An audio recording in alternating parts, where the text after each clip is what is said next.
two, two, two, two, check. Sibilance.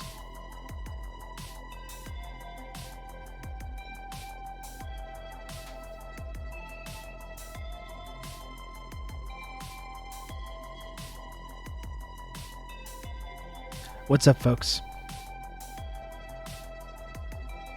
What is up? How's it going? What's happening? What's the haps? What's the haps? Hey, Caitlin, I hope you're doing well as well. I hope you're doing okay, too. The nice shirts often come out on interview days. Honestly, I didn't have much planned in terms of interviews at Carnova, but we are doing an Insurgents podcast later on this evening. So I think we may do another live podcasting session. So I guess that kind of counts. I love the shirt, Rob. Colors look nice on you. Thank you, G Cluppy. Thank you. I like it too, and I think it looks better now that I have my hair cut and everything. I think it's a better look. Fashion icon Rob Rousseau, that's right. Fashion icon Rob Rousseau, that's what they call me. Sorry for starting a little bit late. I feel like I'm going to go a little bit later again because of the podcast and everything. And I did 9 hours yesterday and 9 hours the previous day of the stream. And I was just like, I don't think I can do three straight 9-hour streams. I don't think I can do it.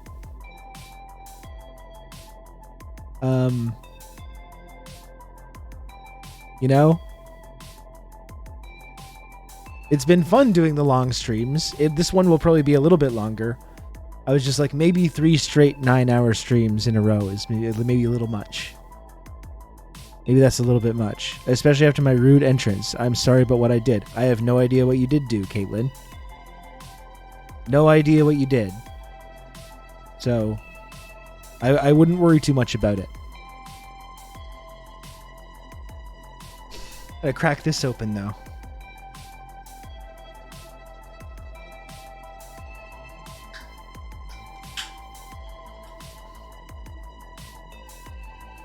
Chin chin, everyone. I got the classic white monster.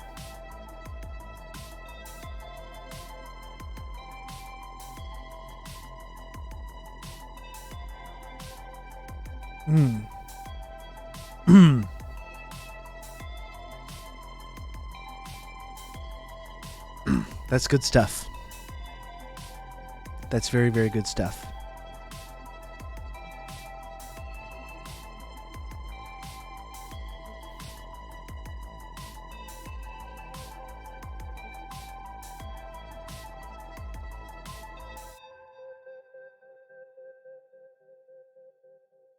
Forgot I bought energy drinks the other day. You got one? You got one handy? Crack them if you got them. Crack them if you got them. I have a question about the channel and about chat, but I can wait if you want to start the stream first. You can ask your question.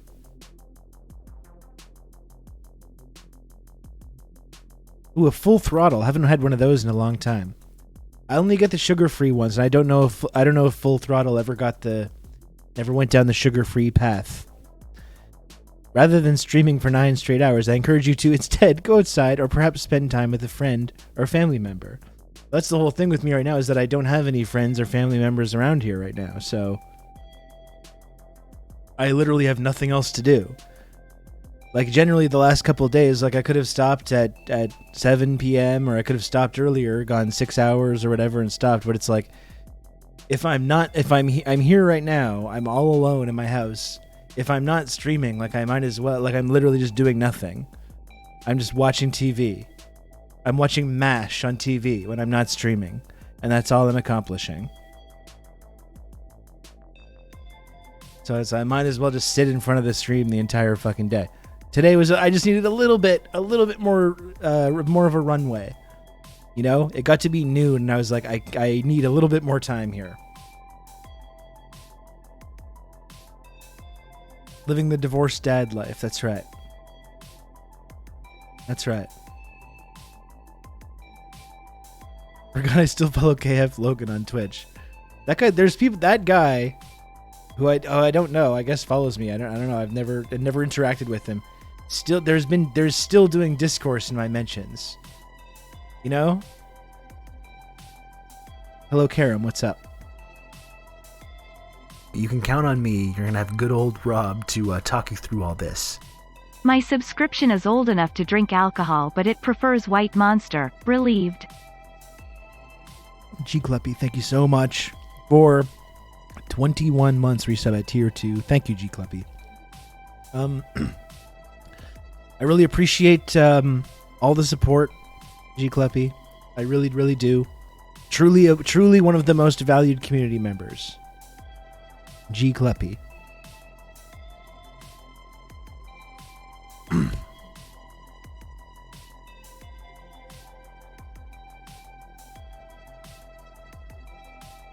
I heard Monster Energy transfers to your semen. Don't know anything about that. I wouldn't know anything about that, and so I don't feel comfortable commenting on it. But I will take that under advisement.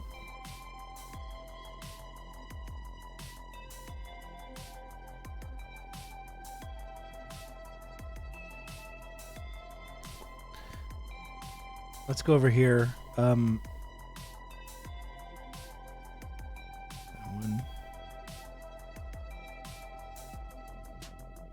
It's amazing. I mean, I don't want to go through all the comments or anything like that.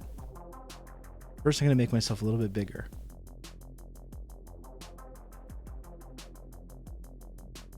Really like this. I gotta save that.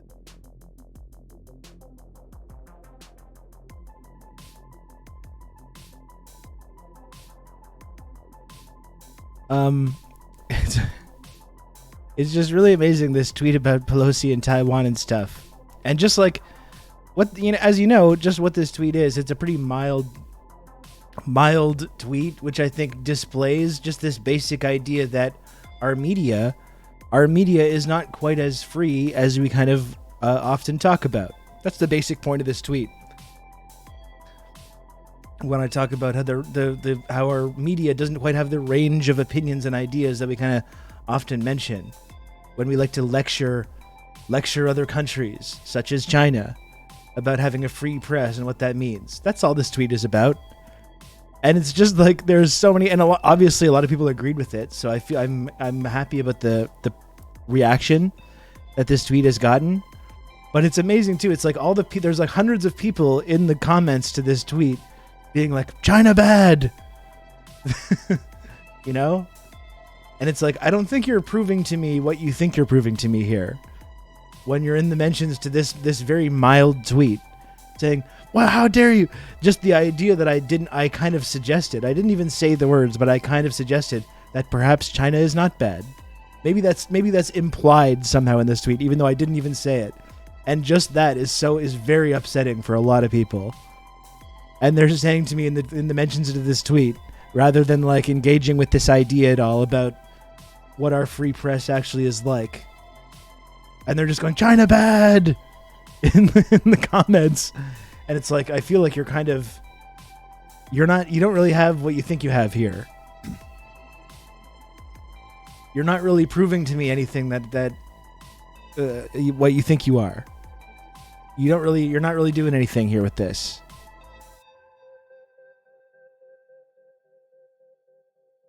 Free press is when we all come to the same conclusion. No, but here's the thing though, Karam. Here's the thing. The people in the mentions of this tweet being like, China bad, they didn't come to this conclusion because of our media. They came to that conclusion from a totally different angle. And they know all the stuff about the media, but they've determined through their own investigation and their own interrogation, they've determined that actually they agree with that stance, that they agree with the China bad stance, which, you know, our government is promoting constantly, the media is promoting constantly. They agree, but not because the government and the media is saying that, though, you see. That's the thing, right? They don't agree that, they don't think China bad because the government tells them to think that, or the media tells them to. They're very free-thinking individuals, media critical thinkers, you know, media critics. They understand propaganda and all this stuff, and obviously there would never be victims of propaganda. They're immune to propaganda. They have simply come to the exact same conclusion as the United States government, the security state, the intelligence community, the media establishment. They've come to the exact same conclusion, but just through their own investigation and their own thought process, right? They're not affected by this nonstop propaganda campaign, right? They just agree with it. They agree wholeheartedly with the thesis of it. They concluded a completely independent investigation that didn't use Western corporate media sources. No, or any Western, any think tanks that are sponsored by the security state, sponsored by the weapons manufacturers. Obviously, they ignored. They didn't listen to any of those sources. All completely independently verified. So, congratulations to them, I guess. Congratulations to those folks. They're immune to propaganda. They agree, again, like when it comes to Taiwan, when it comes to China in general, when it comes to North Korea, when it comes to Ukraine, they agree wholeheartedly. They agree wholeheartedly with the United States government and all these think tanks and the weapons manufacturers. But they haven't been influenced by any of these forces. This is the key difference.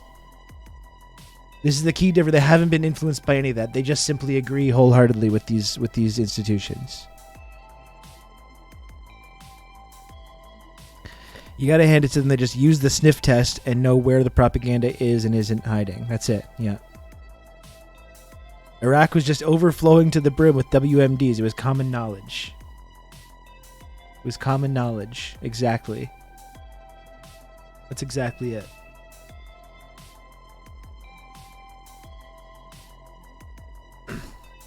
Well, I didn't really tweet that I'm live at all this week.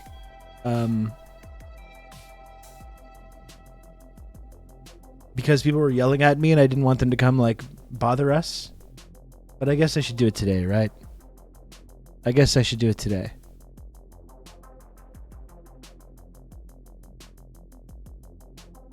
When a new chatter comes in with less than orthodox views, and they'll ask what may or may not be good faith questions that are based in anti-communist propaganda or just a lib holding on to lib ideology. When that happens, there's always a pile-on of flack and ridicule from chat. That happened yesterday, for example. Sometimes it's obvious they're a troll. Other times it seems like we scare away someone who's simply ignorant and came here to engage, albeit with little to no understanding. I mean, I don't super want to police what people do in the chat with people that come in here spouting all kinds of weird stuff. I don't really want to do that. My opinion has always been to, like, try and treat everyone with, like, a sort of respect, because I just find, like, just kind of a basic respect, because I just find it's really disarming, especially on this, like, Twitch platform where people come in and try to get reactions out of people. I find it's really kind of disarming to have the opposite reaction on a personal level. I'm not going to, like, police what people do in the chat. I would always try to keep that in mind. I guess that anyone that comes in here with wrong or incorrect ideas, perhaps there's a chance if they're treated a certain way, they might come around. I think we've seen a lot, though, people coming in here with no intention of learning anything and no intention of changing their mind, and just repeatedly go back to the same talking points and repeatedly kind of waste everyone's time. And I understand why that's frustrating for people too. Yeah, if they're here to understand, you can usually suss that out. Vast majority of them aren't. And yeah, and even the people that aren't, I generally still, on a personal level, I like to try and treat them like I would treat anybody else. Like if there was someone coming up to me in person, I wouldn't be like, hey, fuck you, because I'm just not, that's not what I'm about. And I find generally, like even the guy, if you remember last year, that kind of exact situation happened when that guy was coming in here talking about Tibet, and he made that video about the chat, because there's all kinds of people in the chat being like, hey, fuck you, buddy. But I was like, as I was just kind of like being my normal self to them, and they kept saying in the video they made about the community, Rob was like really nice, you know. generally, that's how I try to treat people. I'm not going to police what people do in the chat. I would try to ask people to, at least give people an opportunity. It's one thing if people come in here deliberately to get a reaction or a rise out of people and waste everyone's time, and try and think a little bit critically about it, about who's being honest and who's just coming here trying to cause some kind of shitstorm. I think it's good to be welcoming and engage with them, but it bugs me when people do that, and you can see that they followed the channel like 5 minutes before, then they try to derail the convo to suit them. That to me is rude to the chat and the streamer to make everyone cater to you. Yeah, I agree, G Cleppy. I agree. Yeah, I do agree. But like I said, even sometimes when we go back and forth in situations like that, it's not even about that person, but it's about other people that might be watching or listening, that might hear ideas or be exposed to ideas that they're not really used to.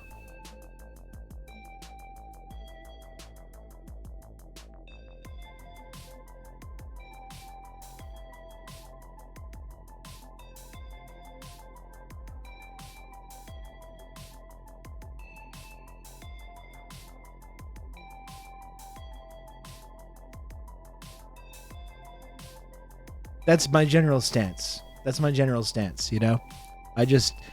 I think just like having that kind of basic respect for people is so like contrary to the sort of way things are generally done here. That I do think, like, for me it's kind of just funny when people come here and trying to cause shit and don't get the reaction. It's like denying them the reaction that they want, I think is like an important, is something that is good to do, right? On my end, anyways. But again, I'm not gonna police what people do in the chat. Goat's Head, yeah, it is a new shirt. I got it a couple weeks ago. I've worn it on the stream one time.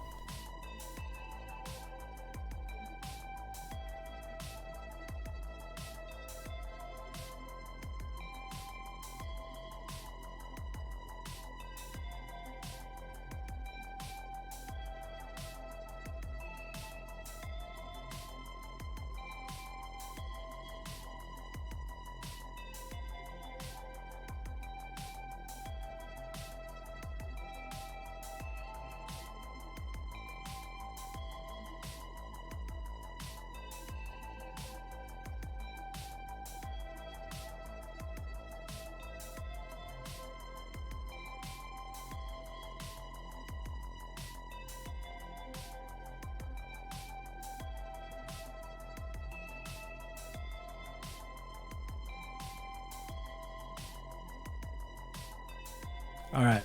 Well,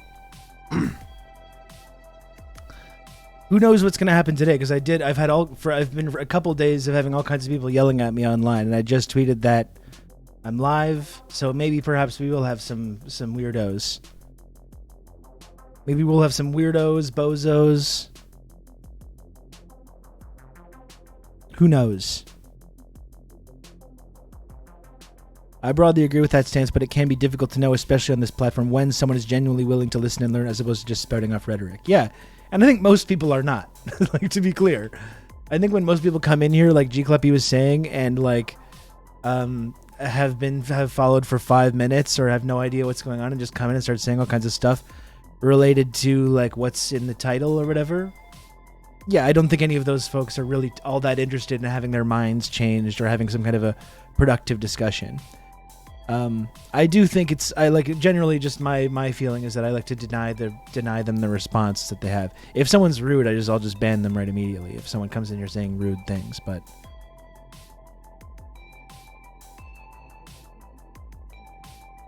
there's many rhetoric spouters out there. It's very true. It's very, very true.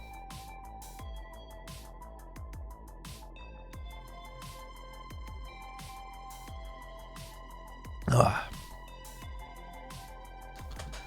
Well, it's good stuff.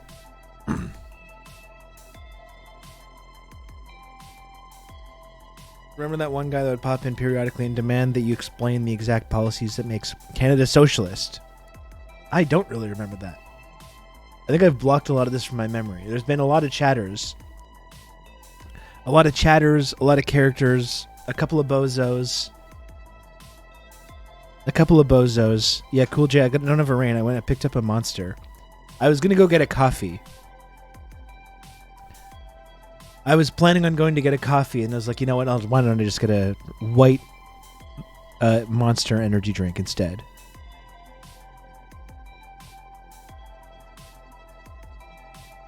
No brand loyalty. Well, it's like, I didn't see any Reigns at the store, and I think Reign is actually owned by Monster anyway, so technically I do have the brand loyalty.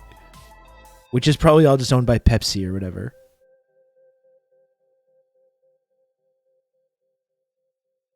I know Outrun's a big monster, white monster guy. I think the individual in question used Holodomor and then when confronted said, no, I just said famine and got caught in a lie and then just played dumb. Yeah. I don't know what the fella's deal is. I don't know.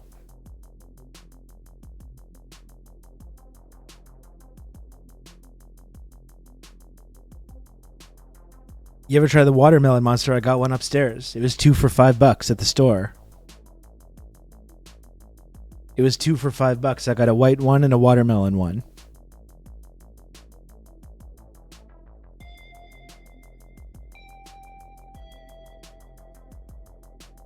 A lot of Twitch streamers try to subconsciously build their own empire. Funny how they scold chatters with differing viewpoints that threatens her rulership.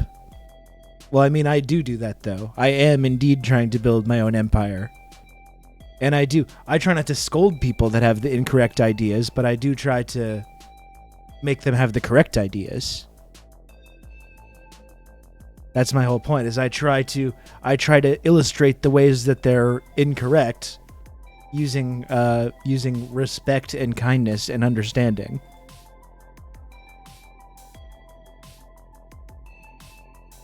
Yeah, I'm not... nothing subconsciously about the empire building here. Nothing subconscious about it at all.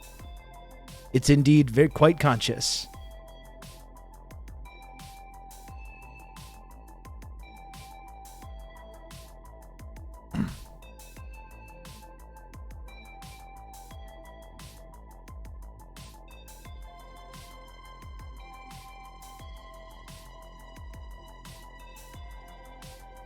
Two for $5. I get those at 2 for £2.60. £2.60 at a petrol station. I think with the exchange rate, it's about the same thing. I think that sounds about right. That accent wounded my soul. My accents will do that sometimes. That accent will do that sometimes.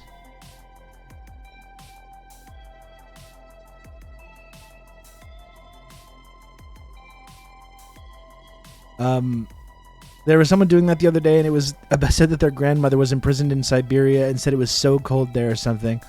And another chatter pointed out that they didn't send people to Siberia who were from where that grandmother was from. I mean, that's all the...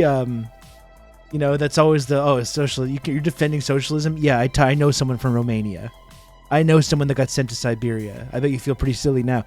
Everyone knows someone, apparently. It's weird. Every single person that comes up is a fucking expert because they're like cousin's mother, cousin's like nanny growing up. Or like whoever. They've all got some connection to someone that was put in the gulag or... had their newspaper taken away, or I don't know.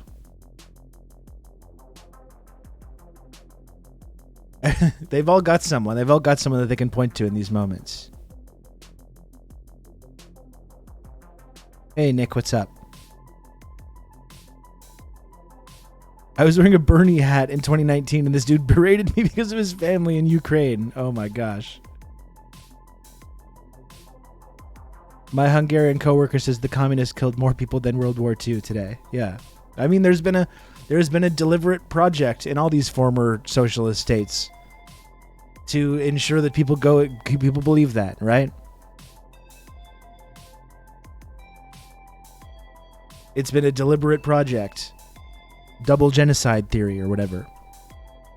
Which is a form of soft Holocaust denialism. Man, it was so cool when I was in Hungary and I went to Statue Park. I've talked about it before, but it was one of the coolest things I've ever done. And I was 19 years old. I didn't even know much about socialism. I just knew that I was kind of fascinated with it. And I went and saw all the old Lenin statues and all the old statues that they rescued from when Hungary flipped. It was so cool. There was one day my photo album with all my photos that I took there is packed away in some box somewhere in my basement. One day I will find it. There was this one really cool statue in Statue Park in Hungary.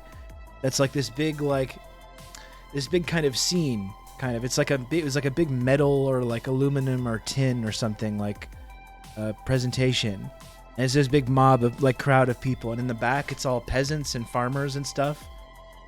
And as it goes along, you've got the peasants in the back, and then they kind of slowly morph into soldiers with the rifles and the socialist forces in the front. It's so cool. It was one of the coolest things I ever got to experience going there.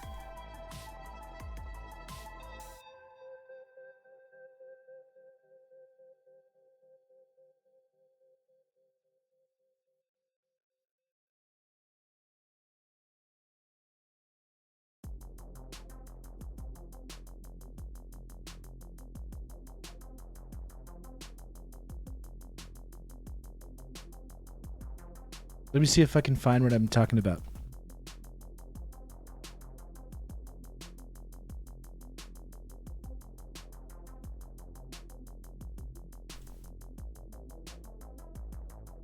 I'm pretty sure I've shown this stuff to you guys before. Fuck, it's so cool. Yeah, here it is. Here's the exact statue that I was talking about.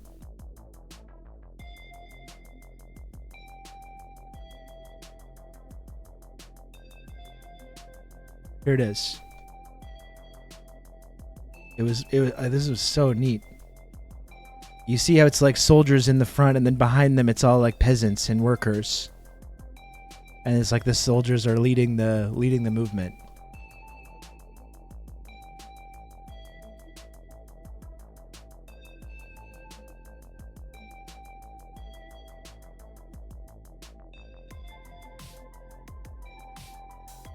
And there was so much other cool stuff.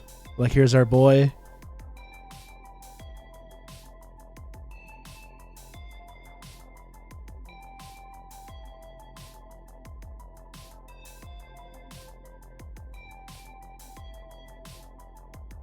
This one is really cool. Yeah, too. It's like the Hungarian-Soviet Friendship Memorial.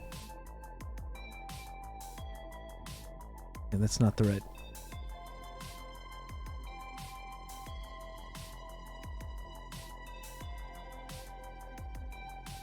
This shit is so cool. It's such a shame that all these were taken down.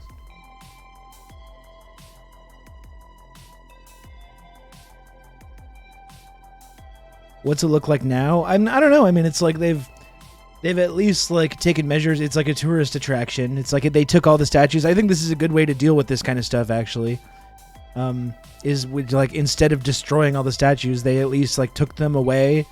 And there's a little park that you can go like way outside. You can have to like go take a special bus to go to it. And you go, and all the statues you can just go and walk around and see them all.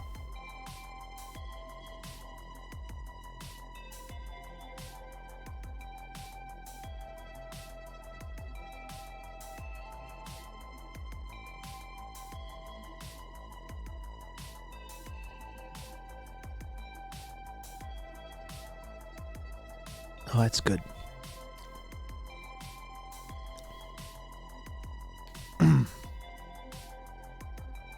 All over Europe, they've been dumping paint on them and shit. Yeah. No, I know. You know? It's a shame.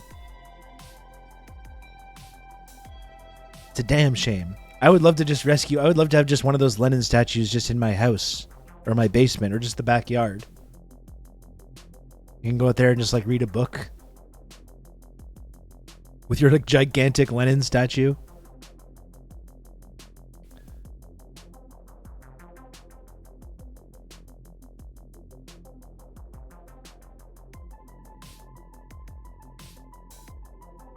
I'm going to Portland to see the Lenin in October. Oh, cool. Wait, is that the same? Because I know there's a Lenin in Seattle. There's one in Portland as well. You see people comparing it to taking down Confederate statues. Yeah, it's like the actual phenomenon is the same, but the actual context and the content and who these people were is the exact opposite. Yeah, it's like how people throw paint on the hands of the Lenin statue in Seattle, or the red paint, or they throw the Ukraine colors. They throw the Ukraine flag colors on Lenin. Displaying a real serious historical knowledge of the history of Ukraine and how Lenin talked about Ukraine and how Ukraine was treated in the Soviet Union. Displaying a huge amount of historical context and knowledge for people that do this.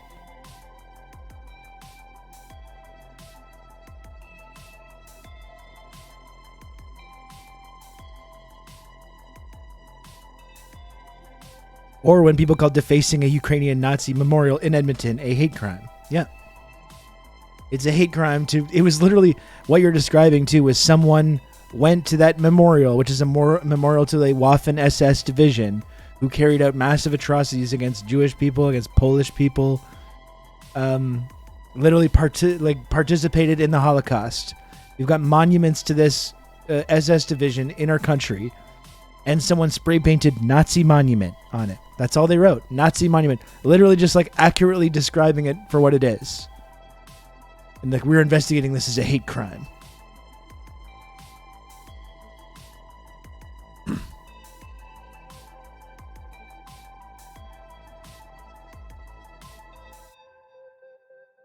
But that's my grandfather you're defacing. Yes, it is. Yes, I'm comfortable with that. Didn't Putin specifically blame Lenin himself? Yeah, that's the whole thing. I mean, Matt, that's why it's absurd to like blame socialism or blame Lenin for anything that Russia is currently doing now. And it's also why it's absurd to fetishize Putin for these kind of patriotic socialists who have taken up this like total 100% uncritical Russian chauvinist analysis of everything that's happening now. That's why it's absolutely preposterous to do that as well. When Putin himself was like, Lenin messed up here. Lenin made a mistake. This is his fault that this is happening. Probably just that in and of itself is probably evidence that maybe this is not someone we should be uncritically supporting or repeating the talking points of.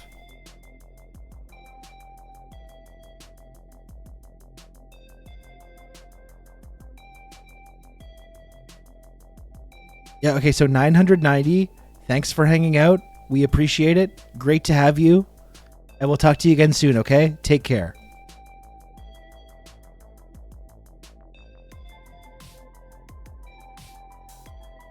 Rob, I just got here. I don't want to derail the conversation, but thank you for continuing your tradition of wearing cool-ass shirts. Thank you, Cut Man. Thank you. I like this shirt. I've got a bunch of new kind of shirts like this, similar to this. This is the one I really like. The other ones are a little bit iffy. My pink one with the cactuses, which I wore a while back, I kind of like it, but it's not. It doesn't hit quite the same. This one I feel pretty good about this one though.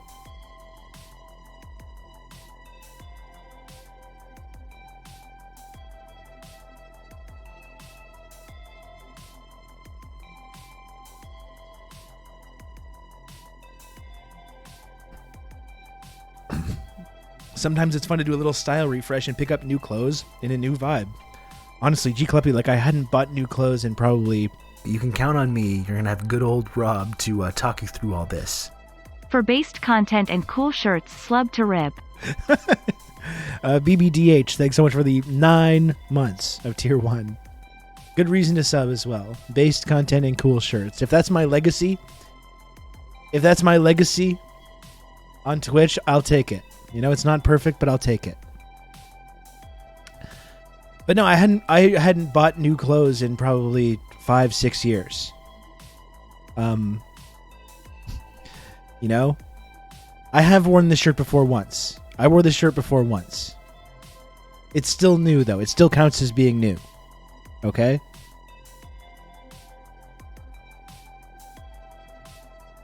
it still counts as being new.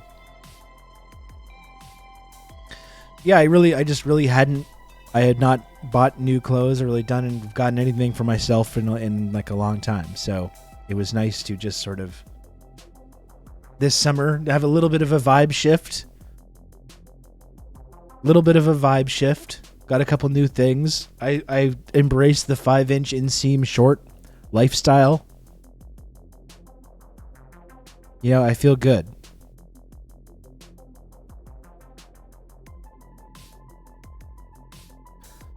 All my shirts are from pre-2019. Yeah. You can count on me. You're going to have good old Rob to talk you through all this.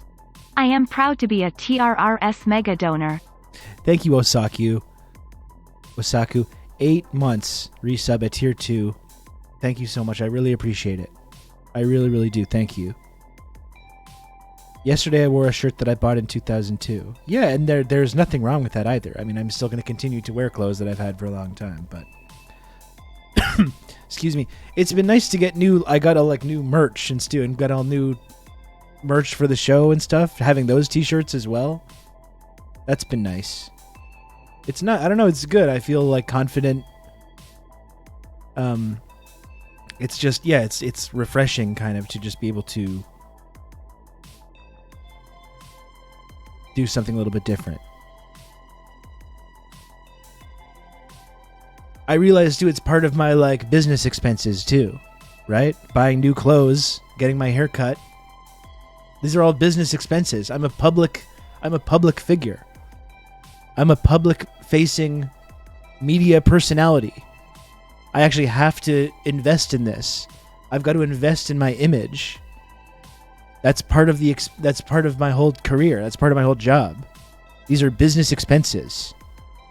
I'm a small business owner, and these are business expenses.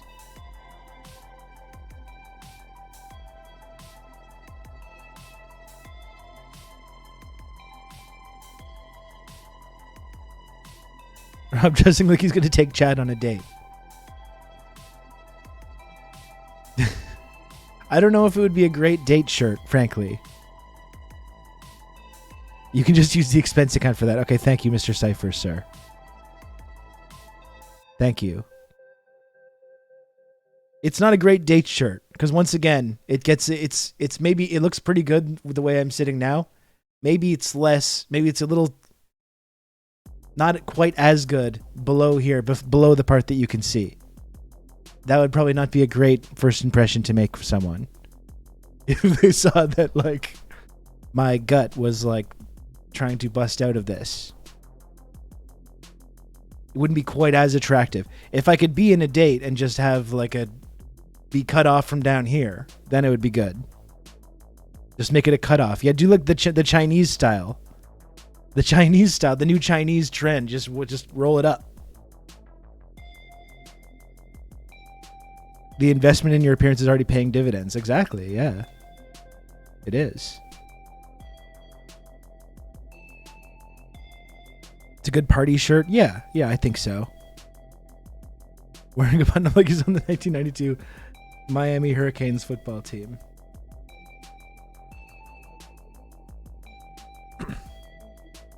I got my Rousseau Institute t-shirt in the mail the other day, and my wife was extremely confused but said it looks cool. Well, that's good. That's pretty much the best you can hope for. That's pretty much the best you can hope for, I think, when you wear the old Rousseau Institute shirt.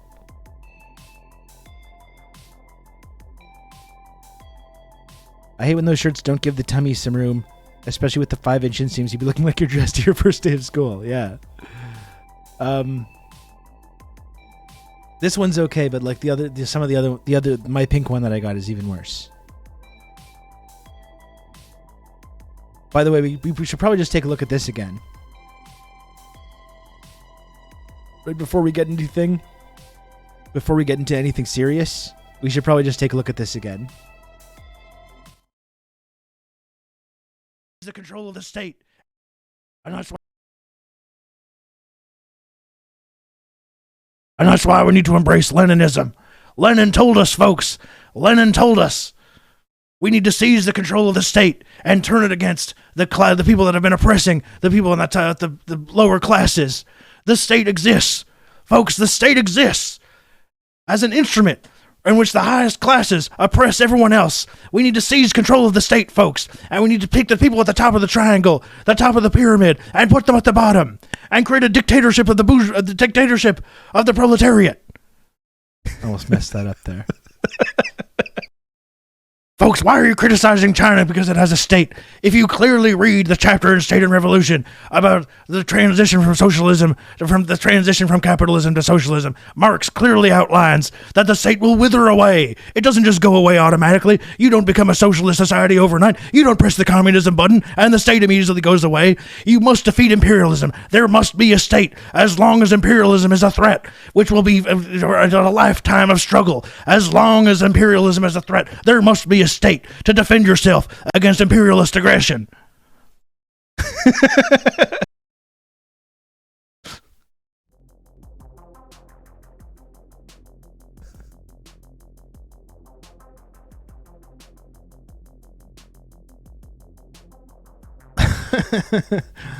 Someone was saying too, it's like, you know, you've internalized theory when you can riff on it like that. And like, it's a testament to how fucking great a writer and thinker Lenin was. That this shit is so easy to understand that even a dumb himbo like me can read it and internalize it and understand it so easily that I can then do a silly impression and be able to kind of like reference the things that I learned from this writing, right? It's really a testament to how important Lenin is as a theorist and as a writer. I need to read more theory, obviously, because I internalized that pretty well. Now I need to keep going. That's my issue. I need to keep going.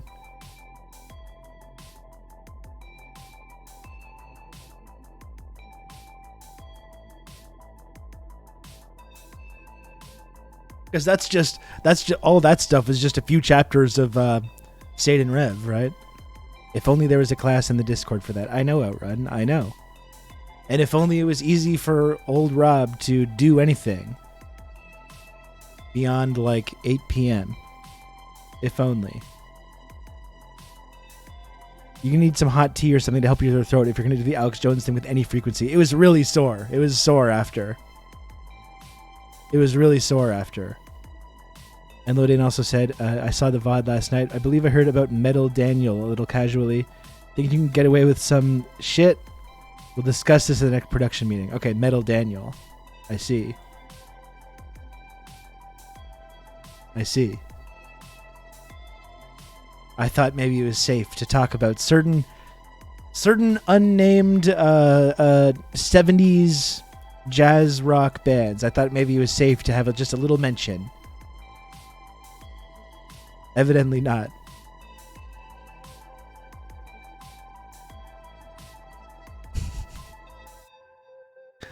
Lodane has some kind of like an alarm system, so there's a keyword. There's a keyword system that when certain keywords are said, Lodane gets a little ping.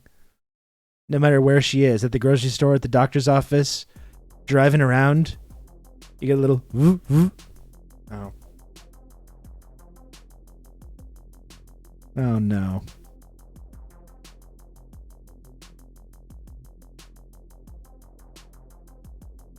Lucid has something to tell you. Okay. Let's see here.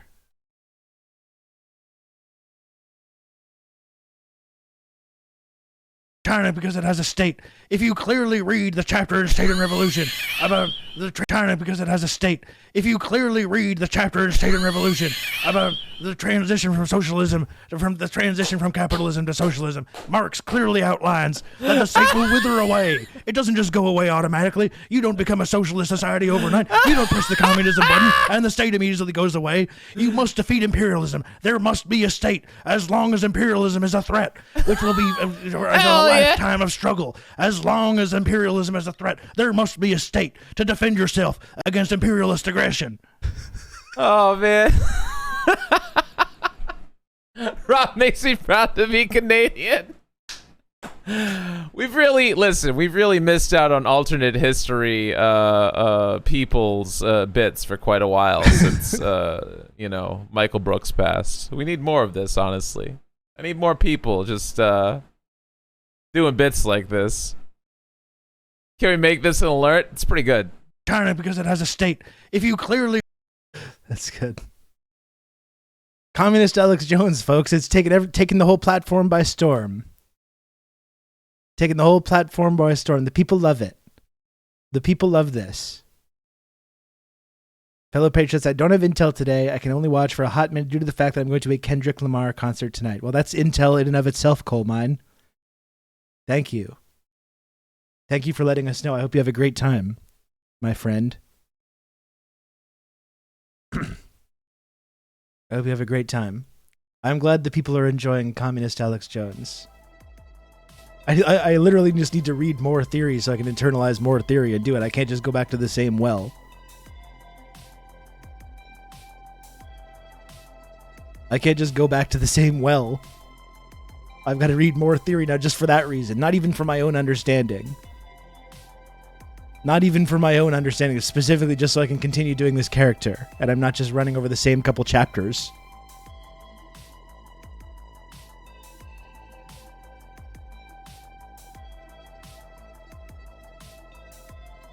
It's just learning theory entirely for the bits. Yeah, exactly. Entirely for the bits.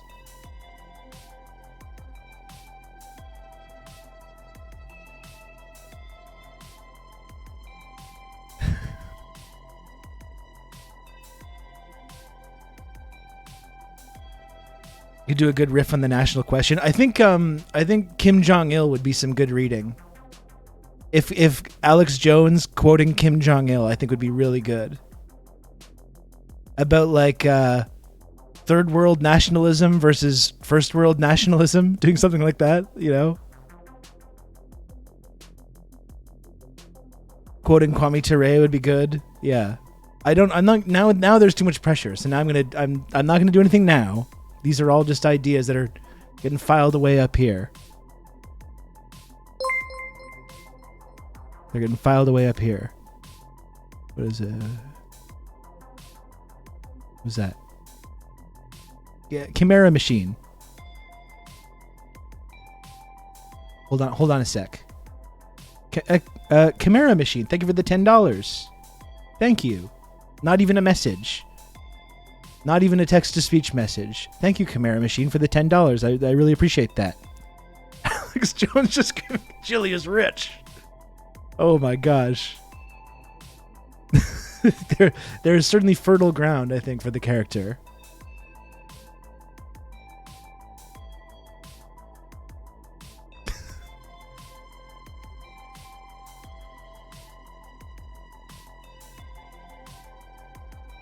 Oh boy.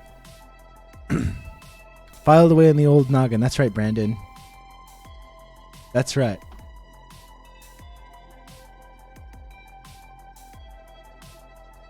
And that's why we need to embrace Leninism.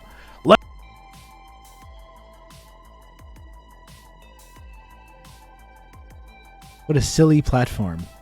What a silly platform this is.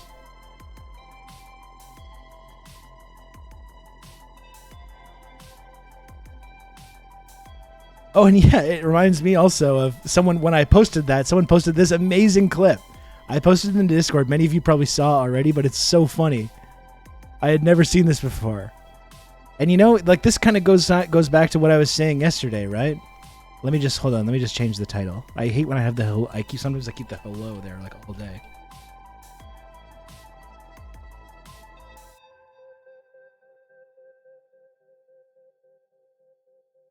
You know, I was talking yesterday, though, about like Alex Jones and the kernels of truth. The kernels of truth that he builds all the lies around, right? And he builds all the conspiracy theories and all the grifting, all that stuff. But it's based around like ideas that are true, that a lot of people can understand, and a lot of people implicitly kind of internalize. Stuff about like the media, you know, what the media lying to you, the government lying to you. And he mixes in elements of truth with these like outrageous lies and conspiracy theories, like to his own ends, and brings people down this like very reactionary path. People who maybe one day started listening to someone like Alex Jones because they had a real mistrust in the media, a real mistrust in these institutions. And sometimes though, Alex Jones says things that are absolutely true, and this is one of those cases. Back over to take over. Stalin kicks them out. They come over here. And now they are the Republican Party. Hardcore Trotskyites. Hardcore. They give you the Patriot Act, everything else.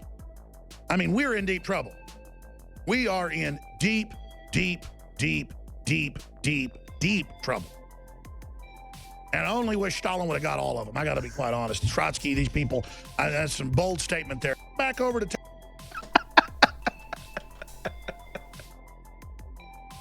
Oh, it's true. I agree. I agree with that. He's right, and he should say it. He's right, and he should say it.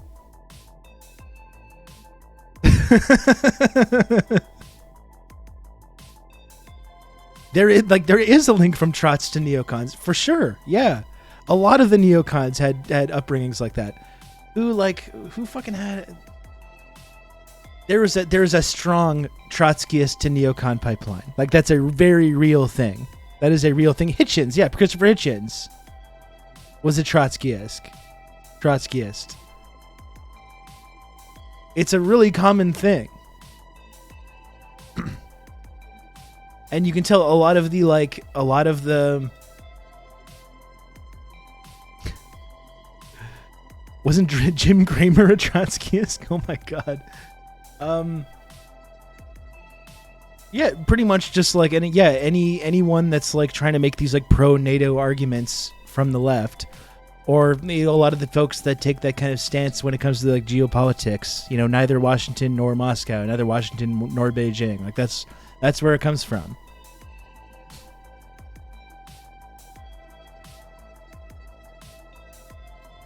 Steve Bannon pretty much came out as one. I mean, famously, I remember Steve Bannon called himself a Leninist because this idea of seizing control of the state and using it to like uplift the forgotten American and oppress the people that are at the top. I think that's something that Steve Bannon was very interested in, and I think he wanted to scare people and wanted people to be nervous about what he was bringing to the table. But that was part of it. He described himself.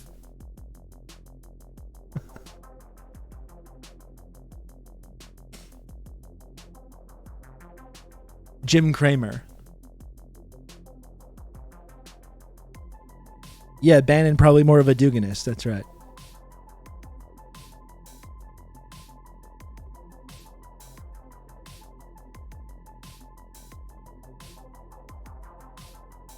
If Bannon was Nazbol adjacent, I wouldn't be that surprised. No, because Bannon is someone who I think I genuinely think, and I think Bannon is a pretty evil person, in terms of like you look at what Breitbart was doing under Bannon's control. Just some of the things that they said about immigrants, about people of color, about anti-police activists, like horrible man. I do just generally think that if Trump had stayed with Bannon and Trump tried to like have the Bannon side and he tried to play nice with the Republican establishment, he got like Reince Priebus or whatever to run the White House when he got elected. I think if Trump had just stuck with Biden, or if Trump had just stuck with Bannon and done what Bannon wanted, I think Trump would have been a lot more successful. Because I think Bannon is someone that wanted to do the kind of stuff that I was talking about yesterday. The whole he wouldn't even support M4A. Well, that's the whole thing with the blind spot of these populist Republicans, is they still can't bring themselves to do these things. But I think he did have more of an inclination to push Trump to be uplifting his base and really giving them, doing social programs and things that could have helped them. And been even more combative with the Republican establishment and the security state and this kind of stuff, replacing all the people with his own people. I think that if Trump had gone along with that, he probably would have been a lot more successful. I haven't heard about Priebus in so long. Yeah, he hasn't done much really since that time, has he? Yeah, but it is embarrassing though. At the same time, you talk about Red Scare, Bannon on Red Scare, this whole new left thing that thinks it's people like Bannon are going to do big social programs. And then when it actually comes down to it, they don't even want to do that because they're still fucking, libertarians at the end of the day. The MFer's name was Rince Priebus. Exactly. Yeah, or Paul Ryan. Exactly. Yeah.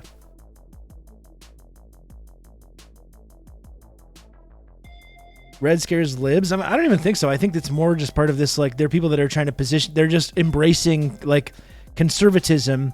I mean, talk about Trotskyist. I think it's kind of that.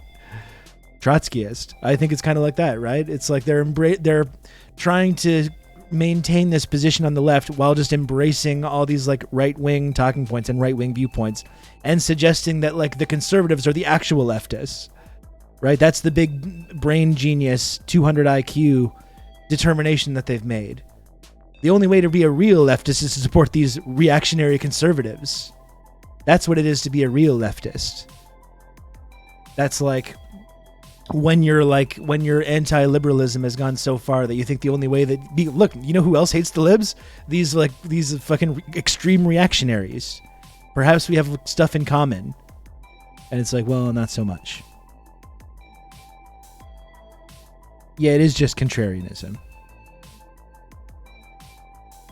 I just heard 0 seconds, but everything I've heard about them is their main stance is just the opposite of whatever you think is cool. Yeah, I think that's part of it. Yeah. Oh, you're up in arms about X thing? Well, what if I told you that thing is actually good and you're wrong for not liking that? You know, it's like that's the basic stance. I think Van Jones used to be a Maoist. I think so too. Yeah, I think you're right. It's when you see this too, you see how anyone that tries to reject any like leftist that tries to reject Lenin and Stalin, they end up going down this path. It certainly seems like that way to me anyways.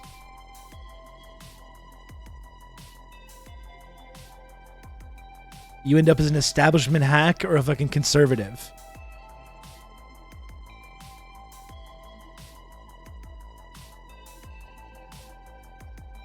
It's pathological contrarianism. It's how Gavin McInnes ironically joked his way into being an actual fascist cult leader.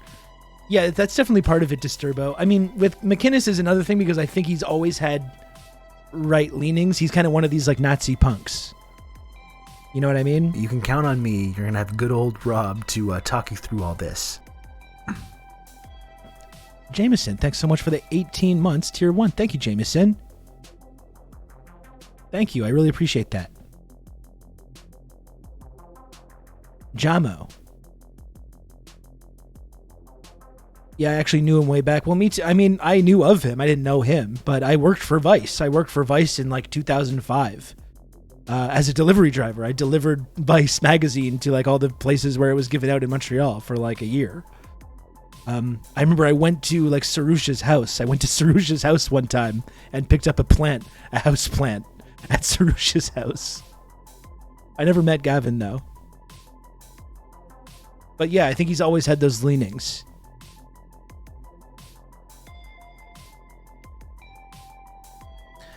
I mean, I talked to some farmers a couple weeks ago, and I think they could be brought in for the left, but they are being corralled by fascist shit.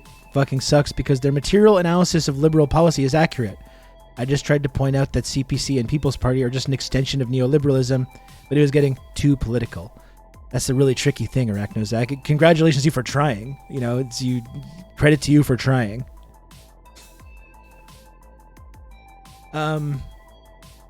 But that's the tricky thing. I mean, when, as I've talked about before, when it's only these fascist parties that are getting that analysis out there, it becomes really tricky to overcome that. When you combine it, especially with all the anti-communist propaganda and programming that everyone grows up with. What about Shane, though? He's just lib or secret reactionary? Yeah, I mean, I don't know what really his politics are, but I do know that Vice, as it's grown into this big multi-billion dollar media empire, has become just an arm of the security state. Like we've talked before a lot about, they might have some left-wing credentials when it comes to covering like the right or covering the rise of like domestic extremism or right-wing movements, or having some kind of progressive commentary about domestic politics. But time and time again, every single foreign policy issue, whether it's Libya, Syria, Ukraine, they'll always come down on the side of the security state, and that's North Korea as well. And I think that's absolutely intentional, because they're getting funding from these kinds of interests. It's just enough for people to think that we have a free press. That's how they get you, right? That's how they get you. I'm the same age as those guys. We used to hang. He was always a contrarian asshole, but back then he was a typical radical lefty punk. He started in with the whole anti-immigrant thing around the same time Vice was starting to get popular. And like a kid who never got enough love, who starts getting big laughs for being a prick, he just kept going down that road till we saw what happened. And what's amazing too, because even though he's ended up doing okay for himself, he missed out on like a huge multi-million-dollar payday from just being such a fucking reactionary that he couldn't even like just pretend not to be, just for the sake of picking up a huge multi-million-dollar payday when Vice ended up getting that kind of like possibility. he missed out on probably quite a lot, and I'm sure I think he's doing okay for himself now, but probably not okay to the same extent as if he had ended up being still a co-owner when they became this multi-billion-dollar media company. We're talking about Vice and Gavin McInnes and the people behind Vice. How is Vice even? Do people even read Vice anymore? Like, I honestly don't know. I haven't really checked out a lot of like any of the journalism they've been doing. Do they even have like a print magazine anymore? My favorite thing on Vice is Bill Hader's spoof of it on his faux documentary series Documentaria Now Drones on their hunt for Mexican drug lord El Chingan. I've never seen that. That sounds very entertaining though.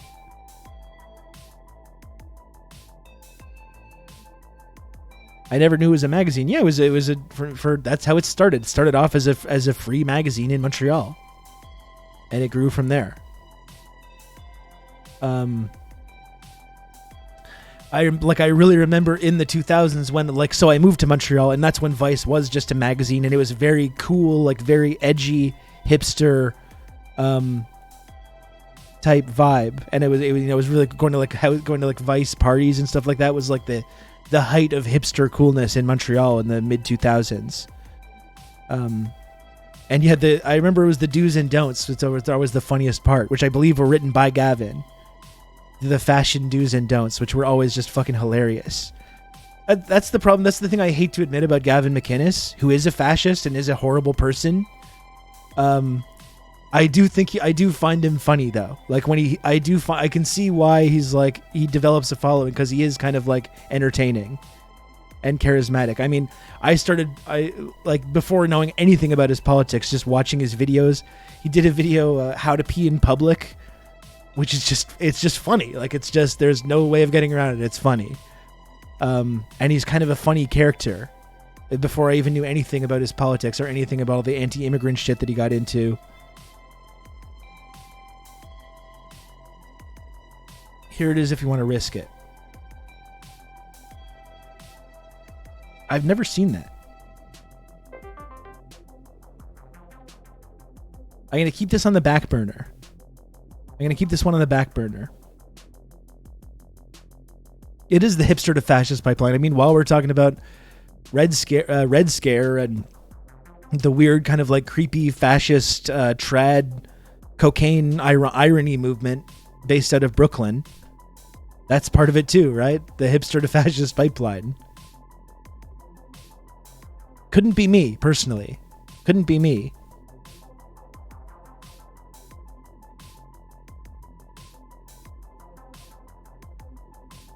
Could not be me.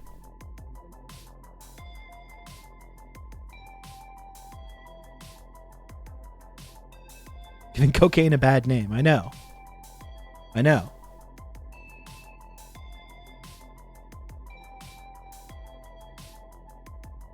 Cocaine should be for the people. Okay? We can't let them take this away from us. This is what they took away from us. in addition to other things as well.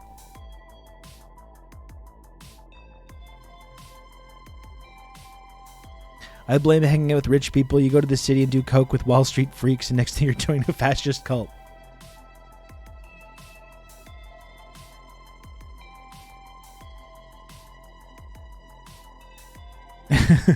Hipster trad cats converting for the aesthetics. I mean, I talked about this the other day, right? How fucking embarrassing and pathetic it is for people in adulthood.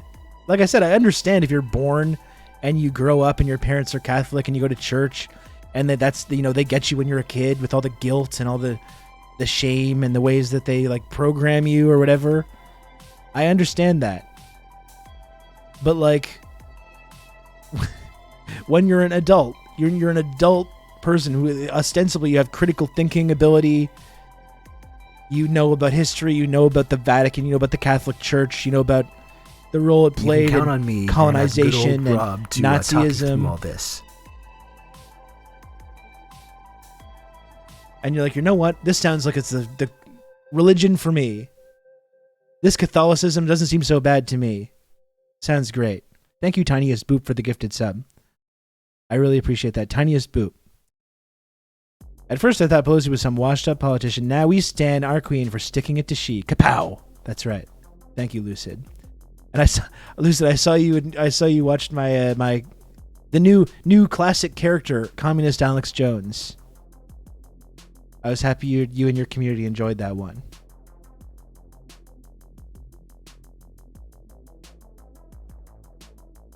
Yeah, I grew up Catholic. The guilt is too real. I can imagine. I mean, they really fucking drive that into you.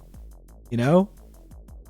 From my understanding, anyways, I was very fortunate. I grew up like just not with no religion. I think I've been to church like once or twice in my life, but it just was not ever something that my parents were interested in like making me take part in. And I feel like really lucky that I was able to avoid that. When I was in high school, coming across a Vice mag was hella cool. It felt so hip and subversive. No, exactly. Exactly.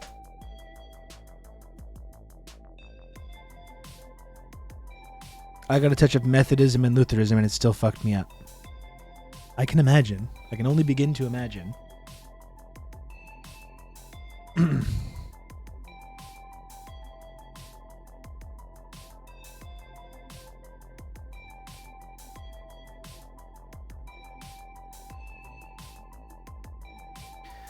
So one thing that I kind of messed up here with my late start. That shirt rocks. Thank you, Alana. Thank you. I appreciate the kind comments about my shirt.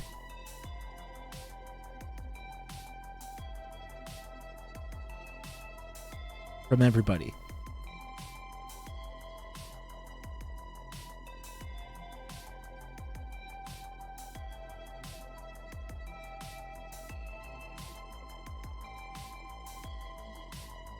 Very kind community. Kind and supportive community. I'm also very thankful for being raised godlessly. Yeah.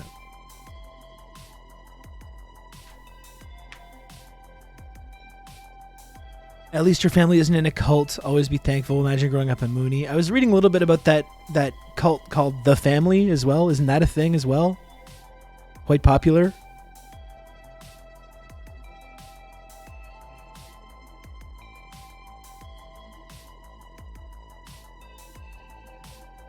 It's an interesting question, right? The whole freedom of religion thing, isn't it? The freedom of religion. Like, I understand why that is an important value, and I think, you know, personally, I'm not religious, but I know there's many millions of religious people that like aren't fucked up and do have values of like giving and kindness and empathy. Like, I'm not one of these like new atheist types that I think it's all bad and it's all evil. Like, I really don't. I really think there's people, and if people get something out of religion, if it helps them like function, if it helps them like gives them some kind of like moral base, you know, I don't really have an issue with that. I think there's a lot of people that are like that aren't preachy. Zinchal doesn't agree. You don't gotta hand it to him.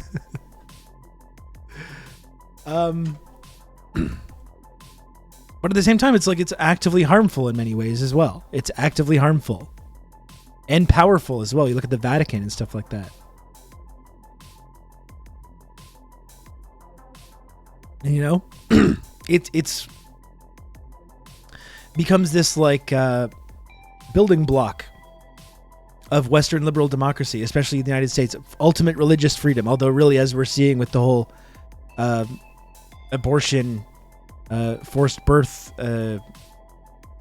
issue, it's not really unfettered freedom of religion. It's really freedom for a specific sect of Christians. They're really the ones that get to enjoy the religious freedom, and everyone else has to kind of live under that.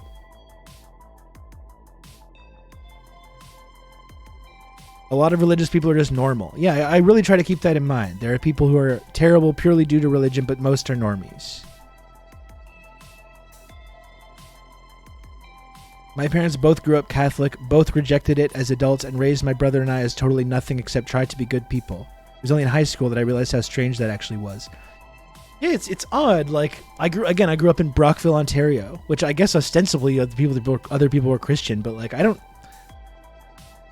it's weird. I never really talked about religion with my friends. Like I don't think a lot of my friends went to church either.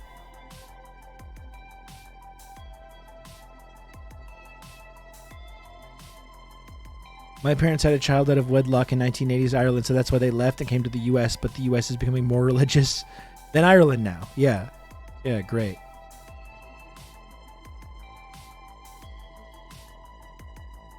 And it's interesting, like certain socialist societies, like our man Enver's Hoxha in Albania, just banned religion entirely.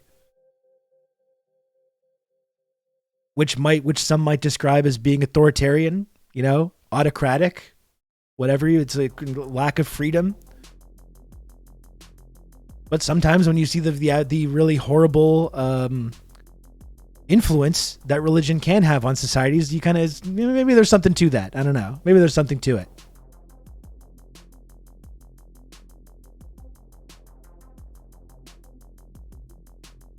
The state of the U.S. demonstrates clearly enough why some varieties of religion should be suppressed, lest they become massive reactionary movements that dominate everyone else. Yeah, and I think there's something to be said for the idea that, like, okay, you can have religious freedom. But we're also going to be making sure that the religions that people are practicing, when they start leading people to have reactionary tendencies or antisocial or separatist tendencies that are destructive to our social fabric, we're going to come down hard on that. You know, and that freaks people out. When they think that that's like, oh my God, you can't ever do that. But I feel like that's pretty reasonable, honestly. If you're trying to have a society and you're trying to have a society where everyone is free to believe what they want to, I think that's a pretty like nuanced way of going about that. Sure, you can have freedom of religion. You can be whatever religion you want. But we're also going to make sure that none of these reactionary tendencies are going to be growing under these religions. And if they do, that's going to be a big problem for you.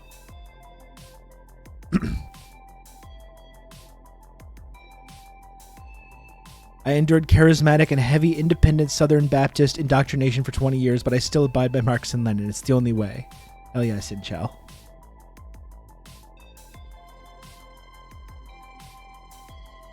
Yeah, that's kind of what I'm talking about, Karim. I think that's fairly reasonable.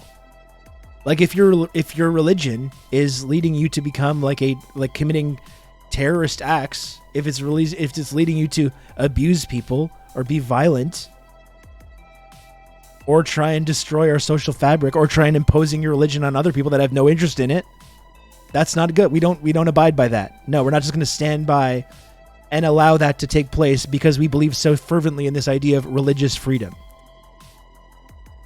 Like, I think that's a pretty, I think, understandable midway point between unfettered freedom of religion and banning religion, as some socialist societies have done, such as Albania.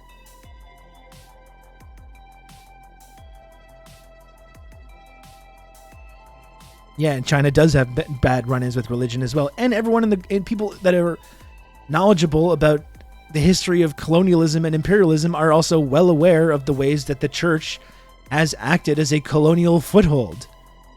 You know?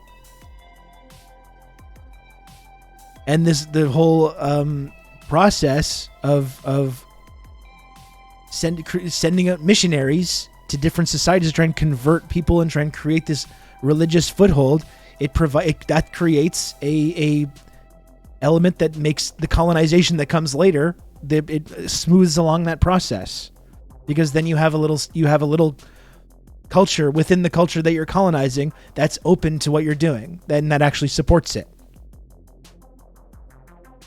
Especially when you're framing the colonization along those religious grounds.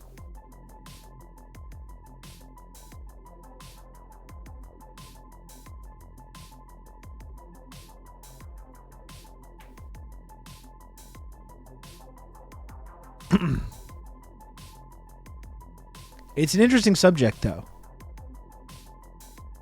But I think sometimes people start looking at socialist societies that do try to take these efforts to, ensure that whatever religious practices people are following aren't tearing at the social fabric of their society, and they intrinsically just say, "Oh, that's bad. That's bad. It's authoritarian. It's no good. We have to have ultimate, pure freedom of religion." But I just don't really believe that, though. I don't really believe it. Like, just look at the United States right now, and you can see exactly how this unfettered freedom of religion is tearing apart the entire country and oppressing and dehumanizing millions of people. Yeah, the same way for speech, press, and religion. I think I don't think that's like wrong to want to try and have some kind of nuance with that.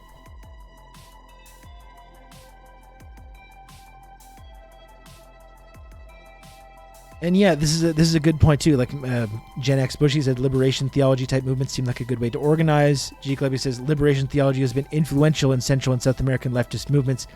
It's too complicated for me as an American non-religious person to be like, this is bad. Yeah, it's way more complex than that. It's way more complex than that. Like it's completely inseparable from a lot of these leftist movements in Latin America are heavily influenced by religion. And you can't just say, which includes tendencies that we might not agree with as well. And you can't just look at that and be like, well, this is just bad. This is just bad and we shouldn't support it because of this tendency that they're displaying. That's part of like the dialectic, the dialectical materialism is understanding why these movements are starting. And like Cinnamon Challenge says, it's like part of that is due to colonization because these societies were colonized in the first place. And we have to always keep all that context in mind. And not frame anything like that as being some kind of black and white issue.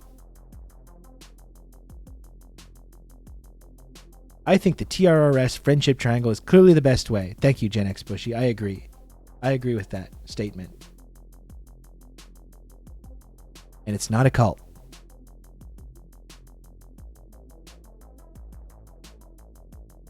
It's not a cult, and I'm not a messiah.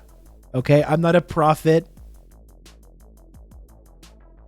If you want to refer to me as that, I mean, I'm not gonna police. I was saying earlier, I'm not gonna police what people do or do not say.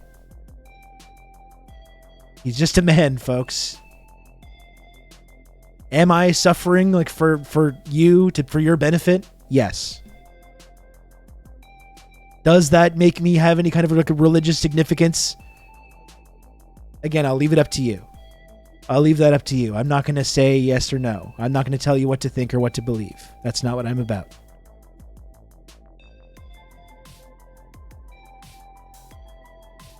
China's stance is an anti-superstition position, right? And we can see a real-world effect on such superstition in the illegal hunting of animals for their parts for useless medicinal purposes to the point of endangerment of the entire species. Yeah, definitely. Definitely. That's a big part of that kind of traditional medicine, too.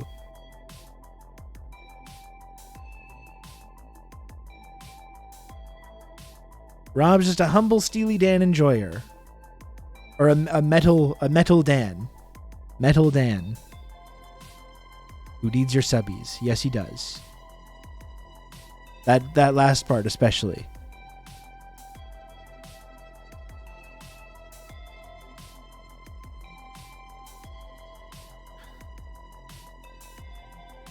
Am I sacrificing my corporeal body so that humanity can be excused of its sin? I'll leave it up to you. I don't know. We'll see. We'll see how it goes. Stalin. You can count man. on I me. like that. You're gonna have That's good good. old Rob to talk you through all this. Thank you, Gen X Bushy. Thank you. I really appreciate that for the gifted sub. Thank you very much.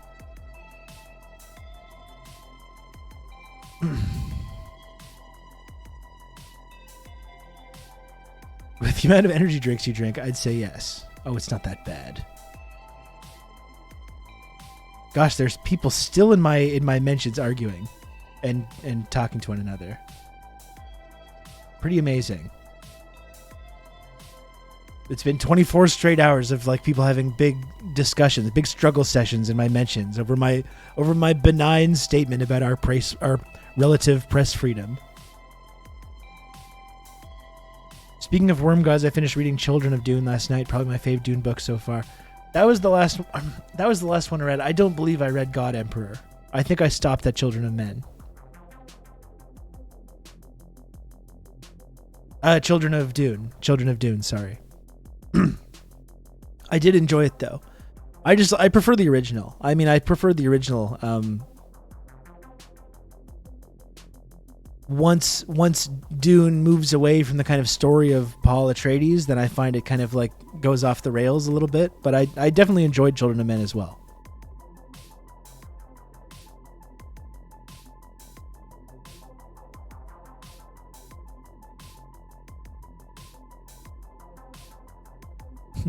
It's not that bad as doing a lot of work. That's true. No, I didn't read the prequels. I didn't read any of the non-Frank Herbert Dune stuff. No.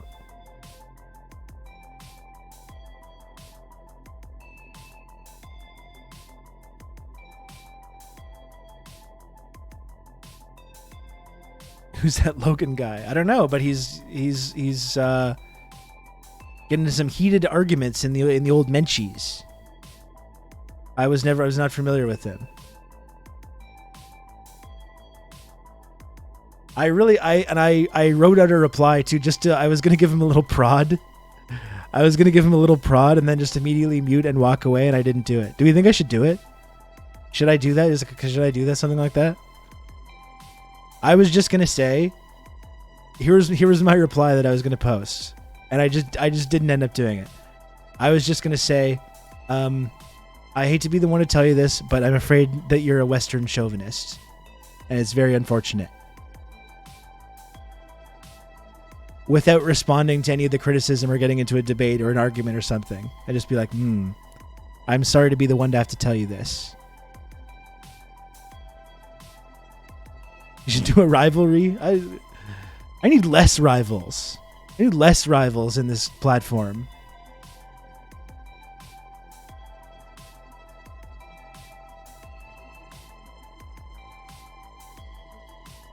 Right? I need more friendship.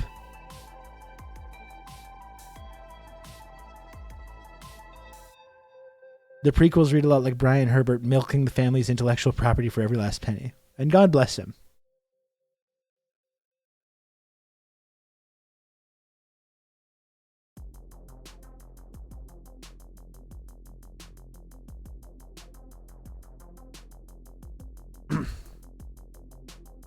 It's not the rivalry triangle. That's right.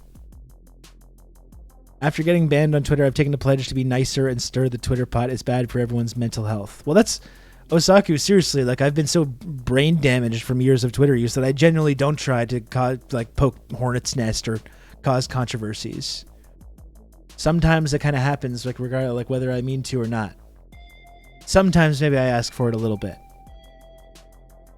Generally, I do try to avoid causing controversies, and like I said the other day, I find it really uncomfortable, even if I think I'm right, or even if I know I'm right. Anytime something happens where people are like piling on, or you feel like there's hundreds or thousands of people like talking about you and quote tweeting you and doing dialogue and discourse and saying like projecting all kind of things onto you and saying you're saying things that you didn't say, and it's just, no matter how correct you feel like you are, it's just a weird feeling. It's like a bizarre feeling and kind of uncomfortable.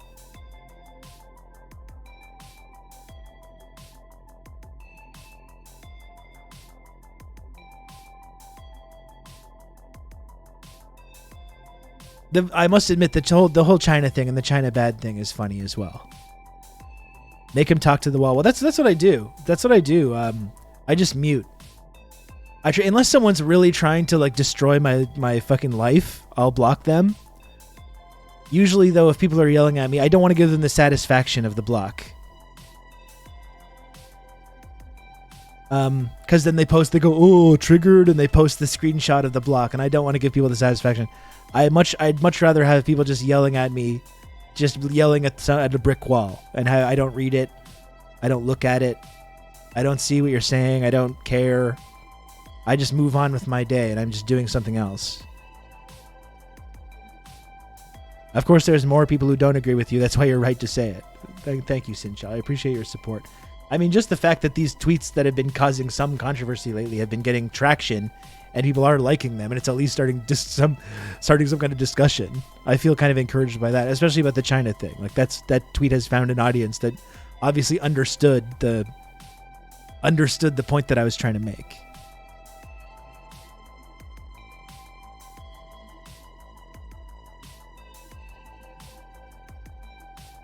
I hate when the tweet replies like, so what you're saying is deranged opinion that no one would ever come up with, and the original post is just a regular opinion. Or even my whole thing with fucking Jon Stewart, not to relitigate that. But I literally just asked this question. Does Jon Stewart care about non-troops getting health care? Or that was the only thing I said. It was just a basic question. And people projected so much stuff onto that. So you're saying they don't deserve it. You're saying that he hates everyone that's not a troop. You're saying, and it's like, no, I'm not saying it. I literally just asked a basic question. About why he only ever sticks his neck out for these people. I find it kind of lame, and that's all. And these people are just like, where's that pancakes and waffles tweet? Well, ironically, with the pancakes and waffles tweet, that's what people accused me of doing with the Jon Stewart thing. That's what they accused me of doing. They were saying, you're saying that Jon Stewart hates the troops and because you're doing the pancakes and waffles meme. And I'm like, I'm not saying anything at all.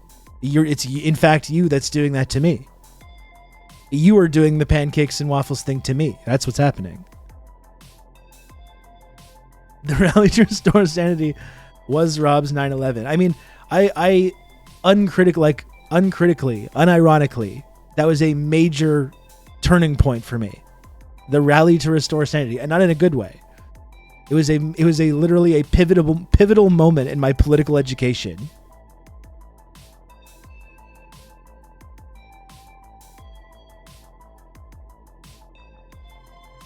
I feel like people are going to start coming around on China any day now. I do think that people are more comfortable questioning the narrative, but again, you just need to look in the mentions of that tweet that I posted about China right now, and it's all of these like streamers and like leftists, sock dems, and it's all like leftists. It's not like neocons getting mad at me or liberals, or well, it is liberals, but they're all people that are like, oh yeah, I'm a leftist.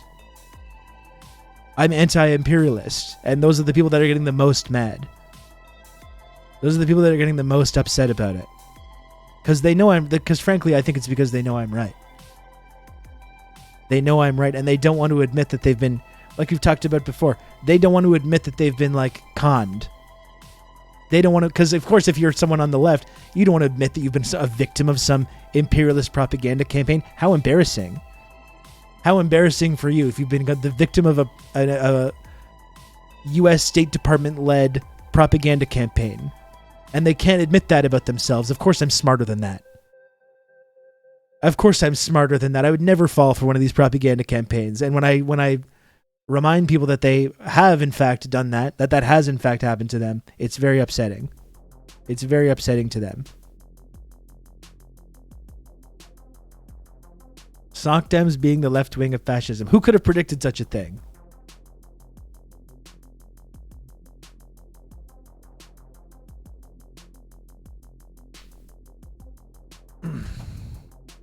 We're bombarded with propaganda from morning to night.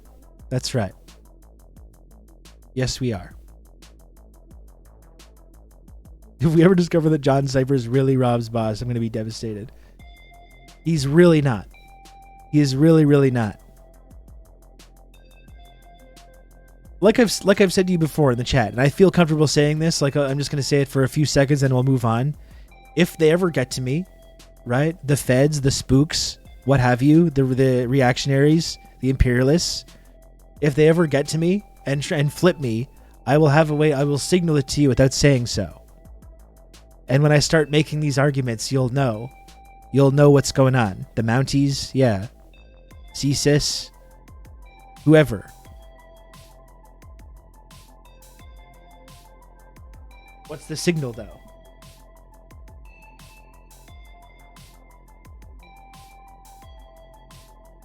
G-Cluppy, you know what the signal is.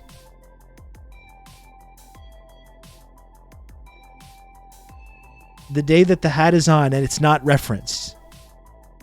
When the hat is on backwards and it's not referenced. And you're doing bits about it in the chat and I'm not acknowledging the bits.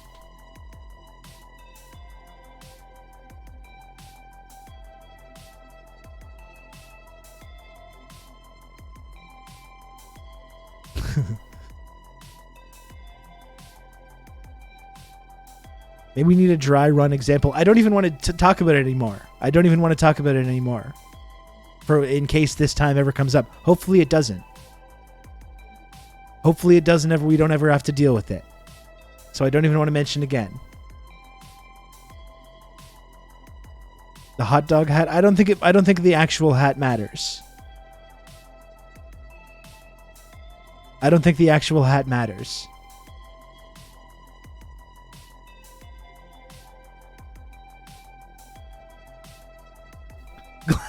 Glasses on upside down. That would be maybe a little too obvious.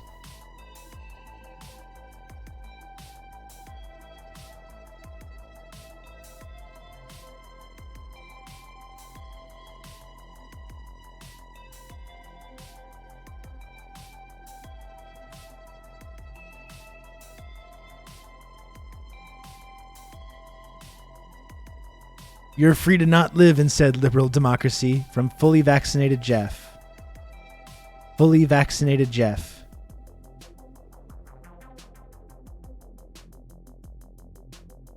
Oh shit, it's over here.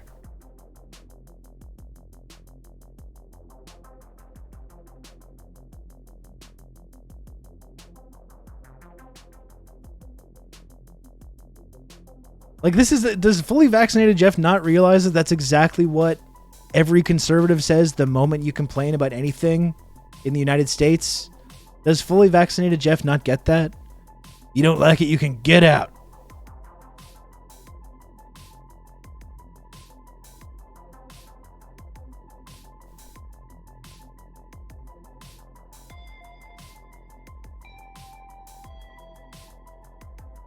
Rob does the whole stream with the hat forwards but facing backwards. We've already said too much about this. We don't want to signal to anybody. We don't want people to know the signal.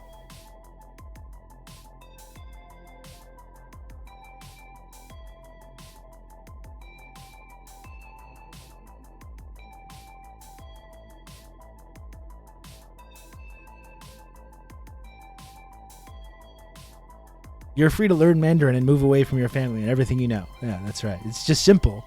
No problem.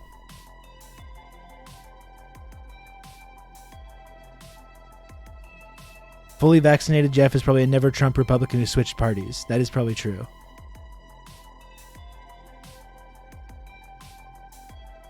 Love it or leave it with 3 blue wave emojis. Oh gosh. Mr. Cypher, you didn't see any of this.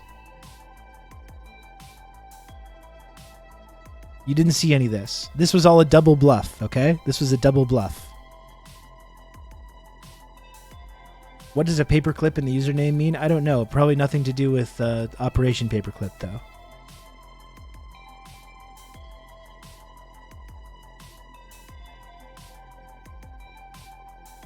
That maybe they support Operation Paperclip. Yeah, maybe that's it. Maybe that's what it's about.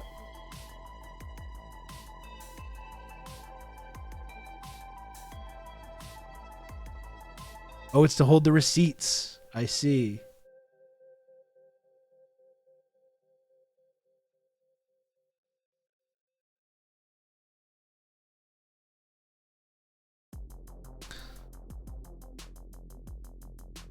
Here's this guy who said this like weird conservative general who has said some accurate things about Russia. Administration in living memory. We don't have anyone that qualifies as a statesman. Statesmanship involves advancing American interests at the least cost to the American people. None of that is in play here. We're dealing with a group of posers, people who are posturing. Posturing is not statesmanship. And the American people need to understand something that no one has bothered to tell them. That during World War II, Taiwan was the unsinkable aircraft carrier of the Imperial Japanese Armed Forces. All the major invasions of China were launched from Taiwan. Beijing will not allow Taiwan to become a garrison state for American armed forces or Japanese armed forces or any foreign power. And if they think that we are going to ally ourselves with Taiwan, if they think we are going to intervene to defend that island in the event of a dispute, then we will be at war with China for the reasons that I just outlined. And we are not prepared for that. We are grossly overstretched. We don't have the logistical infrastructure. And frankly, there's an old adage that everyone should remember. A ship's a fool to fight a fort. You have to fight China from the sea.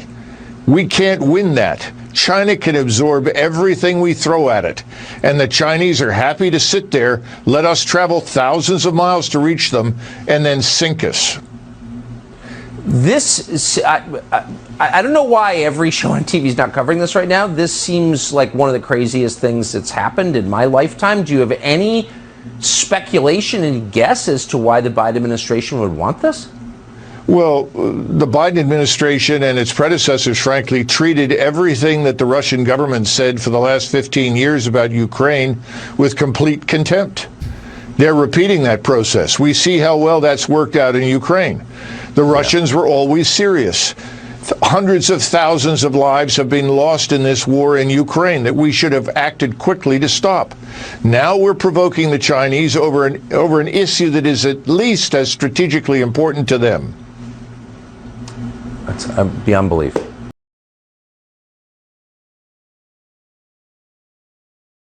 It's interesting. I saw, people in the response to that tweet about our media in China pointing to Tucker as an example of someone who is airing that kind of viewpoint. I don't want to give Tucker too much credit though, because Tucker has been very anti-China himself. Like Tucker, one of the whole reasons that he's, I think, been critical of the security state and what is going on in Ukraine is partially because he thinks that they do need to pivot to China and that Biden and them haven't been hard enough on China. So I do not want to give Tucker credit for airing this kind of viewpoint. Yeah, it's always opportunism with him. Yeah, whipping up the anti-China COVID hysteria as well. Tucker is not like a China respecter. Tucker is not someone who's been using his platform to like de-escalate the sort of Red Scare propaganda with China. He's been encouraging it. He's been fanning the flames of it.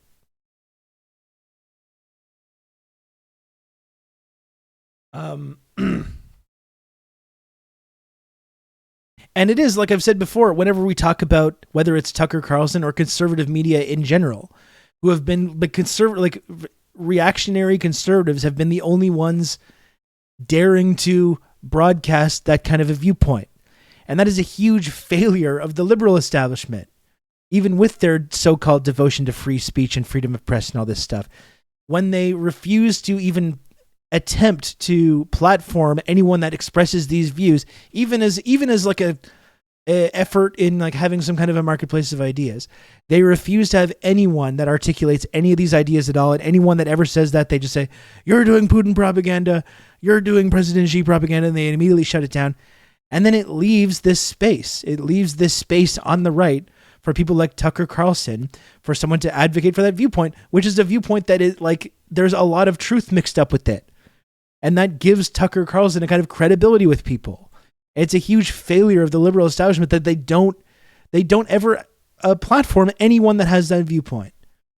You know, since the last 6 months, like since the invasion of Ukraine really kicked off, like liberal media has been completely allergic to ever promoting anyone that is articulating that, like, even the nuanced version of it, or even articulating what Russia's views are. They've completely and they're going in and banning like RT and banning anyone, deplatforming people who are expressing this kind of viewpoint. It's a huge mistake, and it's leading this. It's emboldening and providing a huge opportunity for opportunists on the right, like Tucker Carlson, to express that viewpoint, which is a viewpoint that's very like based in a lot of truth, that gives him credibility. You know, liberals have completely abdicated this responsibility. They lecture people about the marketplace of ideas. They lecture people about free press, but they don't actually follow through on that. They don't actually follow through on having any kind of a marketplace of ideas or respecting other viewpoints or anything. And then they just embolden people like Tucker Carlson. And they give a sort of credibility to people like Tucker Carlson who don't deserve it. Yeah, and now they're calling Amnesty International Putin propaganda. I mean, that's... which they were doing also when Amnesty was talking about apartheid in Israel as well, right? They just don't even want to hear it. They don't want to hear anything about it. Oh, you actually listened to what Russia said. The Kremlin agent must have sent you. Like we were saying before, and I talked about this with Rania Khalek when she was on the show. It's like it's really valuable to at least understand the viewpoint of the people that you're talking about, even if you don't agree with it. Even if you're still a Putin bad or Russia bad person, that's your basic geopolitical like identity. It's still really, really valuable to understand at least what their viewpoint is. And it will help you understand why certain events are going on. They plug their ears every time they hear anyone that's expressing that viewpoint. The only thing that they allow is the pro-NATO, pro-Western, pro-America, unprovoked invasion viewpoint. And then it gives credibility to people like Tucker Carlson as a result.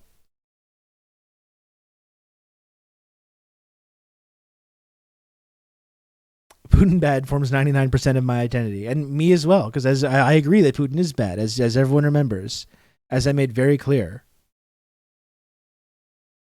Even their precious institutions are telling them that they're wrong. It's true. Fucker charlatan. Oh, wow, that's something.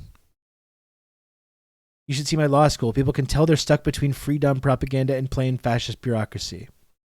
They can tell or they can't. And again, it goes back to that tweet about our free press, my very benign tweet about, do we really have as free of a press as we talk about? And just all these people like KF Logan, all these people in my mentions being like, China bad. And they think that they're proving something to me by saying this. And it's like, I actually think you're just making me more think that I was correct to talk about this, actually, when you say this to me.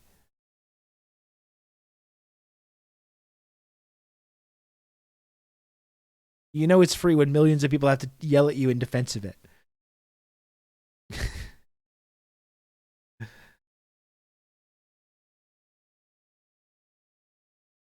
Yeah, I mean, again, like nothing. I didn't tweet saying like I love China and I respect President Xi and I'm a loyal Chinese propagandist. I didn't say anything like that. I literally I criticized our own lack of free press, and people are so like offended that I even dared to suggest that China bad is not a universal objective truth. Like that's all that tweet did. Is China bad it's just an objective truth that we all must accept?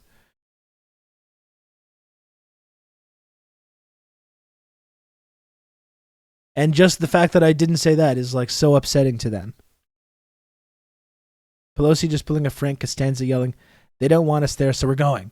If you worry about another proxy where people get mad that you're letting China tell the U.S. what to do. Yeah, fucking absurd.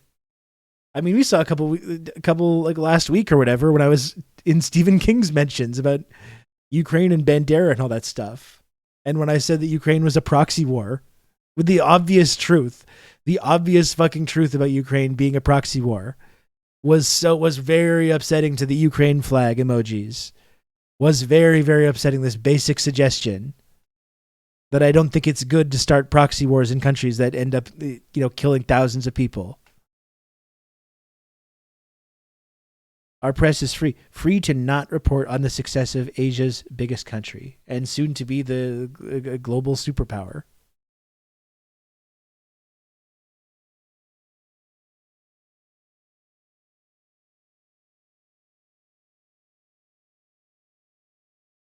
It's funny. I just saw Jackson Hinkle is talking to that guy Douglas MacArthur right now. He's talking to him right now, a live stream.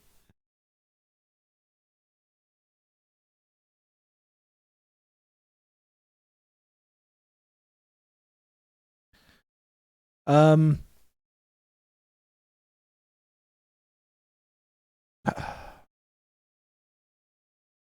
just realized that I've got like 5 YouTube videos literally uploaded, and all I have to do is create thumbnails for them and like do all the other things you have to do. Make a thumbnail, do the little description. I have like 5 fucking YouTube videos to upload. They've been uploaded for like 2 weeks, and I just haven't done anything to them.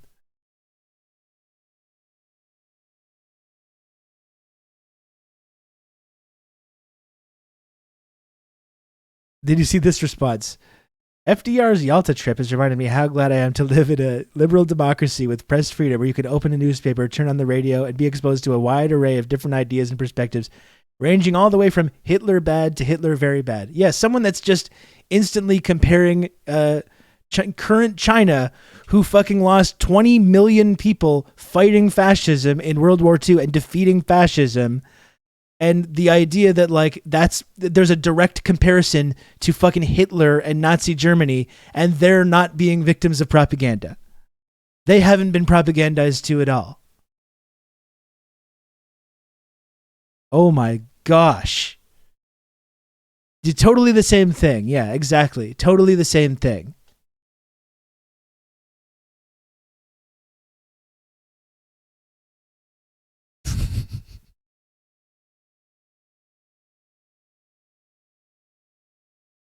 To be fair, as we can see in the West, fighting fascism has done very little to steer people away from it. Well, what was the quote from, was it Zhukov following the war, where he said, we defeated fascism and they're never going to forgive us for it? It was something like that? It's the same kind of thing. It's a Dutch guy, so we can ignore what they've got to say. Yeah. Yeah, the Dutch. The Dutch would never do anything terrible. The Dutch have a lot more in common with Nazi Germany than fucking China does currently.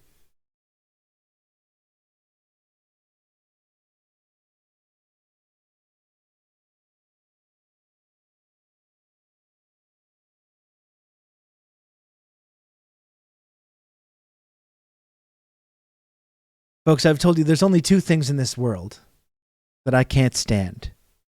1 is people that are intolerant of other cultures. 2, the Dutch.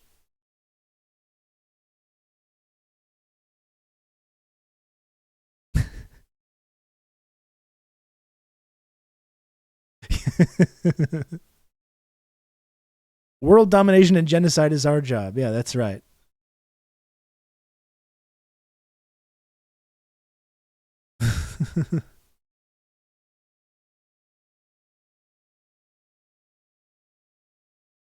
Look, we got more stuff with Brian Becker on Breakthrough News about Pelosi in Taiwan. So it's Pelosi Taiwan Watch Day 3. I guess she's leaving now. Let's watch Breakthrough News and Brian Becker. Okay? That'll take a while.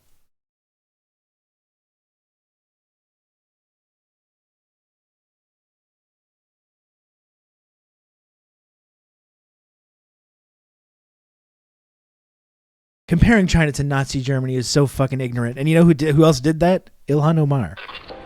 We need a new Ilhan Omar. Probably the Democrat with the absolute best foreign policy views in the entire US government. Ilhan Omar did a Twitter post that likened modern China to Nazi Germany.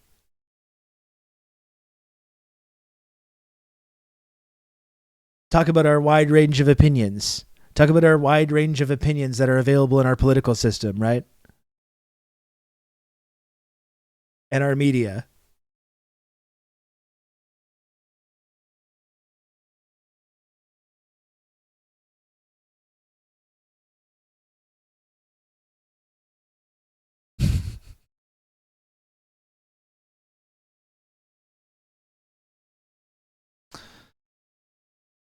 Nancy got snubbed by the president of South Korea. Yeah, I saw that as well. I thought she wanted to go there as well. Really stirring the pot. She wanted to go to the demilitarized zone and everything.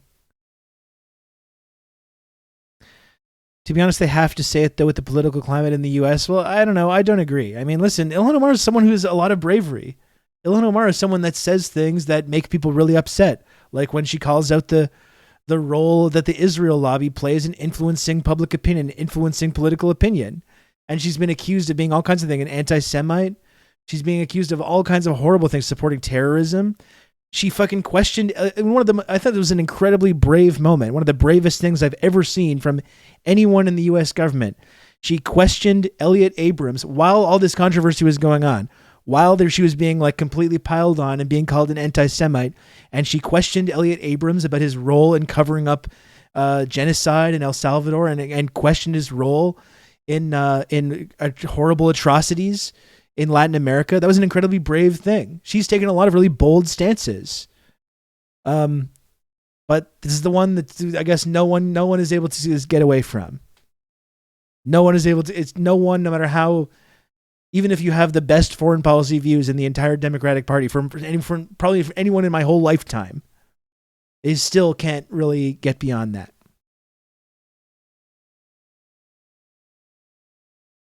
And that's really that's unfortunate. That is really unfortunate because there needs to be a progressive contingent that is pushing back against this right now. There needs to be a progressive contingent that's pushing back against the hysteria, the new Cold War, the Red Scare, all this stuff. Guess what? Only these fucking reactionaries are doing it. The only people that are making these arguments, whether it comes to Ukraine, whether it comes to Taiwan, are these reactionary conservatives. And progressives, even progressives that have good foreign policy views, just can't fucking bring themselves to do it. Was Kucinich also anti-China? He also condemned China. I will say that there's a difference between someone on the left and their views on China in 2005 versus 2022. I do think, because like I said, I understand, even Parenti, even a lot of really valuable left-wing thinkers and anti-imperialists were very, very skeptical of China for years, and I think rightfully so. It wasn't at all clear that China was not going to just go down this path, the same path as all these former socialist states, and be just a loyal lapdog of Western power in Asia. For a while, that's kind of how it seemed like they were going to be. And a lot of people with really good values, anti-imperialist values, were really skeptical about that, which I get. I do think there's a big difference between having that kind of a view on China in 2005 versus today, though, when I think it's become a lot more clear.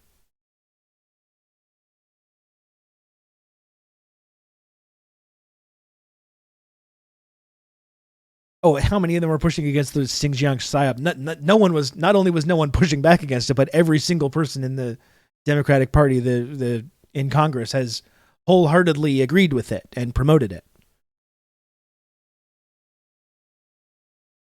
It's still such a tense thing that even if you ask one critical question about that narrative, you will have promote a massive, massive shitstorm. It's obviously, if you're in part of the Democratic Party, it's just a red line.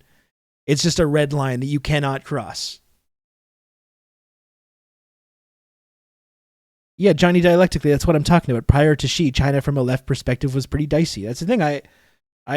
There's stuff about China in Black Shirts and Reds, in a lot of other of Parenti's writing, who is one of the most principled anti-imperialists that we've seen, and was very, very skeptical about it, and I think completely understandably. Rashida Tlaib also has gone all in on the Xinjiang thing, who are otherwise people that have really good values and even take really bold stances sometimes.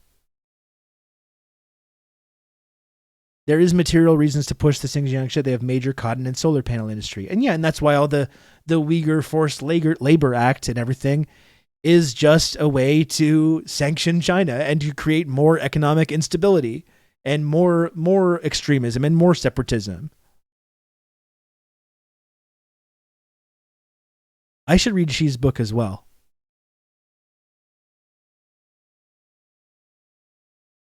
They've been frauds since the moment they took office. I mean, listen. Like, I think sometimes these progressive members of Congress can have decent values, especially when it comes to certain domestic things, domestic issues.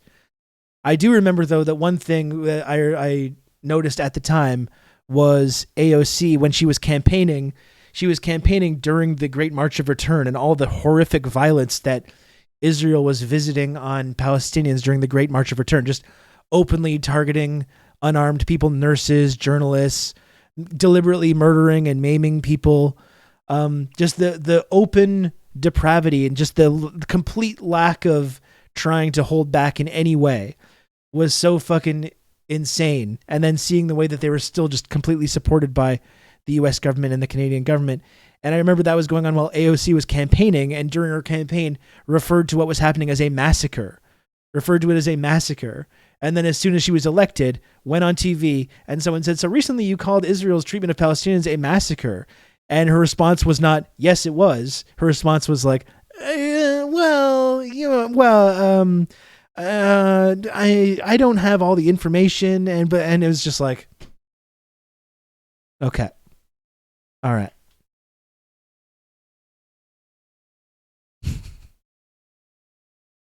Iron Dome vote switch to president. Yeah.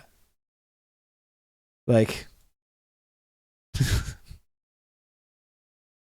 pretty bad. That is pretty bad. I'm like, maybe I've got lib tendencies too. I'm pretty forgiving. And I think that people can still, progressives, even in like a reactionary capitalist party like the Democratic Party, can still have good values, can still contribute positive things. But that's the shit that really makes me hopeless about that kind of thing. Also, there will never be a socialist in the U.S. office because if you speak against Israel, your opponent gets millions on the spot. Thus, no principled socialist will ever be able to get elected. Yeah, I mean, Bernie was the closest that there's ever been, right? And Bernie has kind of a credibility as being a very obvious, like an obviously Jewish person. But even like Levin, who lost his primary, Mark Levin, who's he's like a two-state solution Zionist and still gets attacked by AIPAC, and the AIPAC still funds his primary challenger and gets him kicked out of Congress. What's his name? Was it Andy Levin? I can't remember his name.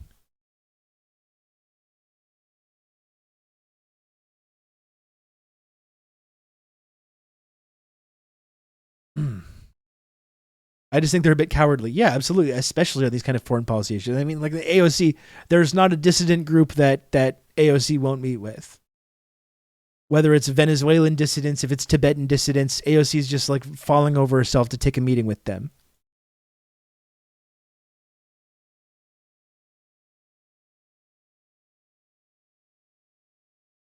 That's what will always happen to the two-stater fools. Israel doesn't want Palestine to exist. That's the whole fucking con of the two-state solution. They've literally acted politically in ways over the last several, like 20 years, even 20, 30 years, to deliberately render a two-state solution impossible. It's not possible. There's not a two-state solution. There never will be. Maybe that was a possibility 30 years ago. Possibly. It is not a possibility anymore. And still, that's the most people can ever do when it comes to supporting Palestinian human rights. I believe in a two-state solution.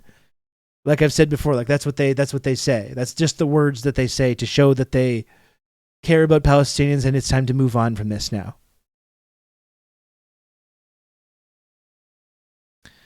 The whole Israel thing was a fuck up by the British. Well, it was a fuck up by Stalin as well. Stalin supported the creation of Israel. Huge L for Stalin. If we want to talk about a principled critique of Stalinism or whatever, and the mistakes that were made, that is one of the big ones.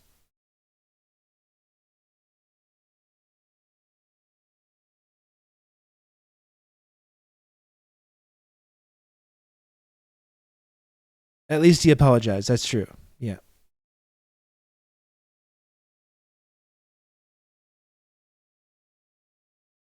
AIPAC took out Donna Edwards in Maryland primary because she voted how they wanted 94% of the time. They made her an example. Yeah.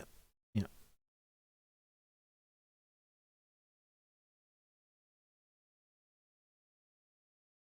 They should have just taken Switzerland and given it to the Jewish, or fucking Germany. You know?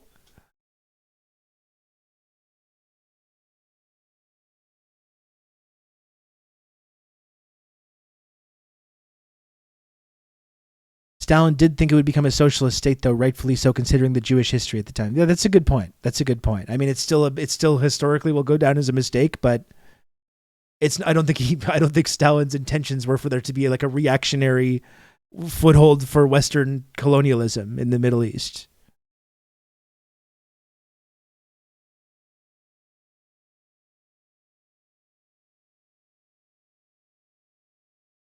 Stalin really tried his best to make nice with the capitalists. We can learn from his mistakes. Absolutely. Absolutely. That's what I was talking about how you can't just reject. When it comes to being a socialist, you can't look back through the history of socialism and just pick and choose the things you want to reject and the things you want to support. And just be like, no, that whole thing, no, I condemn all of it. None of it is good. It's so toxic and it gives people this ammunition to attack me with. So I'm against it. And you just can't do that. You can't do that. If you're a socialist, and you should be a socialist, you have to accept that's part of your tradition that you belong to. The good things that happened, the bad things that happened, the mistakes, the contradictions. You have to accept that all that and try and learn from it, and try to learn from the mistakes rather than just jettisoning everything.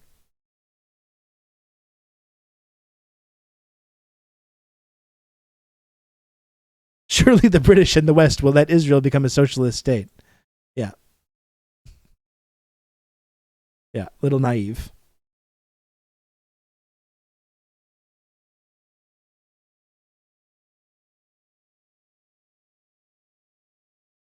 Okay, should we watch this Pelosi Taiwan thing?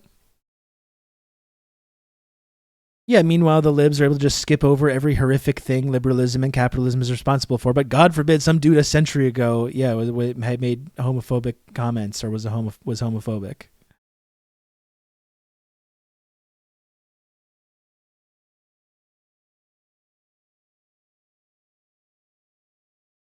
British bosses could deploy the greater profits made as a result of imperialism, super profits to stop revolution at home. A section of the working class could be bought off, at least temporarily, with some of these super profits. Old Lenin's theory of imperialism. Well, that's what I always try to point about the Russian Revolution as well, and Lenin in the first place.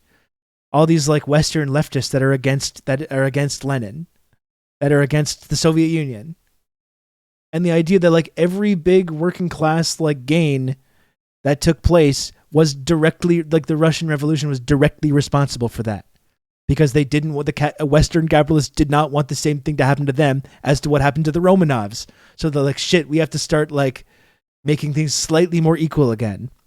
We need to make sure that people have a little bit of social safety net. We have to make sure that people have a little bit more rights, or else the exact same thing's going to happen to us. And there's people on the left that still just like are anti-Soviet Union, or just reject Lenin. They reject Lenin. They reject Stalin. They reject the whole thing. Reject everything, despite the fact that it had this significant, undisputable material impact on working conditions, not just in Russia or the Soviet Union, but Canada and the United States as well.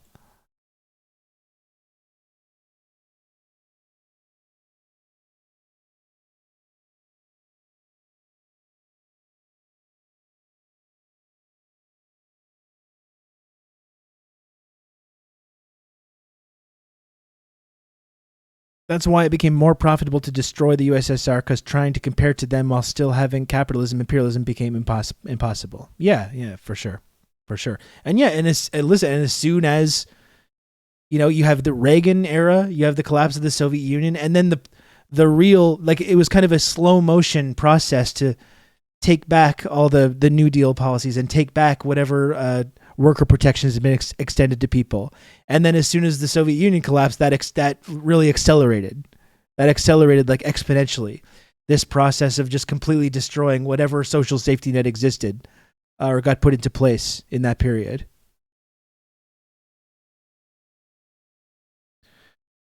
Okay, let's put on this video with Brian Becker and about Taiwan. Okay, it's with this guy again, this cool professor guy. What's his name? Dr. Ken Hammond. He's one of Becker's guys. I'm going to try and get Becker on the show too, folks. I'm going to try and get Brian Becker on this show. Let's check this out. New system. We need a new society. We need to demand that which may have sounded impossible even a few weeks ago, but is not only realizable, but an imperative necessity.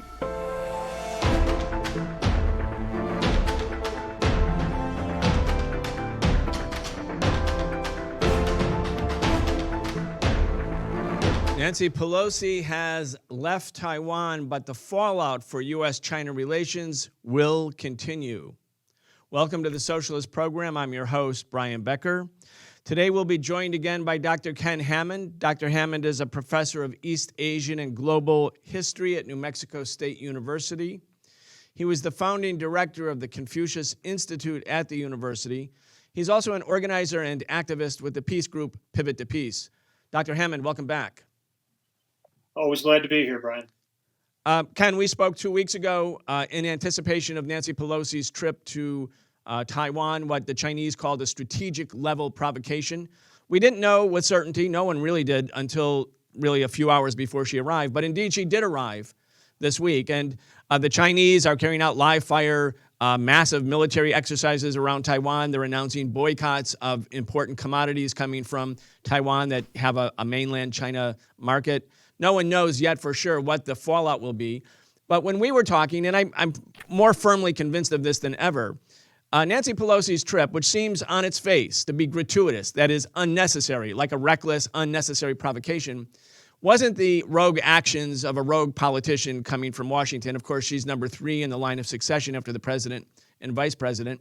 But there was some sort of talk about, well, Biden said, we're not telling her to go. We've advised her not to go. She could not have gone. She could not have gone without the blessing of the Biden White House. She could not have gone without the blessing of the Pentagon. If the Pentagon or the White House said to the Speaker of the House of Representatives, you're not going, this is a reckless provocation, this is unnecessary, this is an unnecessary escalation, she would not have gone. The fact that she went, I think, means that for sure this was part of a U.S. operation towards China. Anyway, your thoughts? Well, I think that's very true. You know, the appearance of Biden's comments when he said that the military didn't think this was a good idea, and of course there were a number of op-ed pieces and other things in some of the American media that raised concerns about Pelosi's trip. I think some of that is perhaps intended to convey the idea, you know, that there's debate and there's discussion and all this. But I think it's clear that an event of this magnitude, the visit of the Speaker of the U.S. House of Representatives, the Democratic Party Speaker of the House of Representatives, the same party as President Biden, this is not something that happens just sort of on a whim. This isn't, as you say, just her as a kind of rogue actor. And the fact that she reached out across party lines in Congress, invited Republicans as well as Democrats to accompany her. She referred to it in her comments in Taiwan as a congressional delegation.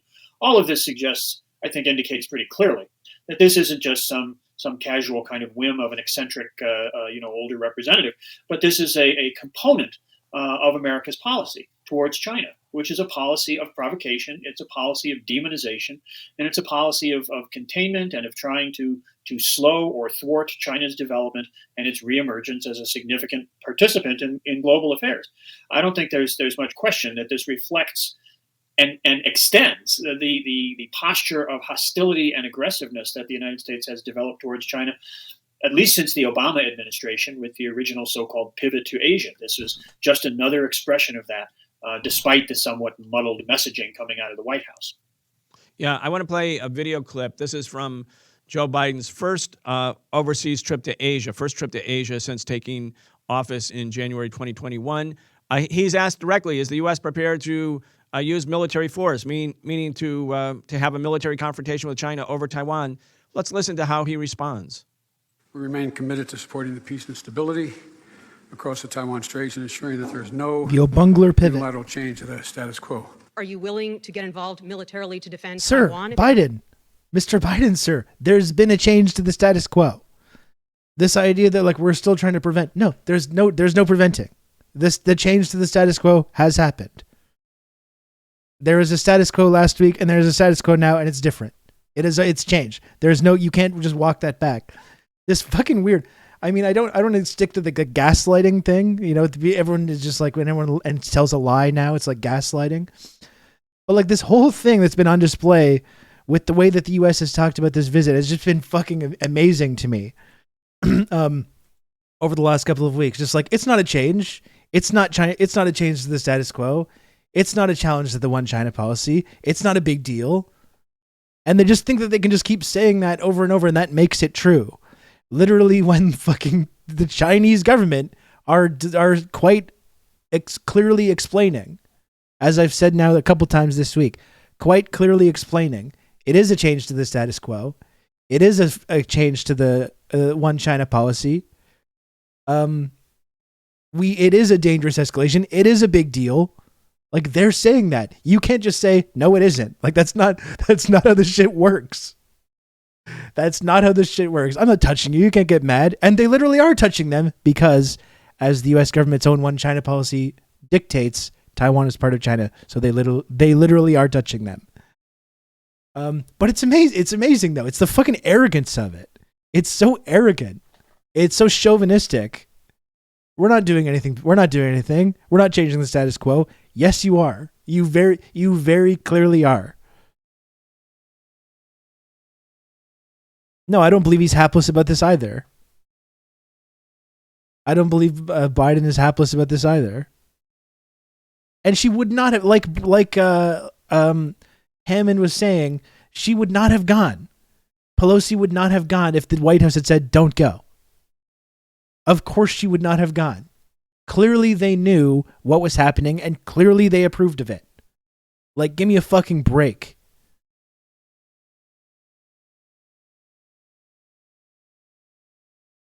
Confrontation with China over Taiwan. Let's listen to how he responds. We remain committed to supporting the peace and stability across the Taiwan Straits and ensuring that there is no unilateral change to the status quo. Are you willing to get involved militarily to defend Taiwan? And then, of course, you get the bloodthirsty press at the same time. Fucking, of course, the first thing that they're just braying for fucking war now. Are you going to get involved militarily? Are you going to start World War III? What is with these psychotic liberal journalists constantly begging the president of the United States to start World War III? Is that normal? Is that part of your free press? When you've got these bloodthirsty fucking liberals that are just haranguing the president of the United States, please start World War III. Why aren't you starting World War III? Please start World War III. Squealing like rabid hogs. Are we getting another war, a real war, and not a small proxy war, daddy? That's what these fucking people are saying, these bloodthirsty liberals. The dronies. Remember? Remember how these people kind of refer to us as the tankies, the people that want... I actually think we should have dialogue. I think we should have diplomacy. I don't think we should escalate. I don't want a new Cold War. I don't want World War III. And they say, tanky. You're a tanky for saying this.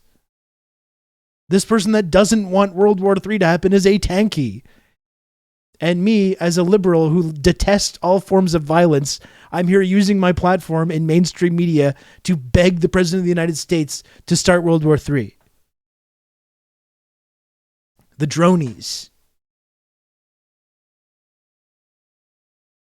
The fucking dronies. They've been oinking for war since the end of the Cold War. Yes, they have.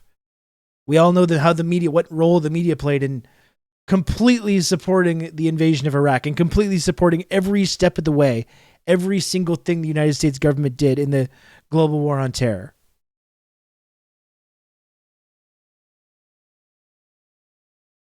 I think between them and the hogs who deny COVID, they all want to die but don't realize it. Yeah, it's part of that like Freudian death drive, I guess, right?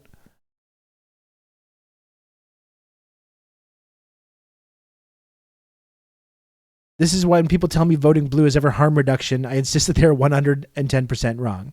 And you're not mistaken in that. Orb Lady, what are you getting? Is Orb Lady, are you being silenced? We have a weird like auto mod thing that sometimes people get snagged in. I don't totally understand how it works. So Orb Lady, it's probably not your fault. It's the auto mod thing. I have no idea how to control it, frankly. Or who's allowed, like, usually when someone gets auto modded, it shows up in the message. To talk you through all this. We know that every gig economy guy is like raging hard erect over being able to bring their business to the balkanized China or employing a bunch of refugees for mad cheap. Comrade Social Distancing, thank you for the 2 gifted subs.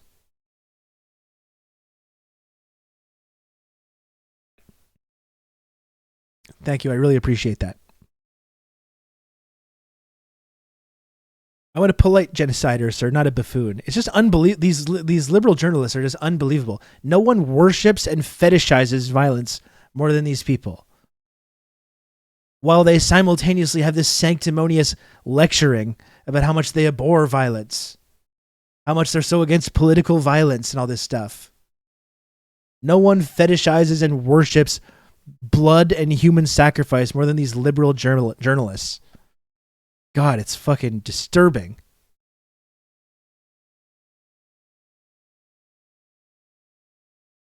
Johnny, dialectically, you never not be watching this and driving at the same time.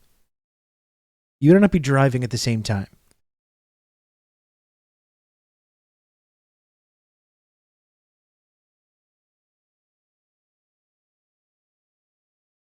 They can't seriously get even one perfunctory non-war question in first, just for appearances, so they just jump straight to, so when do we start bombing? Yeah, of course, no one in the media establishment is earnest about like interrogating what China's viewpoint is on this. Just the fact that it's China being aggressive and it's China making a big deal over nothing, and it's China that's going to escalate this, that's just taken as a complete given, right? That's just a given. We don't need to interrogate that in any way. That's the basic framework from what we're operating on. Of course, the beauty of our weapons. God, these people are sick. Unilateral change of the status quo. Are you willing to get involved militarily to defend Taiwan if it comes to that? Yes. You are. Like, we understand that that's World War III, right? Frankly, they said the same thing about Ukraine and then did not. I think what he's talking about is probably continuing to sell weapons to Taiwan and not starting to fire missiles. But like that's escalating things to World War III level. Yes, he says.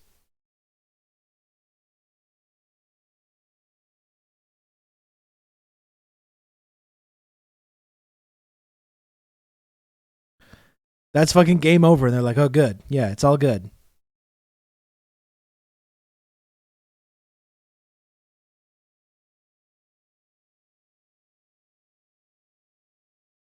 Wanting to redacted the president to prevent a war? Gasp, how could you promote such violence? Meanwhile, congrats, Mr. President, on droning a retired Al-Qaeda guy while he was playing with his grandkids. Yeah. Oh, Jesus Christ. To get involved militarily to defend Taiwan if it comes to that? Yes. You are. That's a commitment we made. Okay. I would pay good money. I would love to see President Biden say what he just said right now to President Xi. I'm sure when they're having these conversations, Biden is dancing to a different tune there. Of course they'll be taking that back immediately. Of course. Of course they will. God, these people are sick. As using military force against China over Taiwan is a commitment that we made. Please explain that. I wish I could. That certainly doesn't reflect the realities of the legal obligations that the United States government has taken on itself, and it doesn't reflect even the statements that have been made by previous presidents and by this president in other contexts. The idea that the United States would undertake the actual military defense of Taiwan, I think, remains a very problematic question.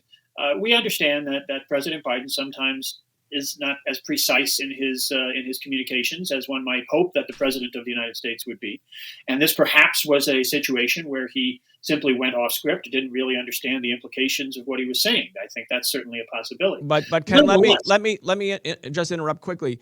Sure. As Nancy Pelosi has said, and as Bob Menendez in particular said, and he's another China hawk in the U.S. Senate, he made the point that Biden said that not just at that moment, but he repeated it 2 other times. So since he's become president on three different occasions, he has reaffirmed that the U.S. will use military force. Now, you're right. Joe Biden has been, he's famous for putting his foot in his mouth, or both feet sometimes in his mouth. I mean, the man is notorious for it. But when you repeat on three different occasions since he's become president that the U.S. is prepared to go to war with China over Taiwan, to use military force, and he says it's a commitment we have made.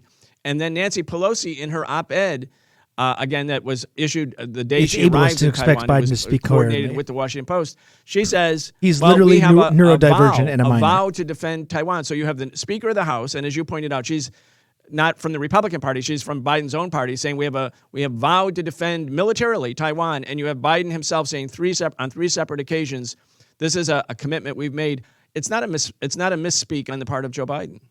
Well, I agree with that, and I think that what's important is that it reflects the actual conduct of the United States. The conduct of the United States has been to reposition itself in the Western Pacific, in Southeast Asia, in South Asia, to take this aggressive posture, to ramp up its military provocations in the South China Sea, in the Taiwan Strait.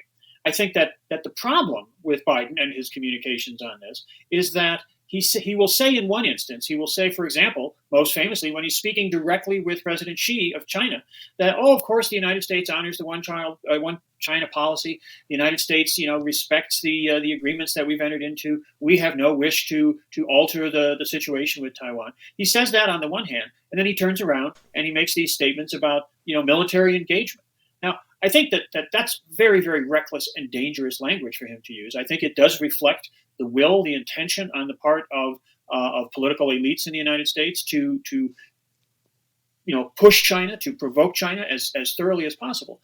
I think we also, though, need to reflect upon America's conduct historically, which is that we often provoke situations, the American government has often provoked situations in which it sort of adopts this hostile posture, but when push comes to shove, it leaves people, like the people of Ukraine right now, to suffer the consequences of its reckless rhetoric and actions, while the United States sits back and sort of tries to reap the political benefits of this kind of conduct.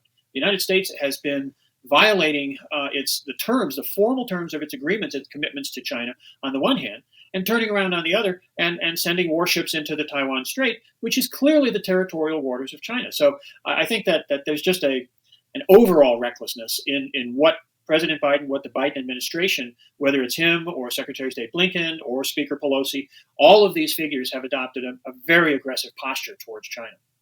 I'm glad you put it that way and emphasized the issue of arrogance and hubris and the U.S. officials sort of talking their way into a corner or talking in a way that ups the ante, escalates the situation, creates a confrontation. And then when all hell breaks loose, they can sit back and sort of, as you put it, just see which way the wind is blowing and see what kind of political rewards can be reaped. I mean, Nancy Pelosi's op-ed about her trip to Taiwan contextualizes the trip with her recent visit to meet the head of Ukraine, the leader of Ukraine, Zelensky, where she was basically shaking his hand and kissing him and doing this big publicity thing like, yeah, you guys just keep fighting, you Ukrainians. We're right behind you. The fact is, they care about the Ukrainians just about as much as they care about the people in the island of Taiwan, which is not one whit. The American government, these politicians, these cynics, these war makers, these warmongers, they don't care about Taiwanese people. They didn't care about Taiwanese democracy. They supported Chiang Kai-shek's bloody military dictatorship, which you explained to us, and we can maybe review it for the audience. During that whole time when the people in Taiwan lived under really what was just the same as fascism under Chiang Kai-shek after the occupation of the island following the defeat of the Chiang Kai-shek Kuomintang or nationalist forces in China's civil war. They lost to the communists. They fled to Formosa, what the Japanese called Formosa, Taiwan, the island of Taiwan. They occupied it, and they imposed a military dictatorship. And it was at that time, Ken, in 1955, when it was a complete military dictatorship and tens of thousands of Taiwanese were being killed, that the U.S. signed a mutual aid treaty, a military treaty with the so-called Republic of China, and they gave the Republic of China, the rump government in Taiwan, the seat of China at the UN. They don't care about the Taiwanese. They don't care about Ukrainians. They don't care about Iraqis. That's all just for public consumption. And when people I know I've said this a couple times this week, we don't need to retread the same territory. When people that are ostensibly leftists, ostensibly critical thinkers, and they repeat this shit, that this is about, whether it's about Taiwan or whether it's about Ukraine, that it's about keeping these places free and independent, and it's about protecting democracy. and all this stuff. It's just like I can't wrap my mind around it. How you can be like someone who has a basic understanding of U.S. foreign policy, and then will right away turn around and repeat this kind of shit about Taiwan or about Ukraine. Oh, it's about, listen, we gotta protect and defend democracy. We gotta defend human rights. This is why America is getting involved in these things. It's like, are you fucking kidding me? Like, it's unbelievable that people will uncritically repeat this. It's so childish. Like, I've ranted about this like a number of times this week because it's just it's unbelievable to me that still people believe that any of this has to do with human rights or democracy or sovereignty. Or even when you suggest that it's some kind of showdown between rival imperialist powers. No, I'm sorry, that's not what it is. There's one imperialist power that's threatening a smaller society right now. It's America and Taiwan. Those are the two actors in that situation. Critical thinking is not an American quality. It's, I guess not. Well, I completely agree with that, and I think that was by the way, that was great by Brian. Brian was spitting there on aspects of the history of Taiwan, aspects of the relationship between what's happening on the island of Taiwan and what's happening on the mainland, the rest of China. That we went over some of that the last time. I thought one of the most remarkable things in that op-ed piece that Speaker Pelosi ran in the Washington Post was in her opening paragraphs, where she talks about how the Taiwan Relations Act, when it was passed by Congress and signed by President Carter, that was in 1979, was a gesture of support for democratic Taiwan. Apparently, the speaker doesn't understand anything about the history of the island of Taiwan, because in 1979, it was under martial law. There was no democracy in Taiwan. No political party other than the Kuomintang, the Nationalist Party, was legally allowed. I have friends who were grad students going to learn Chinese in Taiwan back during that period, and it was illegal to go to a club and dance, and the police would raid places. It's just the people here have no conception.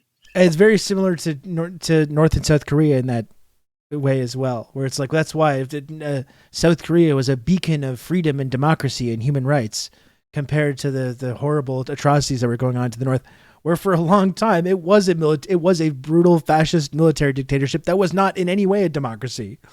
It was not even close to being a democracy. And in South Korea as well, for many years, until the effect of the sanctions and the blockade were able to reverse this trend. For many years, quality of life was actually higher in the north than the south. And they still say it's about keeping the democracy. It's this beacon of democracy. Yeah, if you're a U.S. ally, it's democracy. It's really as simple as it is. That's what I mean when it comes to Ukraine, or when it comes to Taiwan, or when it comes to South Korea.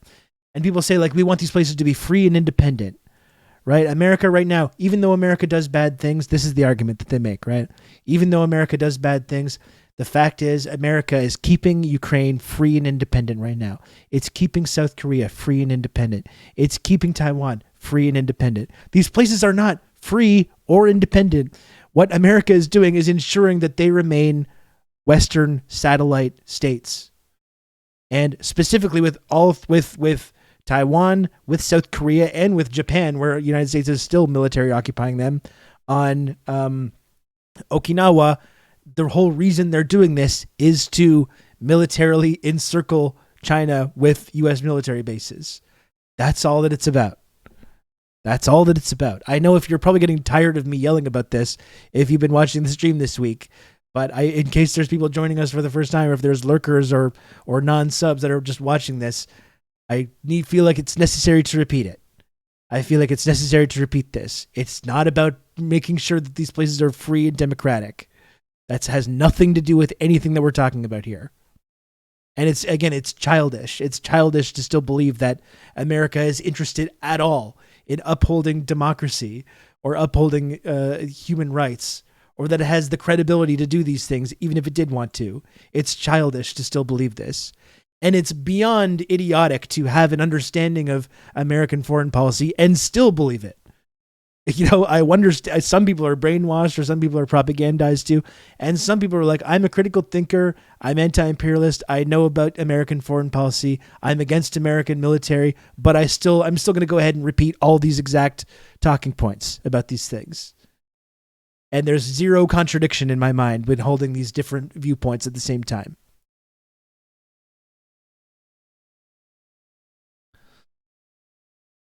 Of what life on the island of Taiwan was like until until martial law was finally lifted in 1987. That's 8 years after the Taiwan Relations Act was passed. So when she says this was a recognition and a commitment to democratic Taiwan, it's just ridiculous for her to say that. There's no historical foundation for saying that. Even today, the different political parties that pass leadership around in Taiwan are all representatives of wealthy elites. This is not a situation that's all that different from the phony democracy we have right here in the United States. So, this idea of Taiwan as some sort of bastion of freedom and democracy, which she goes over time and time again, it's not connected to the lived realities of people on Taiwan. The vast majority of whom, of course, as we know from local political polls there, just want things to go on the way they have been. They just want to go about their lives and pursue their own livelihoods. But all of this, the imposition of martial law back in 1947, 1948, and its maintenance for the next 40 years, the crises that have repeatedly sprung up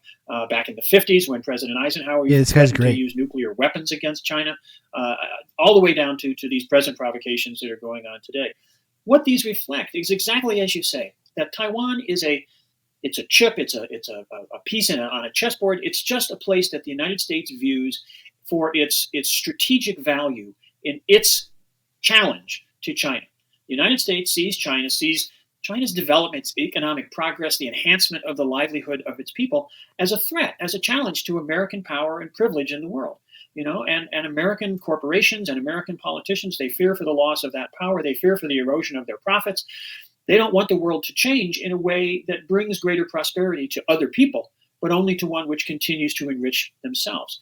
That's changing, and that's going to change no matter what American politicians do. There's no way that these deep historical transformations taking place in the global economy are going to be thwarted by, this propaganda against China, or by, sending warships through the Taiwan Straits, or even by sanctions or other things that the United States might try to impose. China is developing. It's going to continue to develop. That's the will of the Chinese people, and that's been a tremendously successful program there. The Chinese government is supported much more enthusiastically by Chinese citizens than American politicians are here at home. So we face this very, very dangerous situation where American politicians, American elites want to hold on to a past that is fading away behind them. And they're willing to endanger people all over the world, and really, in fact, endanger the American people themselves in order to protect their own power and privileges. One of the big priorities for the U.S. government since Obama announced the pivot to Asia in 2011 has been to consolidate the other non-Chinese Asian countries into an American network that would be both an economic, political, diplomatic, and military sort of cordon around China. Not all bad. Containment of China. And by containment, we mean to put China in a container, put it in a container such that it can't really move. I mean, it's not containing. Yeah. Frank, isn't the general sentiment in Taiwan that they want sovereignty, but they don't want it by making concessions to the U.S.? Don't we have pretty clear signals? Yeah, as they were just referencing, I think the majority of people on Taiwan just wanted things to go on the way that they are. They don't necessarily want to be part of China, or they don't want to be part of the Chinese government. They don't want to be governed by the Chinese government, but they also don't want this American interference, and they certainly don't want fucking war to break out over their society. Which is, I think, a pretty normal thing. And like we've talked about, I think the reality is there's been sort of a nation building project to ensure that there is a resistance to reunification there as well. Although I know that I'm positive that there are people there that are pro reunification that do want that. Of course, we never hear about these folks in our media. No one ever talks about this. But like we were saying when the first day we started talking about this, when Pelosi or whoever else talks about it, they talk about it every single person on Taiwan is 100% in agreement about what they want in terms of the future of the island, and that they want to be a Western satellite state, and they want to be their own, and they want to be independent. That's not at all true. That's a complete misrepresentation of people's views. Not that those views don't exist, but the idea that there's some kind of uniformity of thought on this is completely preposterous. And the majority certainly don't want World War III to start in their fucking backyard, and do not want to become even more so a like client state of the United States. If only there were a way to have them be two systems, but be part of one country. Yeah, exactly. Yeah, I think the statistic is more than 80% want to maintain the status quo. Yeah. Chinese expansionism, because there's no visible Chinese expansionism outside of integrated trade agreements like the Belt and Road Initiative or other network-based economic arrangements. But China's not building military bases around the world. It's not expanding its military to other areas. So containing China means to put China in a container. So you had Biden, and we played a little clip from his first trip to Asia, talking about South Korea and Japan and trying to enlist the Philippines, other countries into this network. There was an article in the New York Times. I don't know if you had a chance to see it. It came out on Wednesday. It came out today, the day we're recording the show, where there's an analysis that this trip by Pelosi has actually undermined Biden's aggressive strategy of network building, because what Pelosi did by escalating it so provocatively, by escalating the situation, by creating a confrontation or near confrontation in Asia, she did it without consulting any of the other so-called Asian partners. It shows that South Korea, Japan, the Philippines, Thailand, or any other nation, they're not real partners. They're like junior partners or less than junior partners, because here's Pelosi upping the ante. It could really impact on those countries if there's a military clash in Asia, in the Pacific. They're not talked to at all. It shows that they're really in a neo-colonial status. And obviously, since they don't want to be, and no country wants to be a neo-colony, and no country wants to be a subject to American imperialism and dictated to by American politicians like Nancy Pelosi, they're going to take umbrage at that. They're not going to like that. They're going to resist that. In other words, there's a self-defeating, contradictory character of this arrogant strategy. Oh, I couldn't agree more with that, too. Even Biden's trip, where he made those statements about military engagement with China, that was a trip that did not yield by any means the kinds of results that he had hoped for and that had been talked about before he embarked on that. I think that recent American diplomatic efforts in the Western Pacific or in Southeast Asia or South Asia have not been going well. Despite the propaganda that gets put out and the various claims that get made, these countries are very uncomfortable. I mean, Japan and South Korea are still, because of course they're occupied militarily by the United States. We have tens of thousands of troops over there. They're in a situation that's somewhat particular. But other countries across the region are increasingly anxious about the desperation that they see in American activities in their areas. I think a very, very clear indication of all this has to do, or can be seen in the response to the war in Ukraine, where the United States talks about how this has been such a great thing because the Biden administration has reunified all of our allies and the whole world is backing us against this terrible aggression by Russia and all this. When in fact, if you look at a map of the world and you look at the countries that have supported the American sanctions and the American aggression there, as opposed to countries that have not, the vast majority of people in the world are represented in countries that have not joined in that American sanctions regime and supported the American policies. And that includes countries that are routinely talked about by the Biden administration as if they were big supporters, like India. Right? India doesn't sign on to this stuff. Now, India and China have their own issues, and those have their historical roots, much of which are the legacies of imperialism themselves. But the fact is that this is a moment where India and China are finding more in common in the anxiety that both countries feel about American imperialism and about American domination. So, yeah, I think that Pelosi's trip, going to Singapore, going to Malaysia, those are not countries which are gung-ho supporters of the United States in this region. Those are both countries, especially Singapore, that have navigated a very, very careful relationship with China, that appreciate China's return to prominence in world affairs, and I think are anxious about American intentions and about how those are going to affect them. So, yeah, I think that this idea that this is, as Secretary of State Clinton said in a famous article back in 2011, this is not the new American Pacific century. That's what she was calling for. Let's have a new American Pacific century where the United States thinks of itself as the hegemonic power all across the Pacific. But we see that falling apart in places like Singapore, in little countries like the Solomon Islands. The white colonial, post-colonial societies like Australia and New Zealand, sure, they're willing to a certain extent to sign on, especially Australia. But we saw statements recently by Prime Minister Ardern in New Zealand in which she said, let's not get carried away with this. China is a very important country. We may have our disagreements, but we also have a lot of shared interests. That's a much more pragmatic approach. And when you see country like New Zealand. It's amazing that stance that he just outlined has become so controversial. Sure, we don't agree on everything, but we also have all these important trade alliances and we're directly neighbors. So perhaps we should try and have dialogue and understanding. That viewpoint is completely absent. Literally, like we were talking about the squad and everything, there's no one. There's not one person in the United States government that's making this argument. Not one person. Of just that, of not even saying it's good. Not even saying, oh, yeah, we think it's great, but just saying like, let's understand that we're economically intertwined, and we should maybe pump the brakes on this escalation and try to encourage peace and understanding and dialogue. There's not one fucking person saying this. You know, it's just, I don't know. Again, I always go back to the stuff about the press freedom and the freedom of thought and freedom of expression. All our political system, all these wide variety of political views are represented. Well, not that one, not that view of let's de-escalate this new Cold War. Let's not obviously always constantly deliberately antagonize our number one trading partner. That's just this completely foreign viewpoint that gets, if you say that, everyone just yells at you. You would probably, if you were in the Democratic Party and you go and make that case right now, you'd probably have more severe consequences than someone like Joe Manchin has had for literally just deliberately tanking their entire agenda.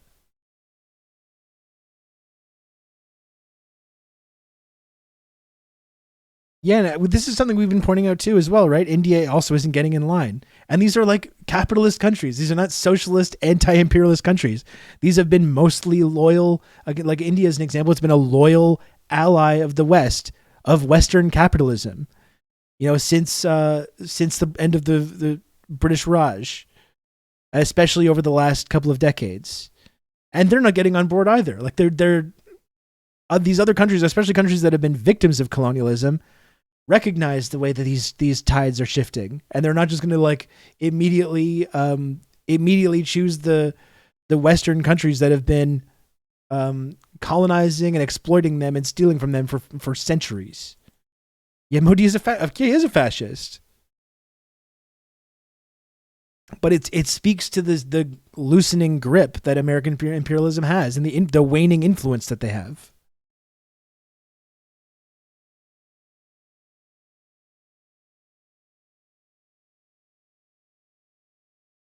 Taking that kind of attitude, it suggests just how far American ambitions, are overreaching, and how the realities of America's international situation are eroding in ways that simply are not being addressed. The pivot to Asia announced by Obama in 2011 was considered, well, it was misunderstood at first. A lot of people didn't know what it meant because it's vague. What does it mean to pivot to Asia? But obviously, when one started to read the details of what the pivot to Asia included, it meant that by 2020, 9 years after Obama's announcement, the U.S. was planning to place 60% of its U.S. naval and 60% of its U.S. Air Force assets into the Pacific, meaning around China. So the pivot to Asia it had an economic component and a political component, but it had mainly a military component. And when you think about the U.S. history in the last, say, 125 years, this wasn't the first pivot to Asia. In 1898, the U.S. went to war against Spain to take over Spanish colonies, Puerto Rico and Cuba. That was in 1898, 1899. It then seized part of... Yeah, totally. It's almost like everyone is sick of our shit and will take any side as long as it's not ours. Yeah. Again, none of these places, regardless of whether we agree with them politically or not, they're not run by stupid people or ignorant people that have no knowledge of history. India knows all, like, regardless of what's going on with the Indian government, Modi, India knows all better than almost anyone about the history of Western colonialism and imperialism. They know it all too well. It's such a big centerpiece of their history.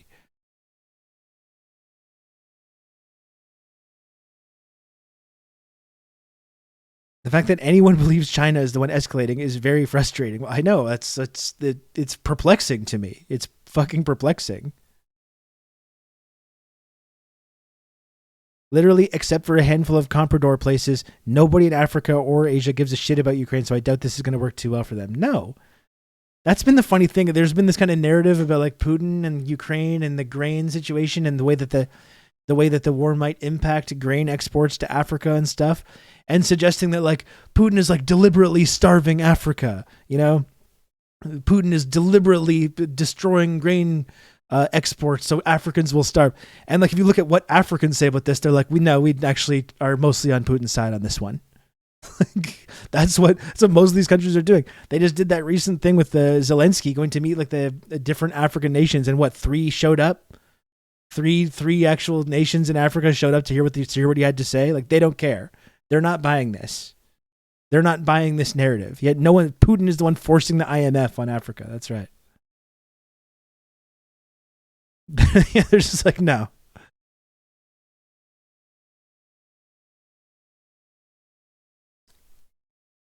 Yeah. It's funny. It's funny though when people try to hold that up as how can you not support NATO on this? Look at what Putin's doing to Africa, and just be like, well, I just pay attention to what Africans are saying about it. Like when we watched the clip on Breakthrough News, I mentioned this with Rania Khalek when one of the youth leaders of the ANC in South Africa talked to Rania Khalek about it, and she was like, no, she was like super pro Putin, like almost so much that it made us like a little uncomfortable. It was almost like, okay, like, you can pump the brakes a little bit, but like, no, it's like there's a fervent strain of that kind of thought going on there. The idea that African is somehow like that there's some sort of consensus on supporting the West when it comes to Ukraine or supporting NATO. They're like, no, there's no such thing exists. And Africans famously, trying to get out of Ukraine during the invasion weren't even allowed to leave. And you know, black and brown Ukrainians all faced all these problems trying to get accepted as refugees in other places. Whereas the white Ukrainians were just allowed, oh yeah, come on in. Come on in. It's almost like Africa has had a negative experience in the past with the West. It's almost like that as well, as has India, and has Indonesia, and a lot of these countries, and Korea.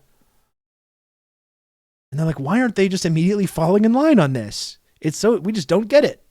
We just don't understand why these countries are just like falling over themselves to help us out on this one.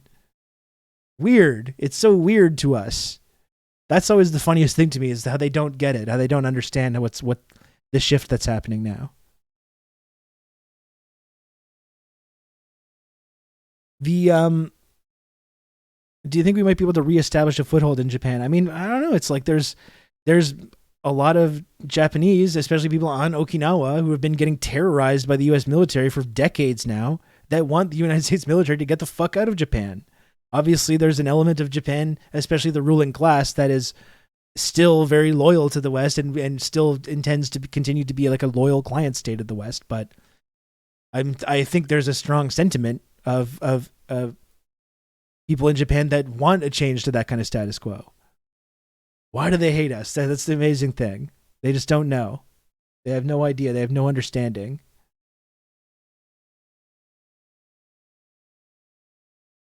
All of the flag emojis are moulding over the Amnesty International AP report about Ukraine stationing their military and civilian infrastructure and endangering citizens. Yeah, Putin propaganda outlet, Amnesty International. That's right.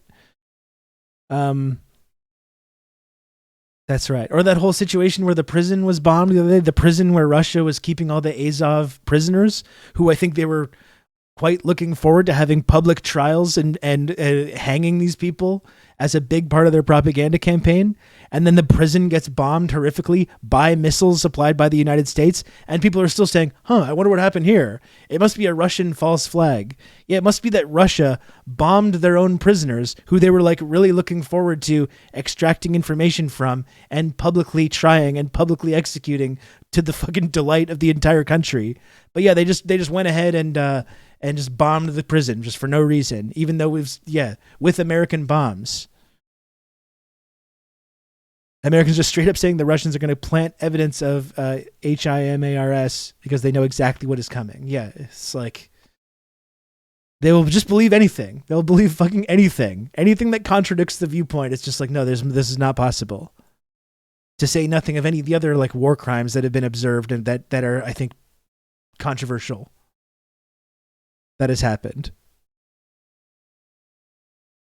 It's 6D chess. Yes, we'll murder our own prisoners of war with American bombs rather than having public show trials and extracting confessions from them and stuff.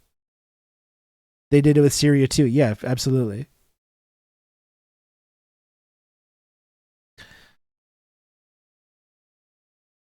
Famously a Putin stooge. Yeah, Amnesty International. Sorry if that wasn't clear. My comment was about Japan was to reinforce how many bridges have been so dramatically burned. No, it was clear. I think it was clear. Thank you, Marina. Thank you for complimenting my shirt. I appreciate that. Russia won't let our hostages leave the war zone. Jesus. Okay. Colombia created the Panama Canal. That was all designed to create a Caribbean base that would link American northeastern industrial cities to the Pacific and to China in particular. The European powers had already divided up, sliced up China into different spheres of influence. That's when Hong Kong was stolen by the UK, for instance. But the U.S., even though it was late to the game of dividing up China, it was there by 1898, 1899. John Hayes, the Secretary of State, wrote the Open Door Notes as a policy. It was a pivot to Asia. And the Philippines was invaded, and a million Filipinos died resisting the American takeover of their country. And then still the Philippines was made into a colony. And then right after World War II, right after the U.S. dropped atomic bombs on Hiroshima and Nagasaki in Japan, ending at the end of World War II, the U.S. pivoted to Asia by going to war in Korea. And 4 million Koreans died, according to the Encyclopedia Britannica, about 1 out of every 5. And the main complaint of American pilots was that there was nothing left to bomb in Korea. And they made that complaint by December 1950 or January 1951, and the U.S. kept bombing for 2 more years.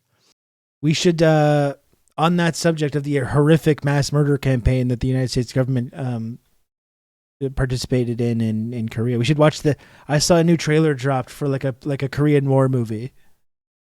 The brave, heroic American pilots of the Korean War. This trailer just came out today.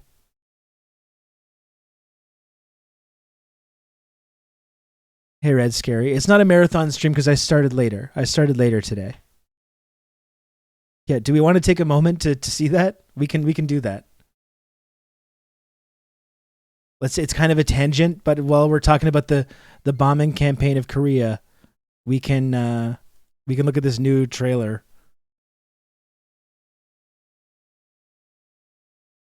That just came out. Devotion, it's called.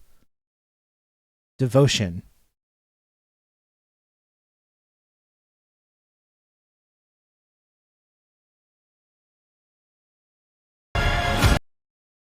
It seems loud.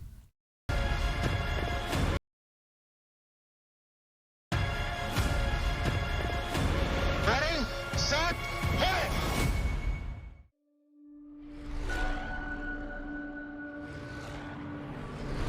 You the only person I ever met belonged in the sky. Just remember you belong down here with us too, okay? Of course, they've got to turn it into a heroic moment of African Americans, achieving this kind of greatness. It's so fucking manipulative. Your commanding officer called you one of the best pilots he's ever seen. It must be hard being the naval aviator? Absolutely.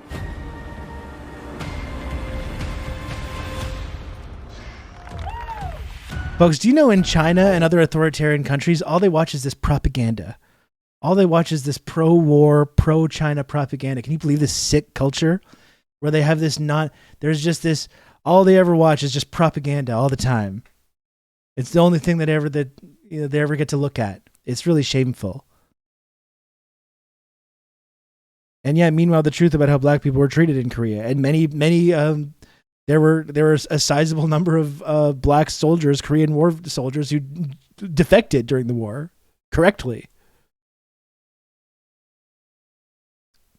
That's why we need the movies celebrating them. That's right. That's right. Jesus Christ. And just remember the context of Brian Becker describing what happened in the Korean War, killing one out of every 5 North Koreans and bombing. So there was zero infrastructure left. and continuing the bombing for two more years. More bombs than were dropped during the entirety of World War II. The world's looking different. Did you ever think that you'd be in a squadron with a colored aviator? Lieutenant And they're turning it into this story of like, you know, it's good to meet you. This inspiring story of transcending racism by participating in this mass murder campaign of Korean people. Say again? What are you going to find out about your wingman cruising at 10,000 feet, Lieutenant? Put him in a little bit of trouble. Who knows? We might get a peek at who he really is. North Koreans came pouring over the 38th parallel. Oh, the North Koreans, they started the war. And those pesky North Koreans, they invaded their own country. America didn't want any of this. America didn't want to have to drop all these bombs until North Korea invaded their own country. They violated the line that we arbitrarily drew on their country. They invaded their own country, so that we had to do this. We didn't want to, but we had to. And we're up. We knew this day might come. Yet it doesn't make it any easier. The most important thing is this. We bring everyone home. Mistakes get us killed. Can't tell you how many times people have told me to give up, quit, die even. That's why you can't always do what you're told. It's a mag! If I did, I wouldn't be here. What do you want me to do? Just be my wingman. This is sickening.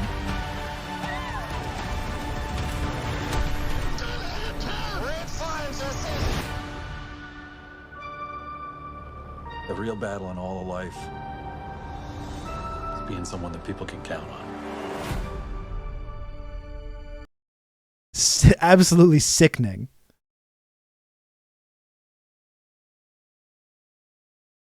Sickening shit. Yeah, it was really heroic when there was a fleeing refugee caravan which the United States military just bombed and murdered all hundreds of people, women and children.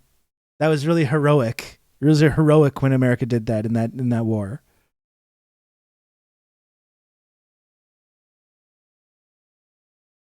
God damn, that's so fucking evil.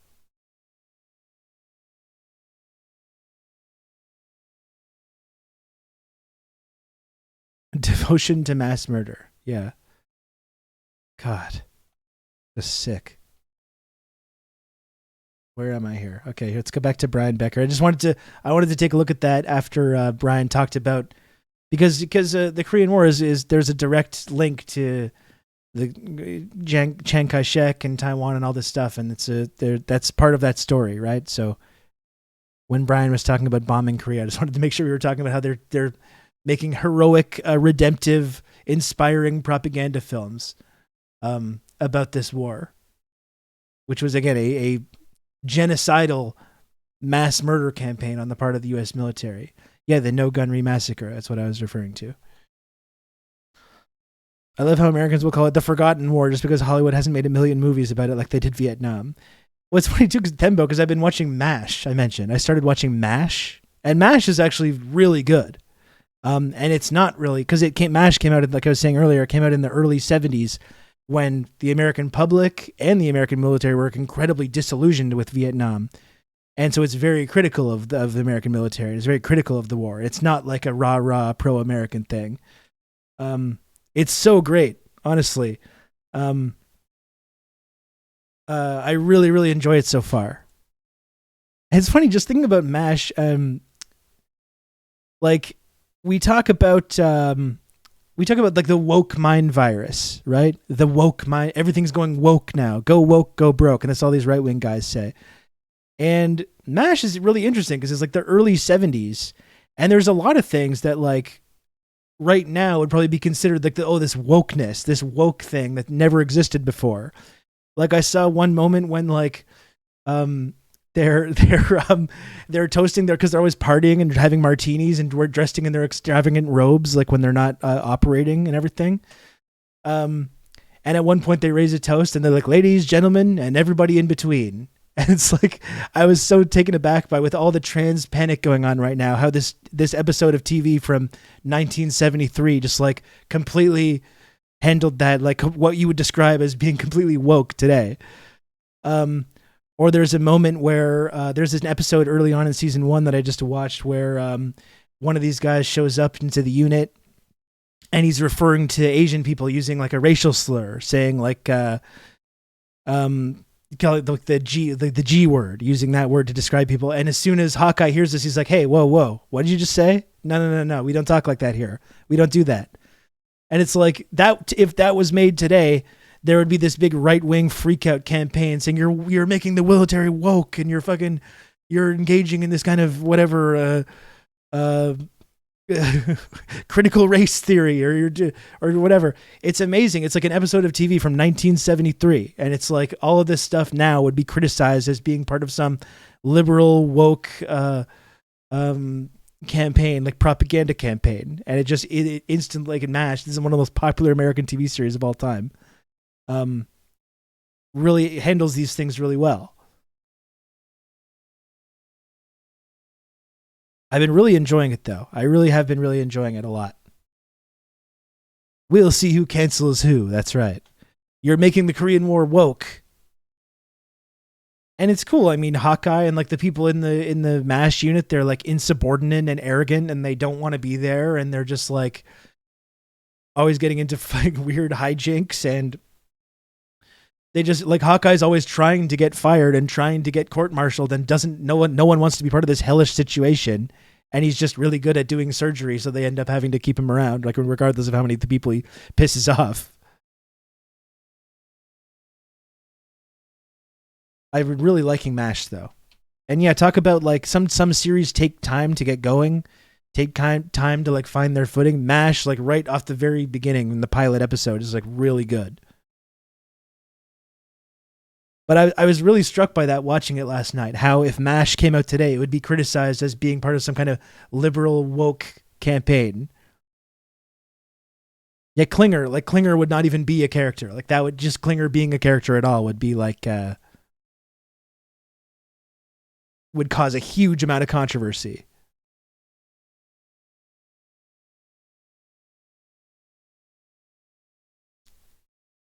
$51,000 factories destroyed by U.S. bombing. 51,000 factories. 29,000 schools destroyed. 4,500 hospitals and clinics. 600 research institutions. 8,200 cultural buildings destroyed. 2,100,000 homes destroyed. 564,000 hectares of farmland damaged. And yet, why does this country hate us? Can you believe this country of North Korea? They say that they have a whole museum dedicated to hating America. Can you believe this? Can you believe this backwards country? They have a whole museum dedicated to exposing American war crimes that they forced people to go to. This backwards authoritarian country. It's so unbelievable. Or yeah, all the damage to all the farmland and all the different institutions. They're starving their own people. Perhaps our bombing campaign, destroying all this farmland, and the never-ending sanctions and blockade, perhaps that's contributing to the fact that Koreans don't have to have enough to eat. Maybe that has something to do with it. But no, they're starving their own people. Right? That's how sick America is, and that's how sick imperialism is they visit this kind of horrific violence on people, and then they blame those people. They blame the victims for the consequences of that. They're downright hostile. You know, it's sick. It's really sickening. There's nothing left. There's nothing left to the entire country.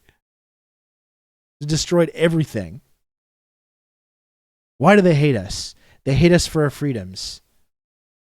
And now we've got to put out, and I would call that a woke Korean War movie about a man, an inspiring story of a man transcending the racial limitations that he has because of racism in society, and celebrating being a part of this.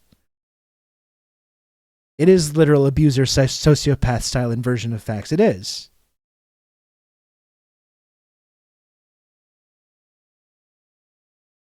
Sickening. Anyway, that was a bit of a sojourn. Bit of a, I don't know what that was. A little off topic. This more like adding more context to the current topic. But, you know, as you folks know, I enjoy talking about Korea and the Korean War and trying to understand myself and trying to educate others about this context, which we don't learn about often. Yeah, the Battle of Lake Changjin is the actual woke Korean War movie. I still have to see that.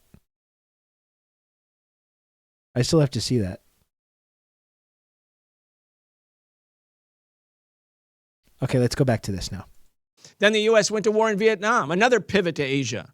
I mean, these pivots to Asia are pretty bad for Asians. And so we, yes. You know, you had President Obama who won the Nobel Peace Prize for, well, he didn't do anything to win that prize. I mean, he got that prize because his name wasn't George W. Bush, I think. He got the I am not George W. Bush Nobel Peace Prize. But then he announces the pivot to Asia in 2011. And here we are again, risking another major war in Asia and the U.S. announcing major power conflict, meaning conflict with China as its priority. Whenever the U.S. pivots, it pivots in a military way. And this is so in such contradistinction to what the Chinese keep sort of insisting, and the Americans announce it as simply propaganda. They say, why should the Chinese people's rise out of poverty and underdevelopment be considered a negative or deficit for you? Why can't it be win-win? Why can't our peaceful rise out of underdevelopment and poverty be considered a good thing rather than an existential threat? Again, let's help the audience understand what's the logic here for U.S. policymakers. I mean, Philippines, Korea, Vietnam, now this pivot to Asia. What's the logic here, or is there no logic? I think there is a logic, but it's not the logic we prefer. Well, I think there's a very straightforward logic, and the relationship between the United States and Asia has seen this logic be played out and demonstrated repeatedly.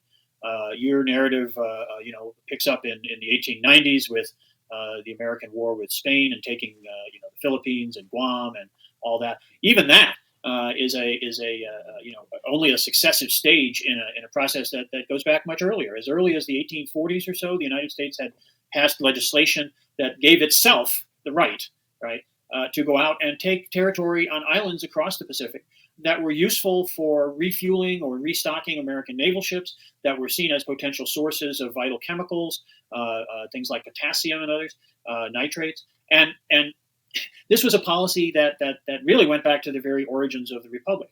The wealth of Asia, the wealth of China, was a huge attraction. I mean, that goes back, the whole modern history of Western civilization is grounded on this quest for access to and then control of the wealth of Asia. And in the 19th century, the United States becomes a part of that. The U.S. is occupied considerably with its own domestic imperialism, with the conquest of indigenous peoples and the expansion of its territory on the continent. But by the end of the 19th century, those very 1890s that you're talking about, the Pacific becomes the great new frontier.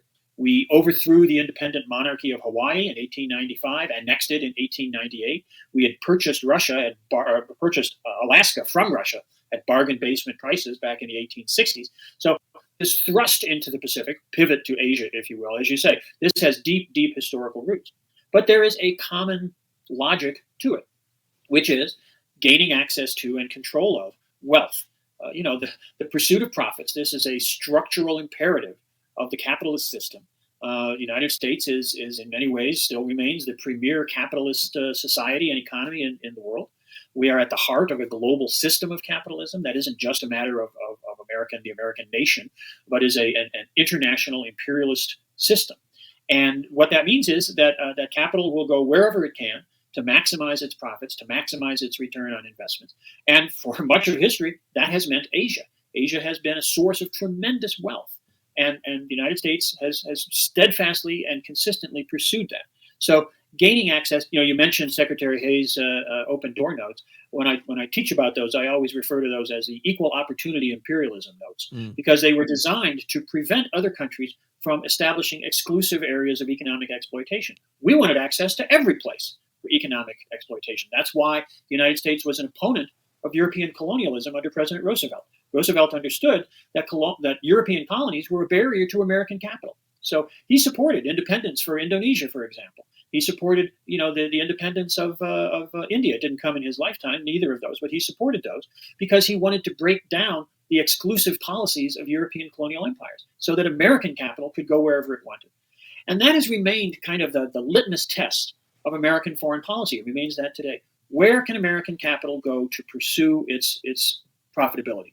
If a country is open to American capital, if a country throws itself at the feet of American capital and says, come on in and take what you need, give us the crumbs from your table, that's a great country. It doesn't matter what its political situation is. That's a democracy. Saudi Arabia. America makes billions of dollars, and we don't care about the repressiveness of that regime. We don't care about their policies of assassinating their political opponents. We don't care about cutting off the hands of people who do shoplifting. We don't care about that stuff.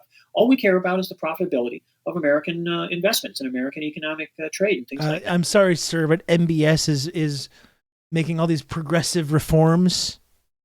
Thank you. I saw a big media campaign about that a couple years ago in America when MBS kind of appeared on the scene. I can't remember how that turned out exactly, but I'm pretty sure he's doing all these progressive things. Remember the Hillary? Oh, God. Hold on.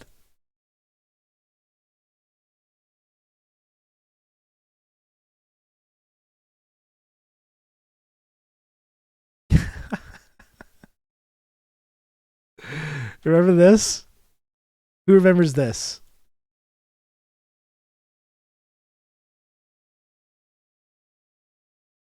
Ladies, start your engines.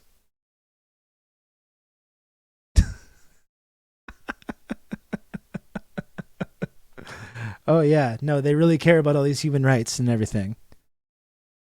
Absolutely.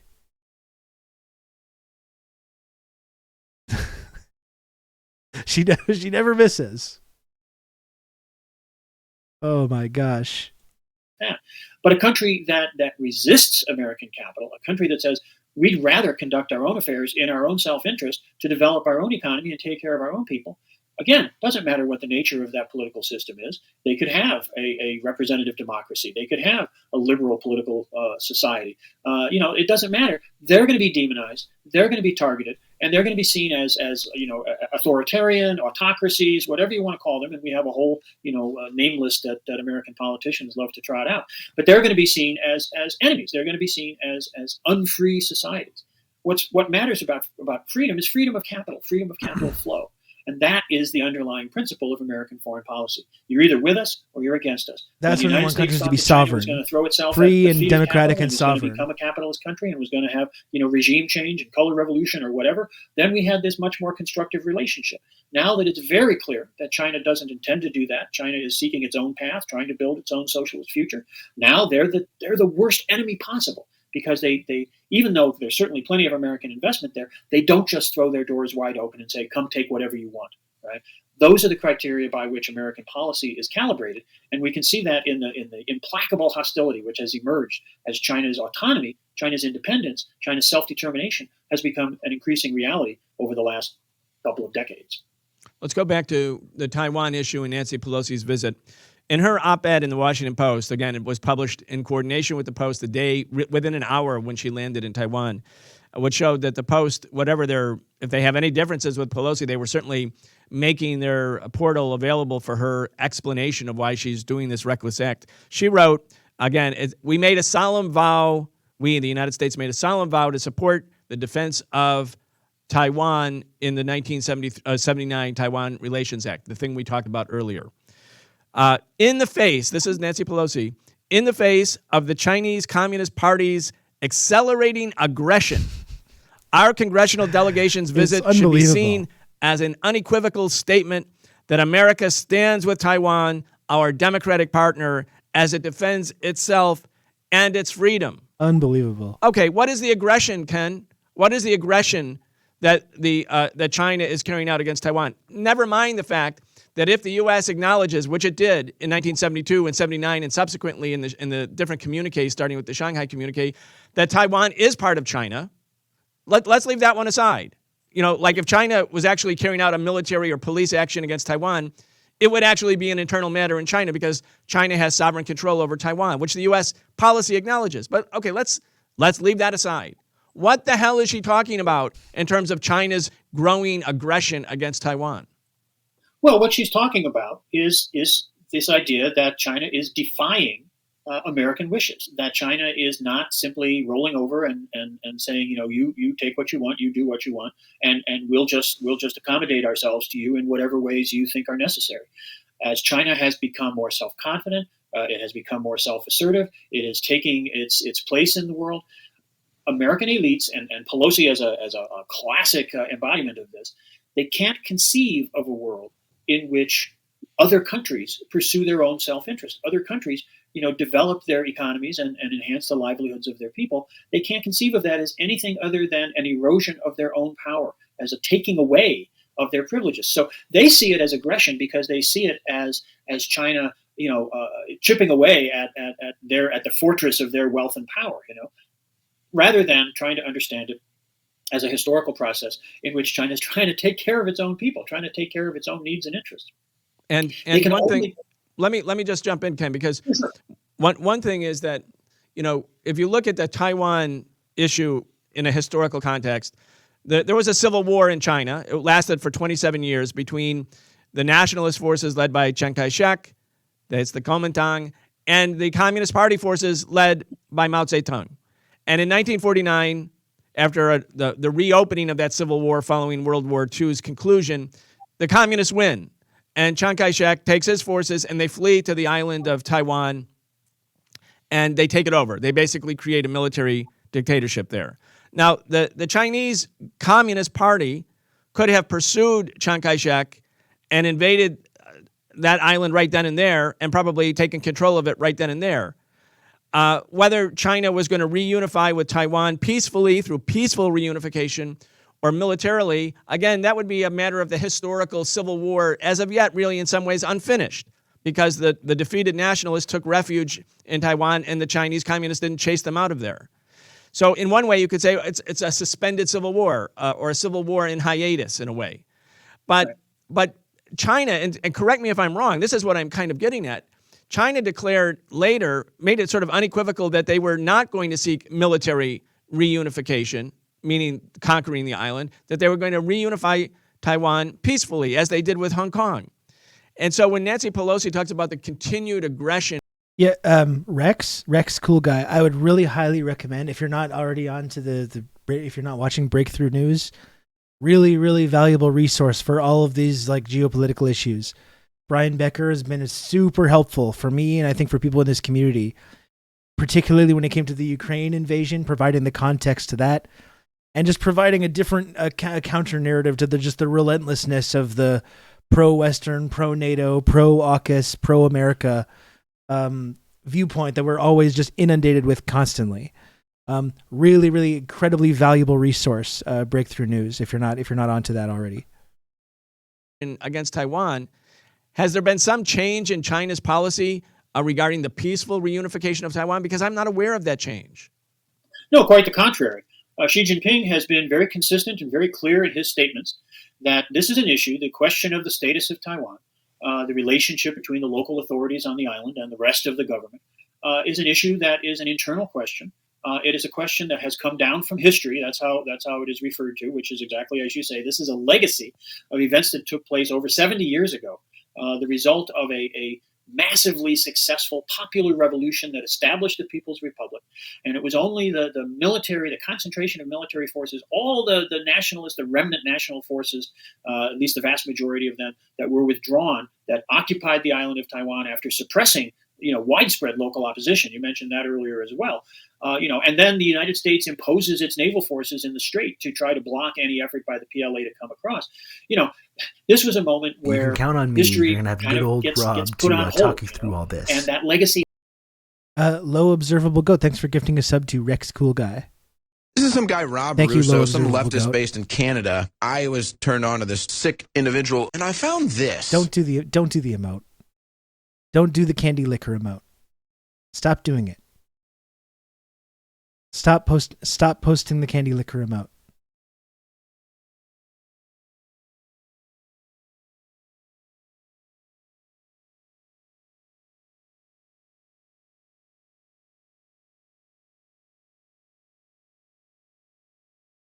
Everyone get some knife Robs. Let's see some knife robs. We need to defend ourselves. Defend ourselves.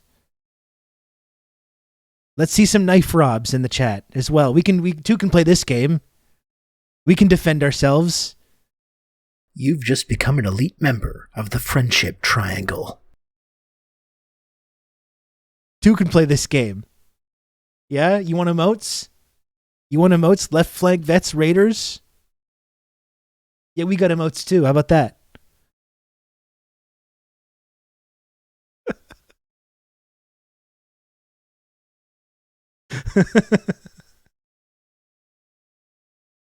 Yeah, we got emotes. Left flank vets, thank you for the raid. I appreciate it. I don't really appreciate the, I think, inappropriate and distracting candy liquor emote brigades. But I do appreciate the raid. Thank you. I'm Rob, by the way. Any raiders that are not familiar with me, you might know me from Twitter or the Insurgents podcast or this Twitch stream. Lolate, thank you for complimenting my shirt. And everyone, let me know what we can finish the emote wars, and more importantly, let me know what you think of my shirt. Let's get to something productive.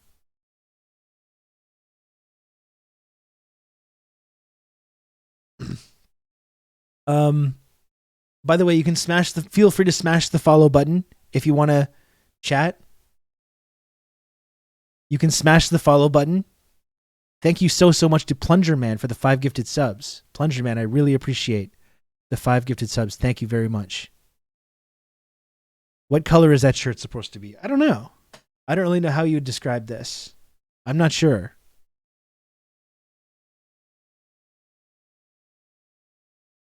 I need a fact for all these Rob emotes. Did not know about Knife Rob. Knife Rob is new. That's a new thing. Knife Rob is a new thing. With his left flank vet alley jumping. Yeah, that's right. That's right. Anyway, I do appreciate the raid. Thanks a lot to left flank vets. I asked John Stewart your question. Oh, did you? Did you, Marcus? How did that go? Thank you, Red Scary. Yes, he does? Okay, yes, he does. Okay, at least we know that now. Good. Does he ever put himself out there to get other people healthcare besides the troops? Not so much. But he supports it. That's the most important thing. He supports it privately, in his own mind, in his own thoughts. Does he go and yell at congressmen and congresswomen about like getting illegal immigrants healthcare or refugees or homeless people? No, he does not. No, he does not.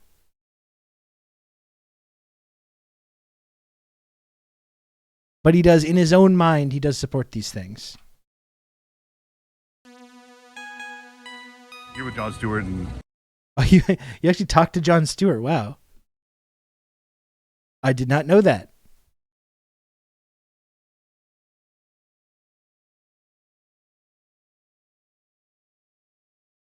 It's called optics, you commie.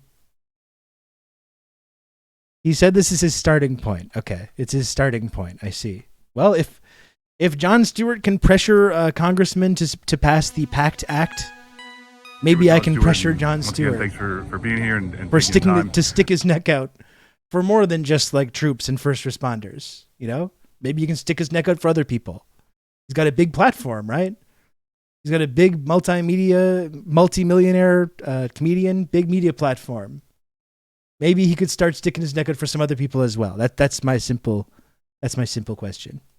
Healthcare for cops is next. There we go. With all of this, you know, this is in kind of a long line of legislation that's gone dead that could help the American people, especially veterans, specifically, you know, like talked about Agent Orange and those type of things. I mean, there's things in this bill that will help Vietnam veterans. Like, that's how far behind the curve we are. Yeah. Guys that fought in 1971. It's really amazing with the whole like $800 billion annual defense budget that they can't maybe carve out some of that to pay for the healthcare. But I guess you need to do all this separate stuff. Stop bullying Jon Stewart. I'm sorry, Kira. I'm sorry. I've been very cruel, very nasty. Very nasty to small bean Jon Stewart. Are still waiting. Yeah. And what do you think this says, though, to the future generation? You know, if I'm a young kid and I'm watching this, I'm like, they sure make doing this look exciting, but I'm seeing the consequences, and they don't seem to give much of a shit about that. So, not a great sales pitch. And as far as tying this into a bigger story, a bigger national narrative, because I've seen some comments online and they're saying, ain't nobody getting health care. That is a funny answer. No, they're not going to be able to recruit anymore. Like, you're not selling me on this. You're not selling me on this here. The fact that people are going to look around and be like, hey, it doesn't look like the U.S. government actually supports these troops at all. They're right. Hey, listen, man, this is not to the exclusion of, this is the test case.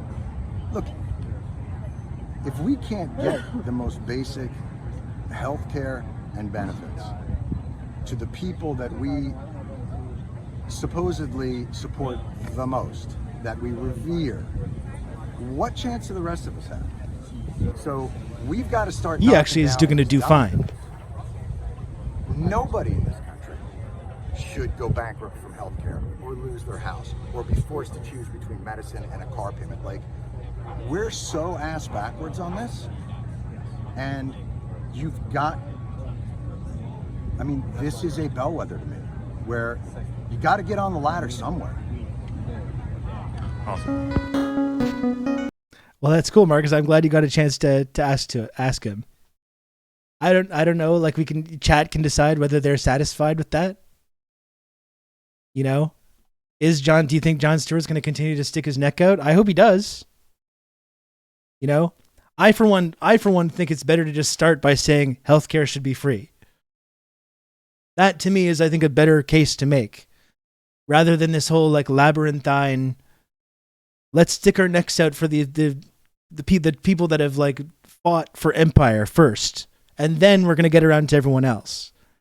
I'm not so sure it's gonna actually work like that.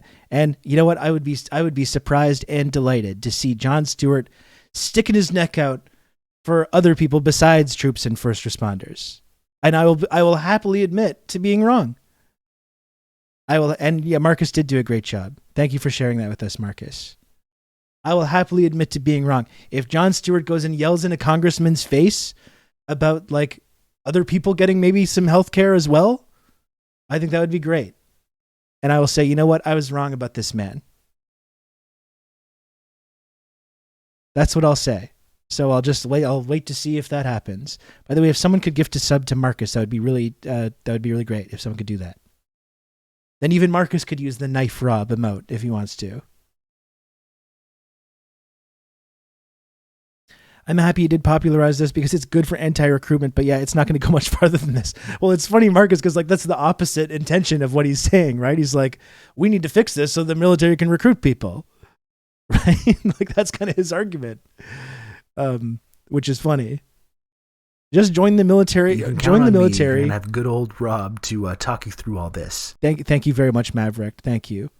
Join the military if you want healthcare, or just inhale some asbestos dust from the Twin Towers. One of those two things. Then Jon Stewart has your back.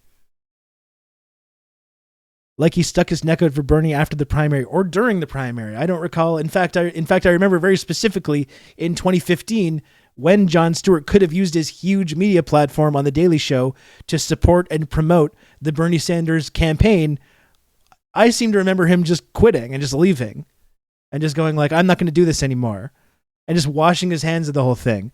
Remember the whole big reactionary movement that turned into the Trump movement, that he ignored, that when he did the rally to restore sanity, that he was bending over backwards to be like, no, that's legitimate and it's not racist and it's okay. Remember this? He was doing that. And then when that reactionary movement snowballed into the Trump movement, Jon Stewart just said, my work here is done. My work here is done. And could have used his platform to promote the Bernie Sanders campaign, who wanted to get everyone health care, not just troops, not just first responders, but every single person.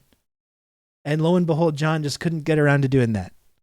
Exit stage right. That's right. In fact, I don't recall him saying one goddamn word about it. Either in 2015 or in 2020.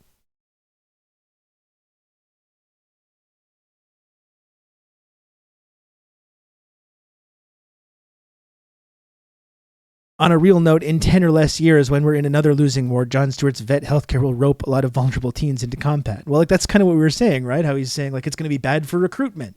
It's bad for recruitment when people see that they're not going to be taken care of. Yeah, and Trevor Noah is more of a cop. Yeah. Handed the reins to Trevor Noah, who's like come out in favor of like police officers arresting striking minors, but also believed that the Orange Man was bad.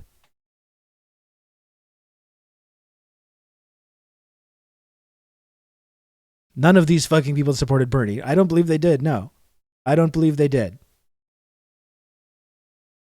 The empire is collapsing, and John thinks this is a bad thing. Well, and two, when he tries to articulate like, oh, it's going to affect all of us, like, but it's like, no, it's not going to affect you, John. He's a multimillionaire. He's going to have healthcare for the rest of his life. Great, world-class healthcare for the rest of his life. That's never going to be an issue for him.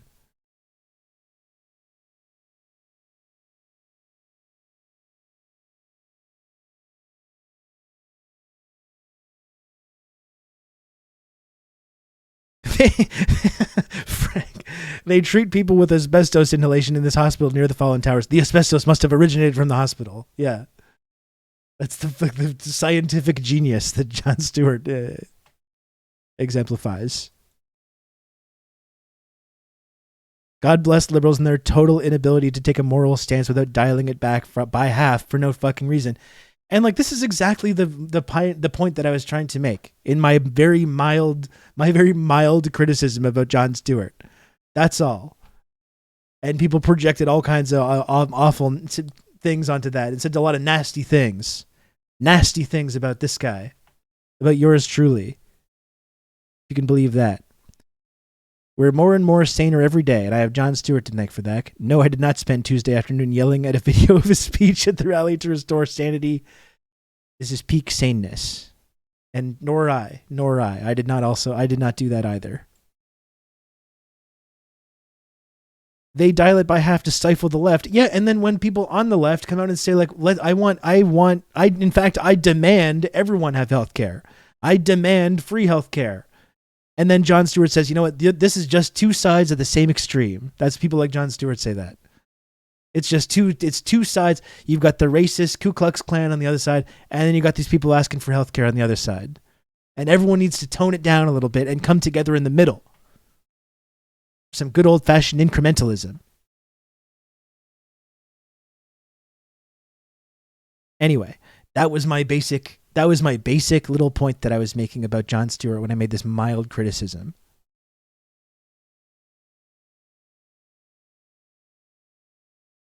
Not that, like, I think it's bad for Jon Stewart to, like, try to get people who have respiratory illness to, like, yell at people about helping 9/11 first responders, which is not something that I said. There's the racists on the one side and there's the Stalinists on the other side. Just two wackos.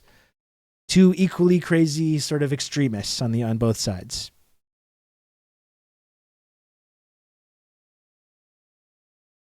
The worst part is that these same chuckle fucks will be like, I'm just a comedian. You shouldn't get your politics from me, even though they know people do. Yeah, and exactly. And when people ask them to take a stand, that's going to make them uncomfortable. That's going to maybe make it a little bit uncomfortable with the multi-millionaires that they rub shoulders with at all these fancy parties that they go to. Then they don't want to do that. Then they say, well, I'm just a comedian. No, I'm not going to stick my neck out and like make this kind of controversial political stance. I'm merely a court jester. But when they do want to do that, it's over something that's no one could ever criticize, that everyone's going to pat them on the back for, right? Rob said he wanted orphans to have cancer. That's right. That's what I said. I mean, I didn't say it, Marcus, but that was obviously what I was implying, and I'm glad you picked up on it.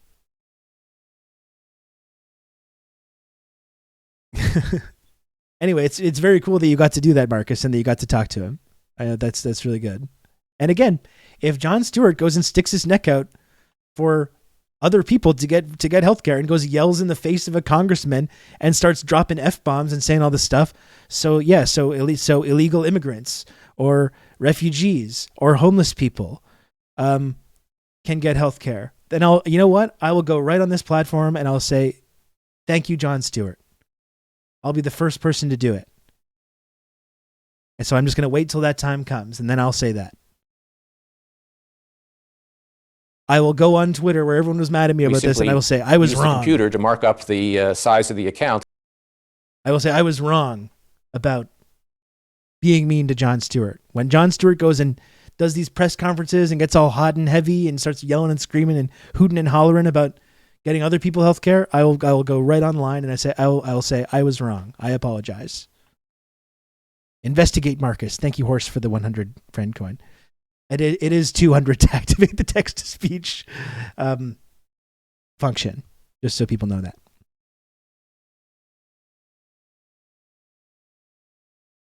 You were mean to Jon Stewart. How old are you? I am 39.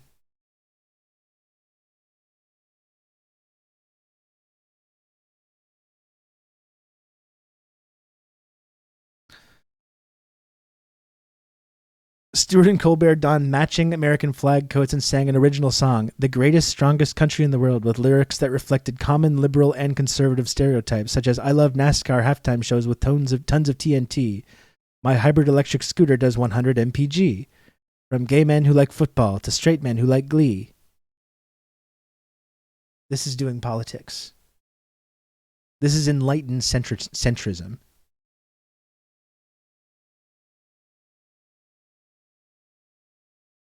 I squeezed in between MSNBC and CNN, and he did start talking about single payer on the CNN interview, but the law passed, so he's going to do his victory lap and bounce. Well, you know what, Marcus? I'm gonna hold out hope that Jon Stewart's going to keep at it. I hope that he does.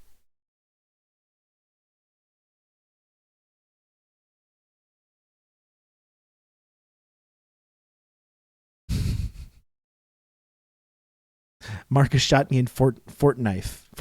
I've actually picked up a battle royale win with Marcus fairly recently.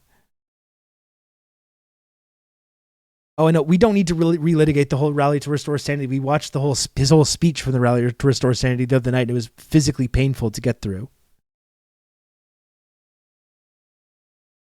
It was physically painful to look at.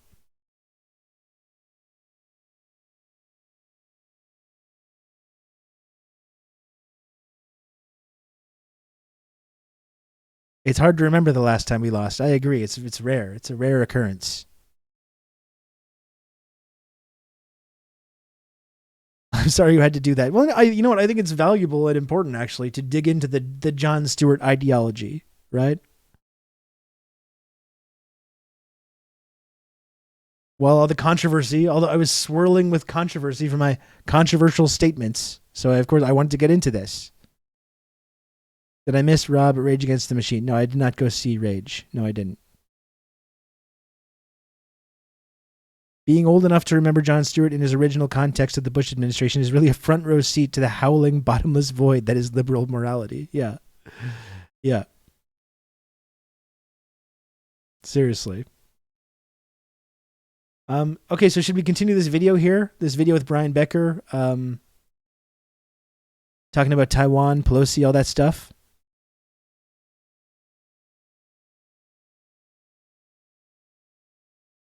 John took me to see Rage after I told him I was a veteran. There you go. You should have just asked to borrow $20. John, I'm a veteran. I'm a veteran, John. Come on.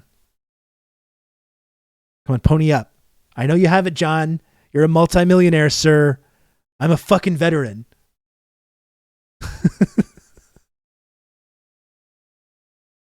John, give me $3,000. I know you can afford it. Give me your hat.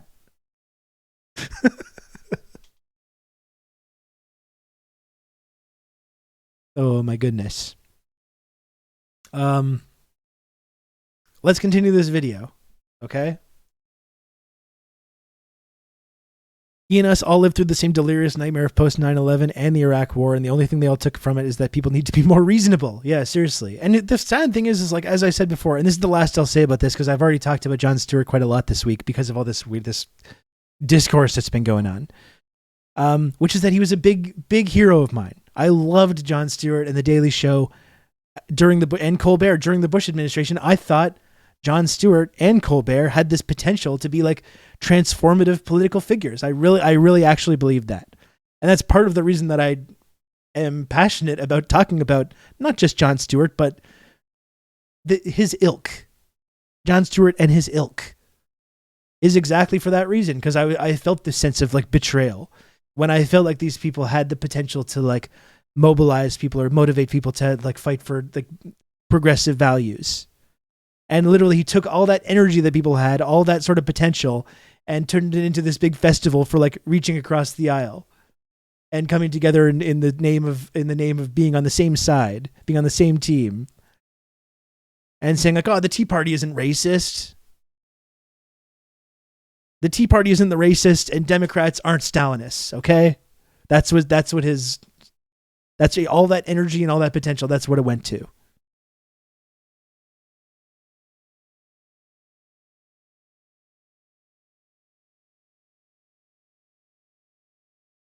Yeah, they went into both sidesism, and the far left is too loony. That's what I mean. When did Stewart say the Tea Party isn't racist? At the rally to restore sanity. We watched his speech the other night. I'm not going to go through the whole thing again. If you want to watch the VOD from when we watched this the other day, feel free. We watched it on Tuesday.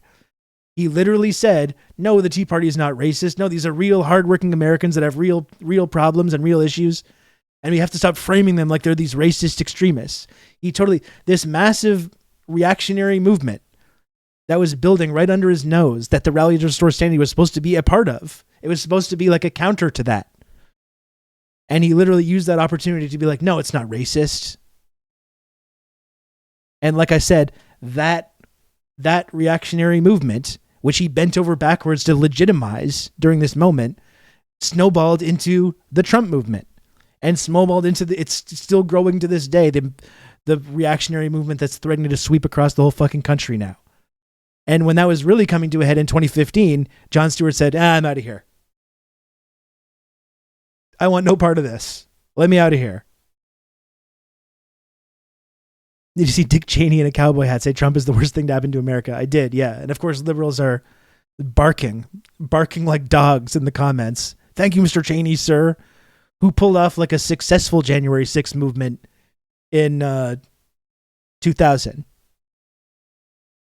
He literally did a January 6th, but was successful.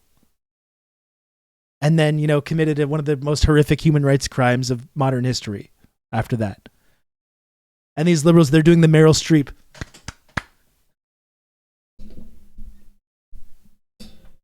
They're doing that. Good job. Liberals are like dogs in that they understand tone, not content.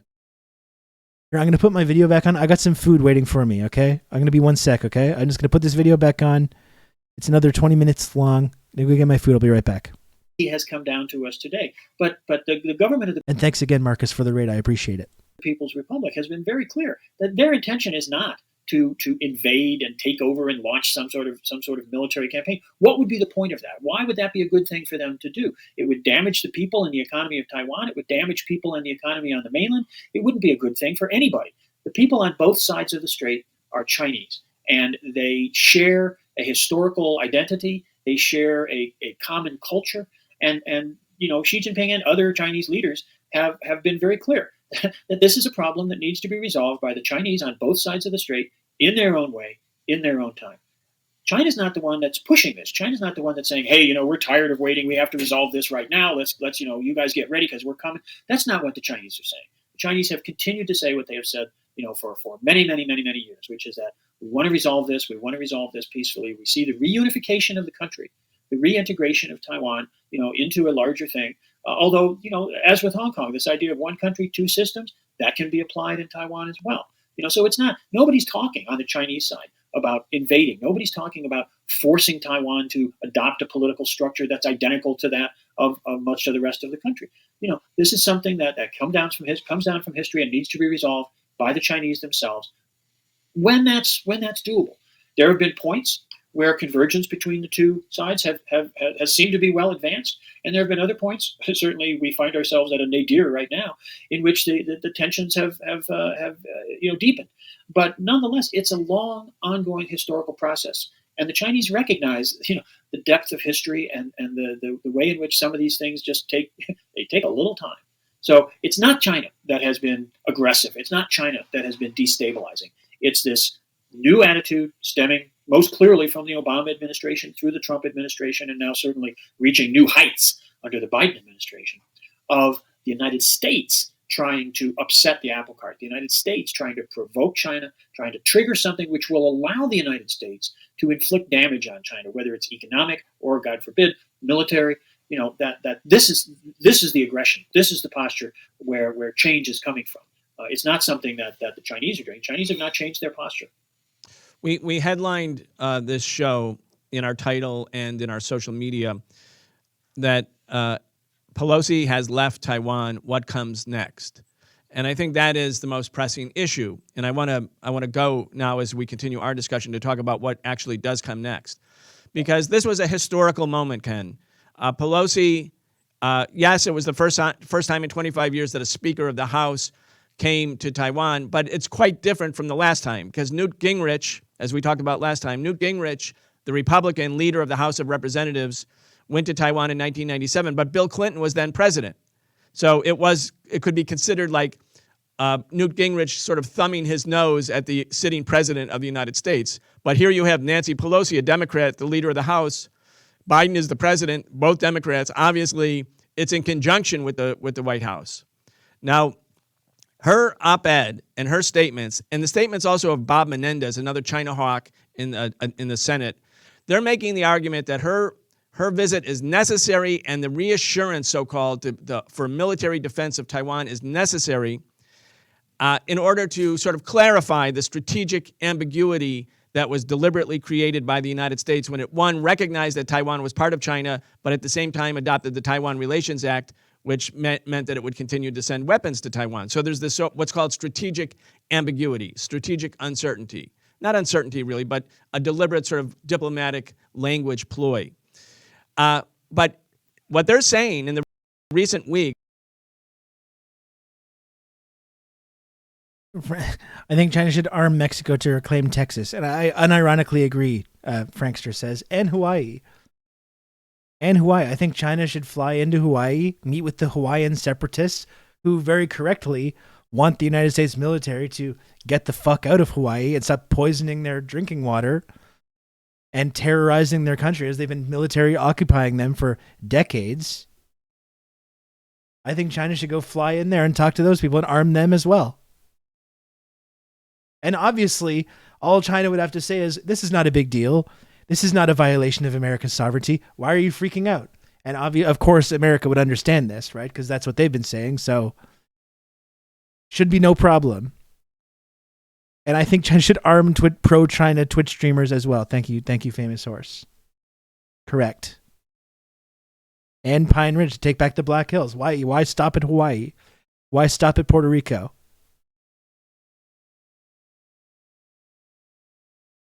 Is that we have to vow and show our support for Taiwan, because otherwise it allows China to continue with its, quote, messaging about one China, as if the idea that there's one China and Taiwan is part of it is now being described by American political leaders as a propaganda tool or a propaganda ploy of Chinese publicity, of the Chinese state. The exact same way they say this exact same thing about NATO expansion, right?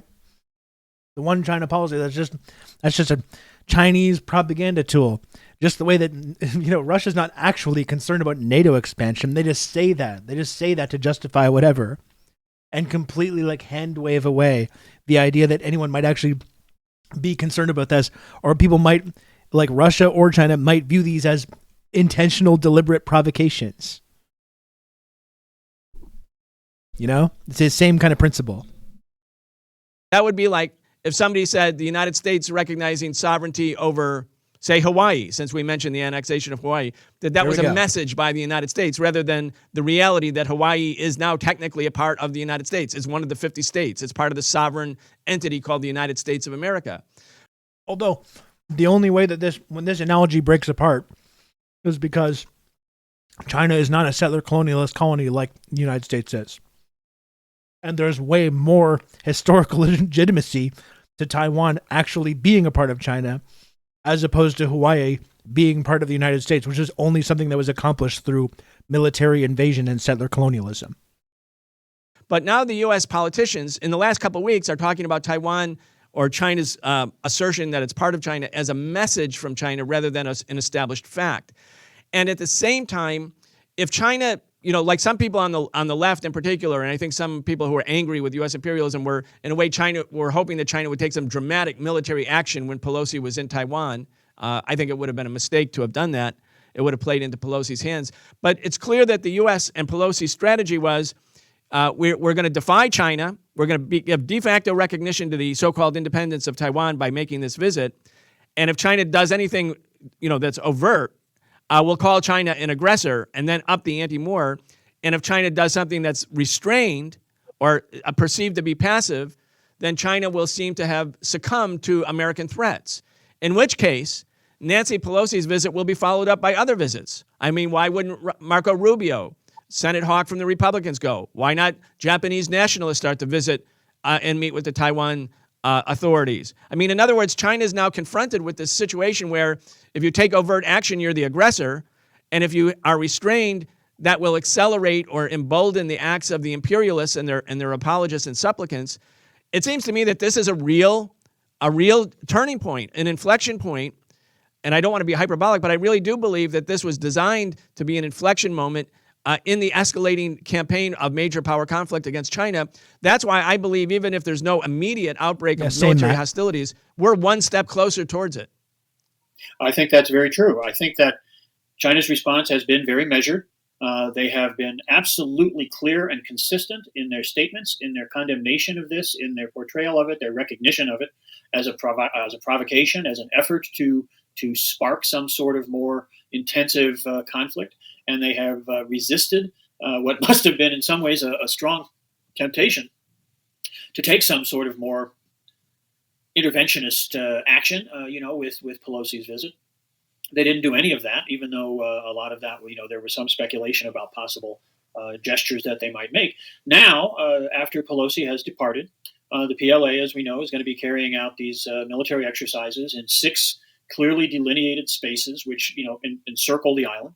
And they have some of the Chinese press has referred to this as a kind of a de facto blockade for the moment. It's only going on over a 3-day period. And I think on the one hand, it is designed and intended to be a demonstration of capabilities, that they can do this. This is not the China of 1997, the last time that there was a level of tension, not even as high as this, but the last time there was significant tension over this, when the U.S. sent 2 carrier fleets through the Taiwan Strait. I don't think we're going to be seeing that this time.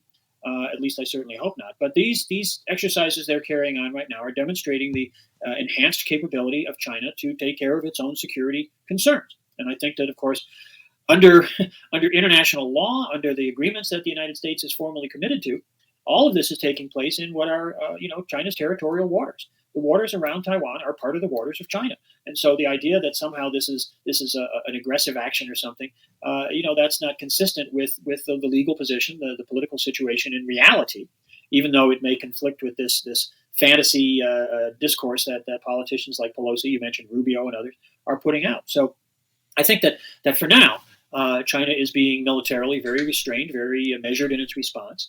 I think that they've imposed some economic penalties on Taiwan. There's 2 audiences for all of this. One, of course, is Taiwan itself, sending a message to the political elites on Taiwan that they should be careful of how they flirt with the United States. If they think that they can control the United States, they may want to think again, because the U.S. is simply using them. But the bigger audience, of course, is American political elites. And here the Chinese are demonstrating that they can respond effectively, they can impose some costs on Taiwan, and they can demonstrate their military capability. So I think that is those kinds of responses. And I don't think that these 3 days of exercises are going to be the end of that. I think we're going to see an enhanced sensibility or sensitivity on the part of China around these military concerns. But I agree very much with you that we have set the stage. Pelosi has set the stage for a very, very dangerous future, a future in which the U.S. clearly intends to continue its provocations, clearly intends to try to up the ante. What the U.S. would like would be to provoke a military clash, a situation in which the U.S. isn't going to pay the price, or at least that's their hope and their expectation. It'll be like Ukraine, where the local people are going to be the ones who suffer, but it will impose costs on China, which the Americans hope will halt its development, will turn back the tide of history. That's a foolish, reckless, dangerous enterprise to be embarking on. But it does seem to be the way that American politicians are going. They just can't conceive of a different way to operate in the world than this kind of aggressive, disruptive, destructive kind of attitude. So I certainly agree that this is an inflection point. This is a point beyond which I don't see the clear future, or I don't see the future clearly. I think that these remain very dangerous times. We've gotten through this moment of crisis with Pelosi's visit, and but I agree that the path forward is complex. I think the Chinese are doing the very best that they can in coping with this. They have to attend to their own concerns. They don't want to be drawn into the kind of counterproductive arms race that of course was problematic for the Soviet Union. They really want to concentrate on taking care of the needs of the Chinese people and helping other developing countries around the world to pursue their own course of independent, non-imperialist dominated economic improvement. But it is a dangerous time and a dangerous future that lies before us. Ken, last point. In a couple weeks, at the end of August, the United States is going to resume with South Korea. There's a new conservative South Korean president.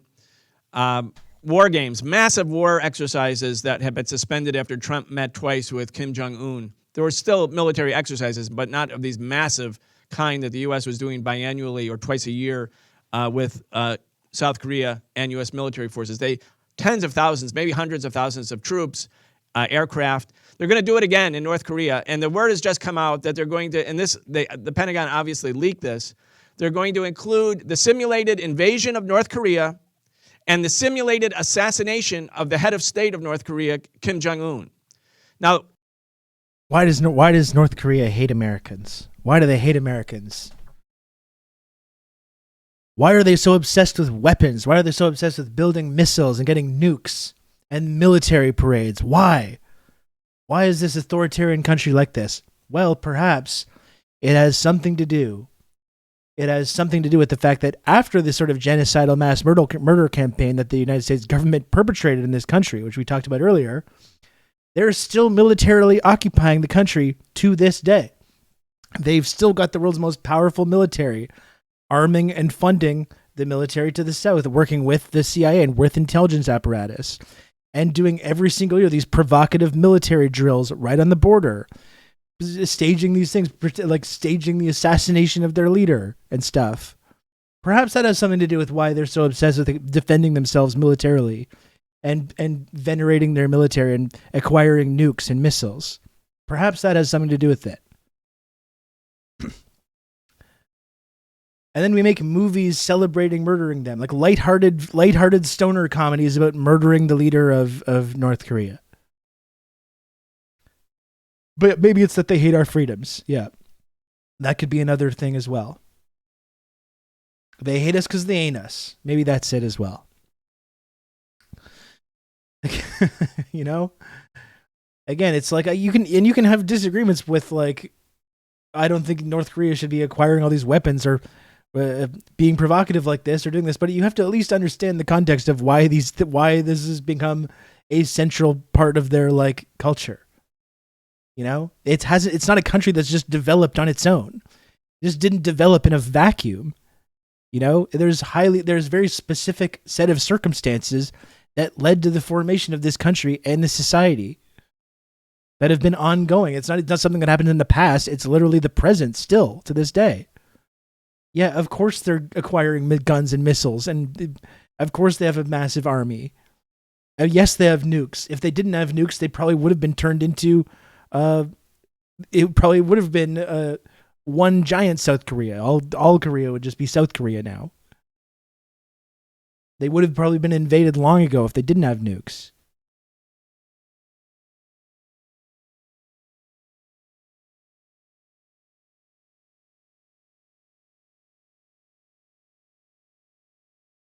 Anyway, you should probably keep that kind of context in mind, I would say. Can you imagine? Well, can any of us imagine if North Korea or if China was carrying out simulated invasion war games somewhere not too far from the United States? And of course, the U.S.-South Korean military drills are not just off of North Korea's waters, they're off of China's waters because North Korea and China share a border. But simulating not only the invasion and destruction of the country, but the targeted killing of the head of state. Can we imagine what the reaction would be by the United States? It would be viewed as not a reckless provocation, but really the basis for actual war.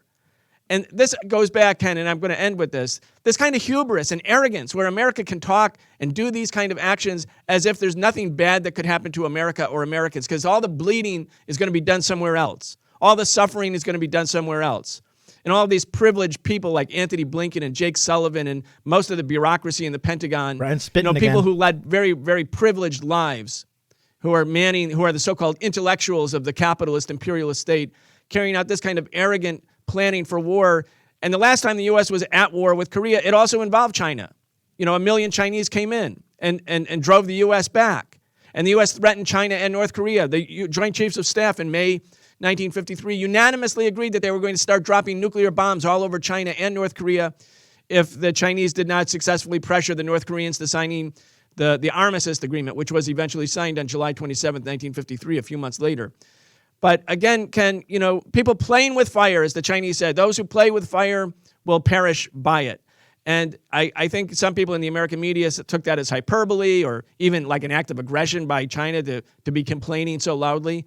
But the Americans are playing with fire. And by the Americans, I don't mean the American working class. I mean the American ruling class and its imperial foreign policy establishment. With my very, very long question, I'm going to give you the final word. I think that there's a very important subtlety in that in the comment that came out of China and in President Xi's message with President Biden.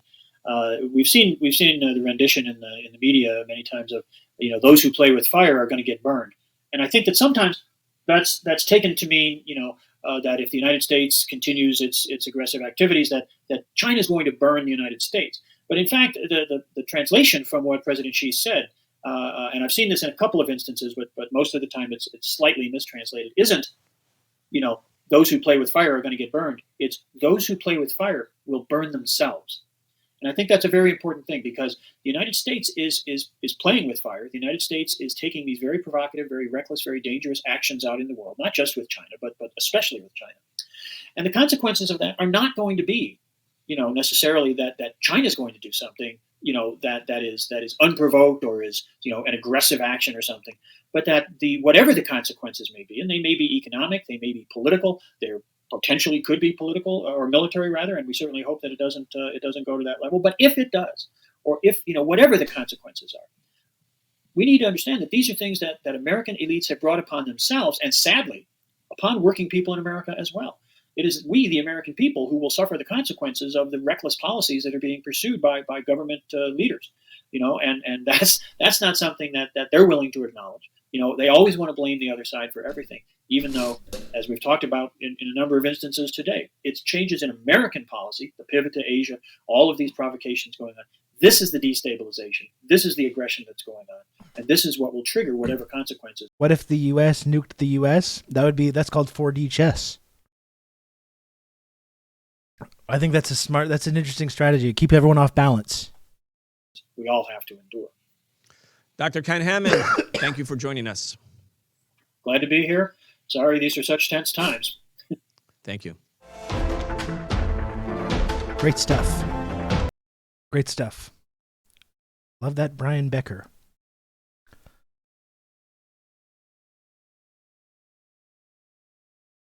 Love that Brian Becker, folks. He's good. I like when Brian gets angry. He's kind of like a subdued personality. I like when he starts spitting though. I really enjoy that.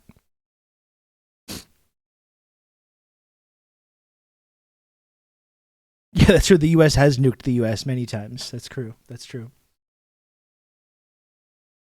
As outlined in the horror film The Hills Have Eyes. Yeah, he does get that look in his eye. It's true. I always really appreciate that. Okay, well, that was really great stuff. So let me just check my Twitter DM just to confirm. I will be. We're going to be doing some live podcasting in 40 minutes from now. We're going to record the Insurgents podcast with my podcast co-host Jordan Ewell. We're going to be talking to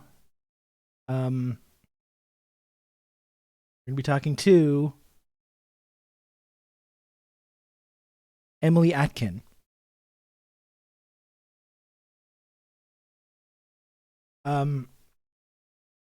Who focuses a lot about climate. She writes the I guess it's the newsletter, Heated. It's called Heated. Heated.world. Brandon, please, enough about Jon Stewart, please. Please, Brandon. I've talked about Jon Stewart, okay? I've addressed the Jon Stewart controversy many times. 3 days in a row I've talked about Jon Stewart here. Okay, I believe I've covered all the ground. I've covered all the ground of the Jon Stewart controversy. I'm ready to move on, personally. Let's all move on, frankly. Let's all move on from talking about that. How about that? So since Emily covers climate stuff, I wanted to talk about this new bill that's being proposed that Joe Manchin apparently is found something that he can support. And I want to talk about like what's actually in this new bill and what's going on with that. So that's what we're going to be doing in 40 minutes time.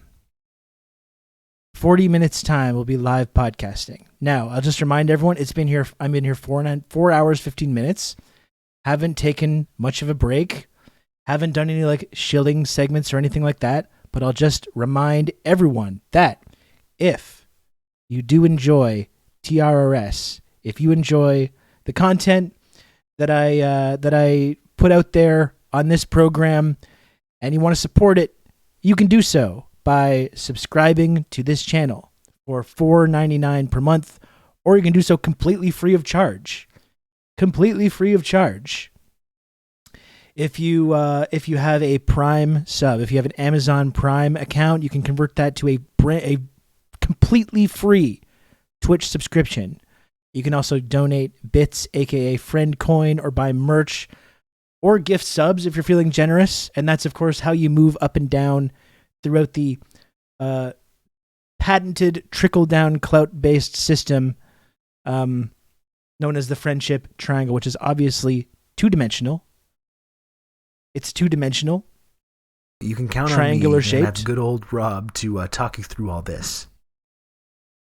And I encourage people, if you're watching this stream and it's your first time joining us, or maybe even if it's not your first time, I encourage you to please subscribe. It really, really helps me out, and it helps keep this content on the air.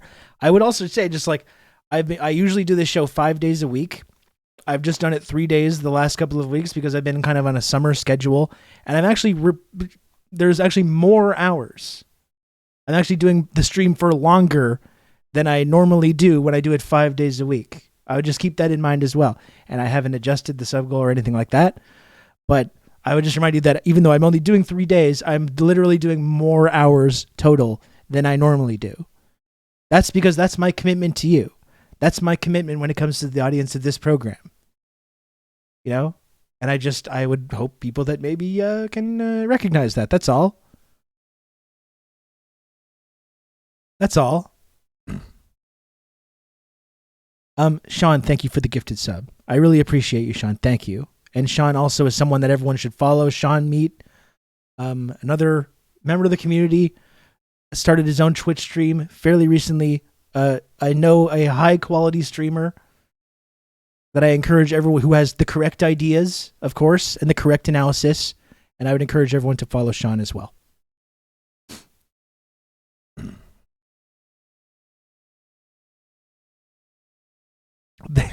The hair, glasses, shirt combo makes you look like a math rock guitarist. He wears the guitar strapped up really high on your chest. Yeah, I can see that.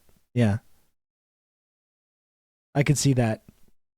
What guitar do you think that would be? Probably a Strat, right? Probably a Stratocaster. Sam? I think so. Oh, you know what? Maybe a Gibson SG. Maybe a Gibson SG. Or a telly. Yeah, okay, that's good too. A high Gibson SG. That would be good. That shirt might be number 1 in my Rob shirt rankings. Thank you, Sean. I haven't crunched the numbers. Well, when you do so, you can get back to me. You can get back to me.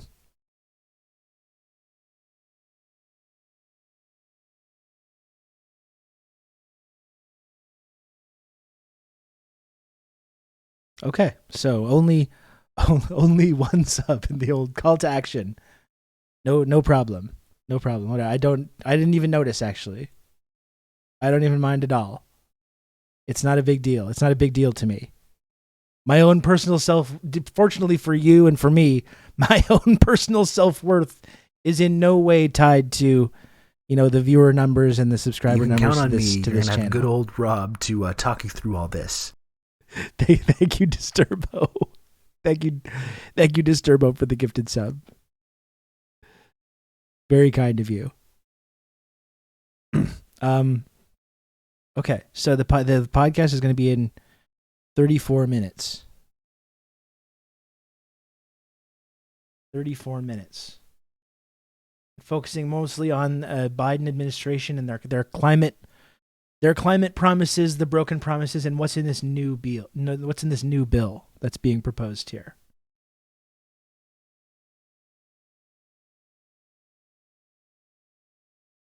And I'm curious about this new bill that everyone's like congratulating themselves over. I'm wondering if this thing's even going to pass.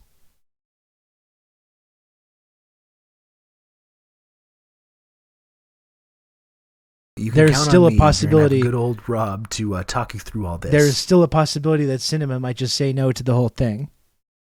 That's why with this kind of stuff, I think it's probably better to save the congratulations and all that stuff until the thing is actually passed.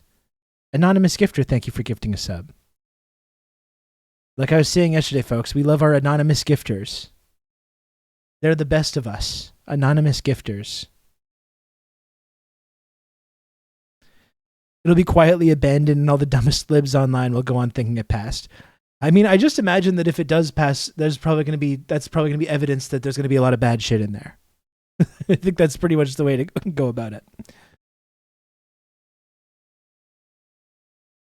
If it was good or like as substantial as what America needs to be doing when it comes to climate, then it would not be getting passed. That's right.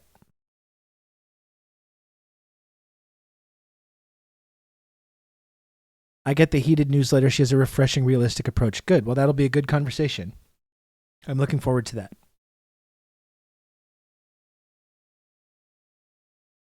Well, then obviously it'll be Russia's fault. That's right. That's right. When no climate legislation passes and like the coasts are like being pulled underwater and by boiling seawater. You can count on me. You're going to have good old Rob to talk you through all this. Got you, Rob. Glad to be here. When you complain about that, that's going to be Putin propaganda. I don't actually want my home to be underwater, and I don't want my life, the rest of my life and my children's lives to be spent in the Mad Max wasteland. They're going to be saying, that's Putin. That sounds like Putin talk to me, sir. Pete, thank you very much. Thank you for the 3 months of Tier 1, Pete. I appreciate it. Very kind and generous community. Very, very kind and generous community.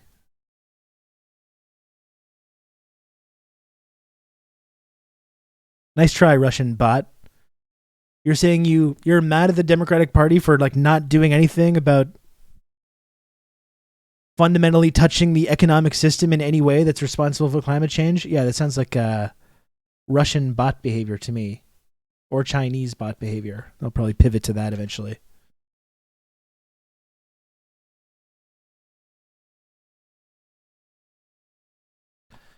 So this is the good, the bad, and the ugly of Build Back Mansion. Okay, good. This should be interesting. Give me some context before I do this podcast so I maybe know a little bit what I'm talking about for once.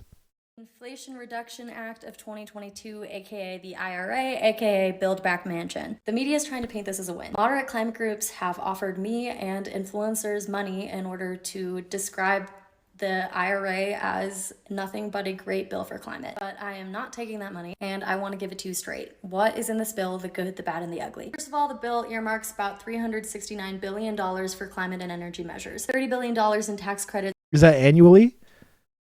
300 like, and the fact is, like, nothing that they can pass, like 300 billion on climate. Okay. Sure. Thank you to the establishment. Thank you, Mr. Biden. When they're only increasing the military budget and not doing one thing, not taking one single solitary action to rein in the military budget in any way or cut the fucking military, by far the number one global emitter of carbon emissions. You can't have a climate policy that includes continuing the never-ending money printing machine of the US government going to the military industrial complex. These are two completely contradictory stances. These are mutually exclusive. Great. What is in this bill, the good, the bad, and the ugly? First of all, the bill earmarks about $369 billion for climate and energy measures. $30 billion in tax credits for solar, wind, and other clean energy projects. $10 billion to rural and electric cooperatives. However, the Rural Power Network determines that we need at least $100 billion for this. Not so good. Actually, really, really bad. The bill will lease at least 2 million acres of public lands and 60 million acres of offshore waters for oil and gas every single year for a decade. If we were to burn all the oil, gas, and coal from mines already in production, we would very likely pass 2 degrees of warming. We simply cannot afford new fossil fuel projects. But moving on, housing. $9 billion in tax incentives for households on electrification and energy efficiency. $1 billion in affordable housing, but it excludes public housing. And knowing there's about 150 million households in the US, this funding would only provide about $200 per affordable housing unit. In transportation, Build Back Mansion would provide up to $7,500 for the purchase of new EVs. $12 billion in new incentives, $20 billion in loans, the creation of zero-emission cars. However, there is no support for public transit, no tax credits or direct support at all for the sale of e-bikes or transitioning out of car culture. Our reliance on cars is one of the biggest reasons why we're in this crisis to begin with. We try and electrify cars and not reshape our city. No funding for public transit. None. That is astounding. That's actually astounding. Zero. You know, is all this spending over a decade? Is that what they're saying?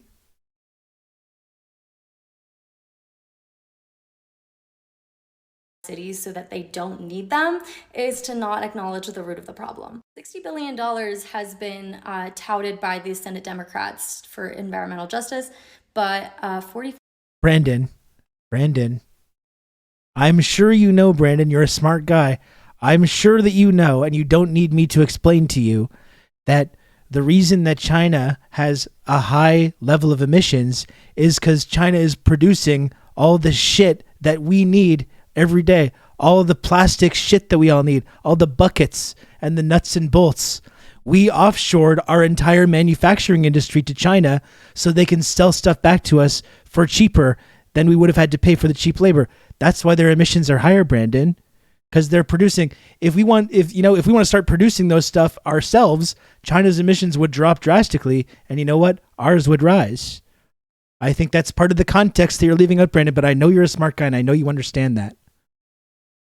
$5 billion is actually what's carved out. Even more, Biden promised that 40% of investment benefits would be going to disadvantaged communities. That would mean that the supposed $60 billion would need to increase to $148 billion. There's other great parts of this bill, like a greenhouse gas reduction fund that would help provide funding to tribal governments. But overall, we need to ask ourselves, can a bill that was directed and led by this man, who just this morning is encouraging pipeline construction, really be successful at combating the worst effects of climate change? The answer is no. We must fight for a world that we want and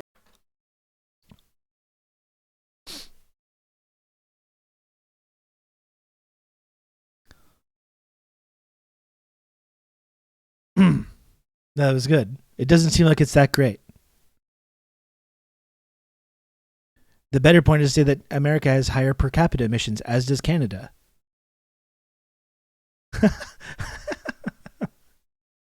There you go. This is a great.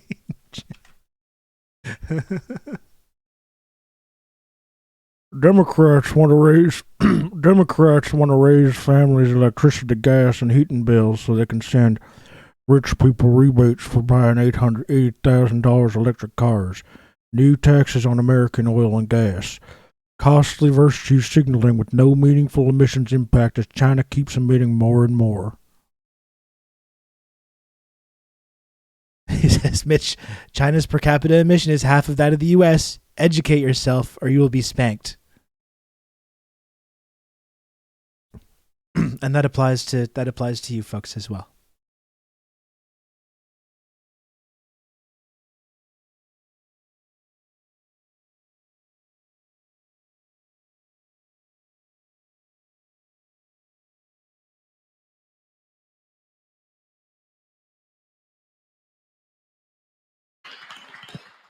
Thank you. That is hope. I mean, actually, in these moments of darkness, that is what they say, telling truth is a revolutionary act, and it's hope. So, over to you, VJ, because many of us say we're fighting the same fight again and again and again. There was a conversation yesterday, will this fight ever end? Will this fight ever end? Well, first, Asad, thanks for forcing me to come to Glasgow. When I walk the streets of cities like this, you know, Glasgow was the UK's second most important city. Beautiful buildings, beautiful streets, a gorgeous city. You know, it had Red Clydeside in 1919, the uprising to create a Soviet in Scotland. But it was, you know, crushed, of course. When I see cities like this, I think also about the other side of it. You know, there's a phrase from Walter Benjamin, every monument of civilization is also a monument of barbarism. I think of the famines in Bengal, the jute workers in Bengal sending jute to Dundee through the Glasgow port. I think of human beings from Africa enslaved and brought from Ghana to the New World, and all those prophets getting sucked into cities like London and Glasgow. You know, between 1765 and 1938, the British Isles stole $45 trillion pounds from India, 45 trillion sterling from India. We never got paid for that. When the British left India, when we threw the British out, our literacy rate was 13%. So much for several hundred years of so-called civilization. Meanwhile, our landscapes were destroyed. You know, coal was foisted on India. You foisted coal on us. You were the ones that came and made us coal dependent. And then you left, and now you dare to condescend to us. When I listen to Boris Johnson, when I listen to people like Joe Biden, when I listen even more to Emmanuel Macron, all I can think of is how condescending you are.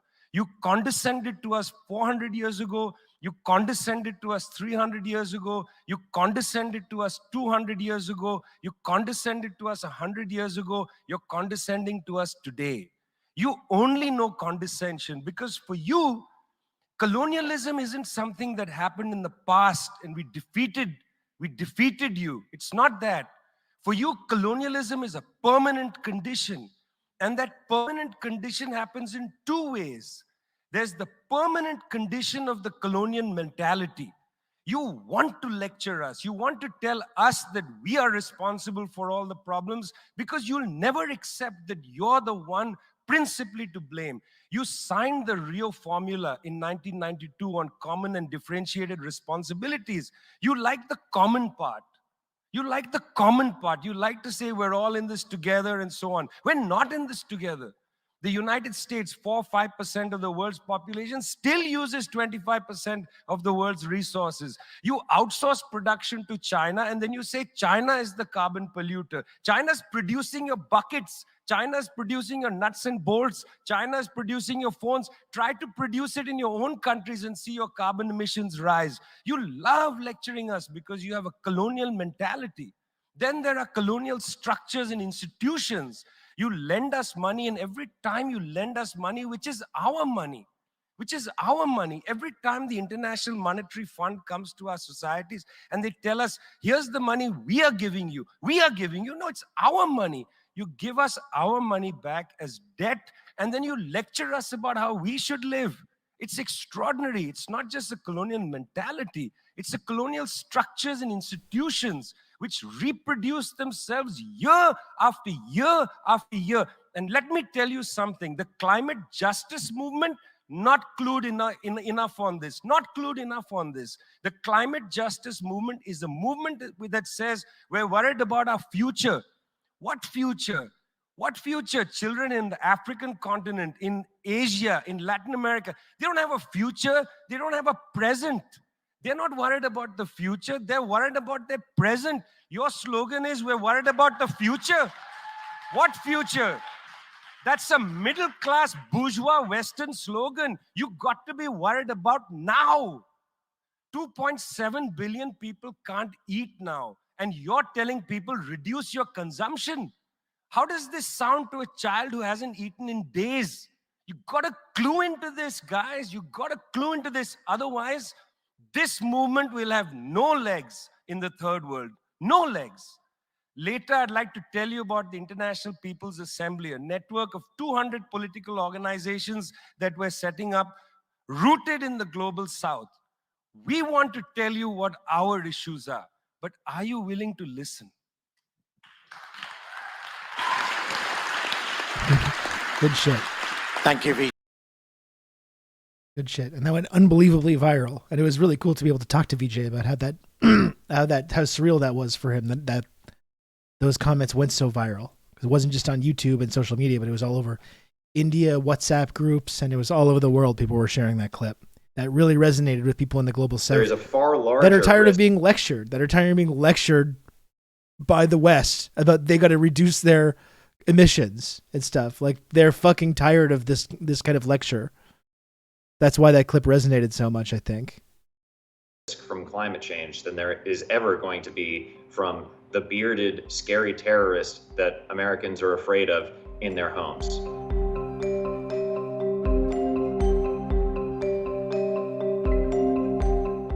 It's perhaps best to think about it in terms of measurements of something that all Americans can relate to, which is 9/11. During 9/11, there's about 3,000 people that were killed. So if you take basically increments of 9/11 and you stretched out the amount of cumulative emissions just for military operations. Red Wizard, Disturbo, if you want to see the link, okay, Lodane has it, but you can just look for Vijay Prashad and COP26. And I would encourage people to also, while they're at it, check out my interview with Vijay Prashad. Vijay Prashad is a former guest of this very program that you're watching right now. And I was able to talk to him about those COP26 comments and get a lot of the context about what he was going through his mind at that time. And it was really, really amazing to be able to talk to him. Really, really an incredible guy, incredible comrade. Very, very happy that I got to have him on the show. And I'm looking forward to having him come back as well. But I would recommend checking out my interview with Vijay Prashad. One of probably the highlights so far of my career being a sort of a political commentator or whatever you want to call me. Probably one of the coolest things that I've done in that respect.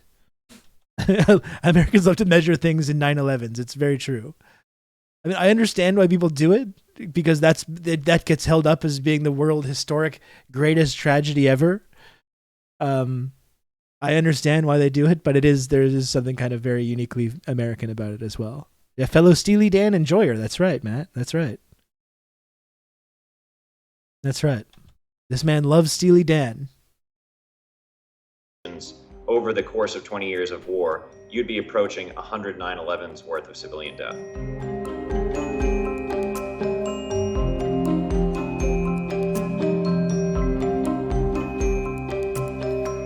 Listen to the troops, folks. It's not just me saying this, it's a troop. And we all know that troops have more credibility. We all know that troops have more credibility when they talk about these things. So if you don't listen to me, listen to the troops.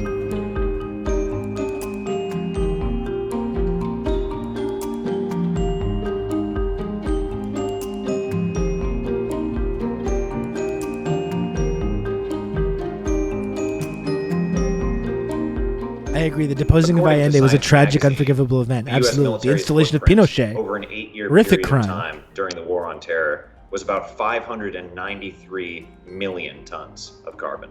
If you did the division over that 8-year period of time, and that tonnage would then equate to roughly 130,000 deaths just from military emissions, just over that one time span.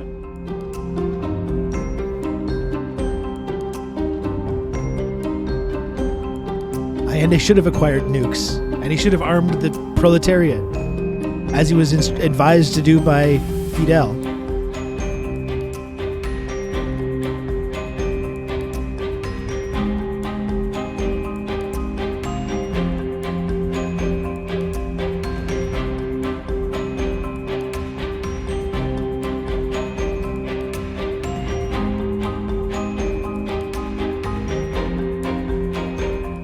There's many other buckets of emissions that need to be considered, not just operational emissions associated with flying aircraft, but in the full value chain associated with the military-industrial complex, which also includes the operating, consumption, and emissions of bases in 80 different countries around the world, the creation and R&D and manufacturing of equipment being used by the military, and then, of course, those day-to-day operations that we just talked about.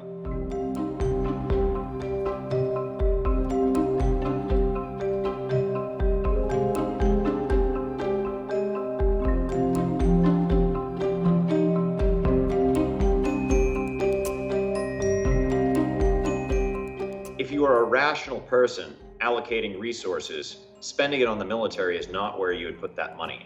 There is a far larger risk from climate change than there is ever going to be from the bearded, scary terrorist that Americans are afraid of in their homes. There are We've many moved other on to things China now, sir. that are far more dangerous to Americans than foreign-born terrorists. But what is a real threat is climate change. Take care, Lodane. Enjoy D&D.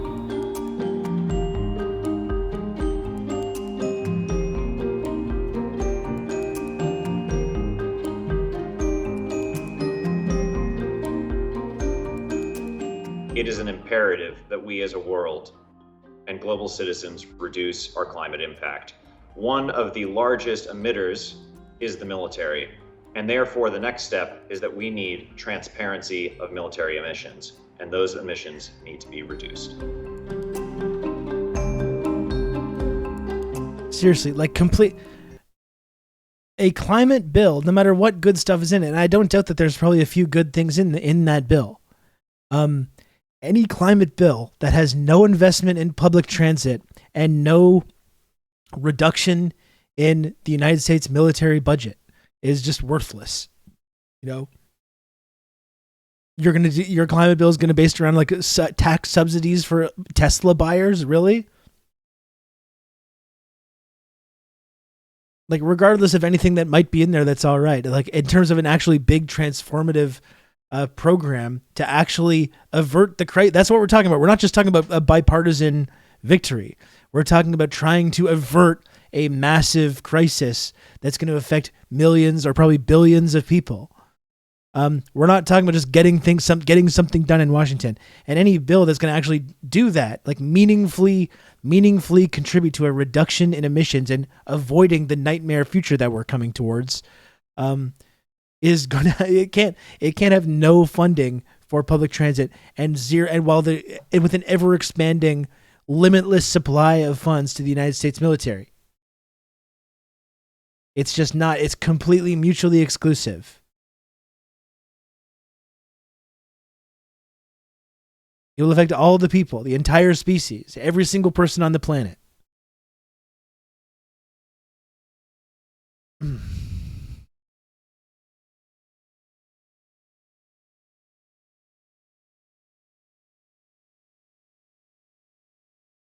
But here, don't worry, folks. Don't worry.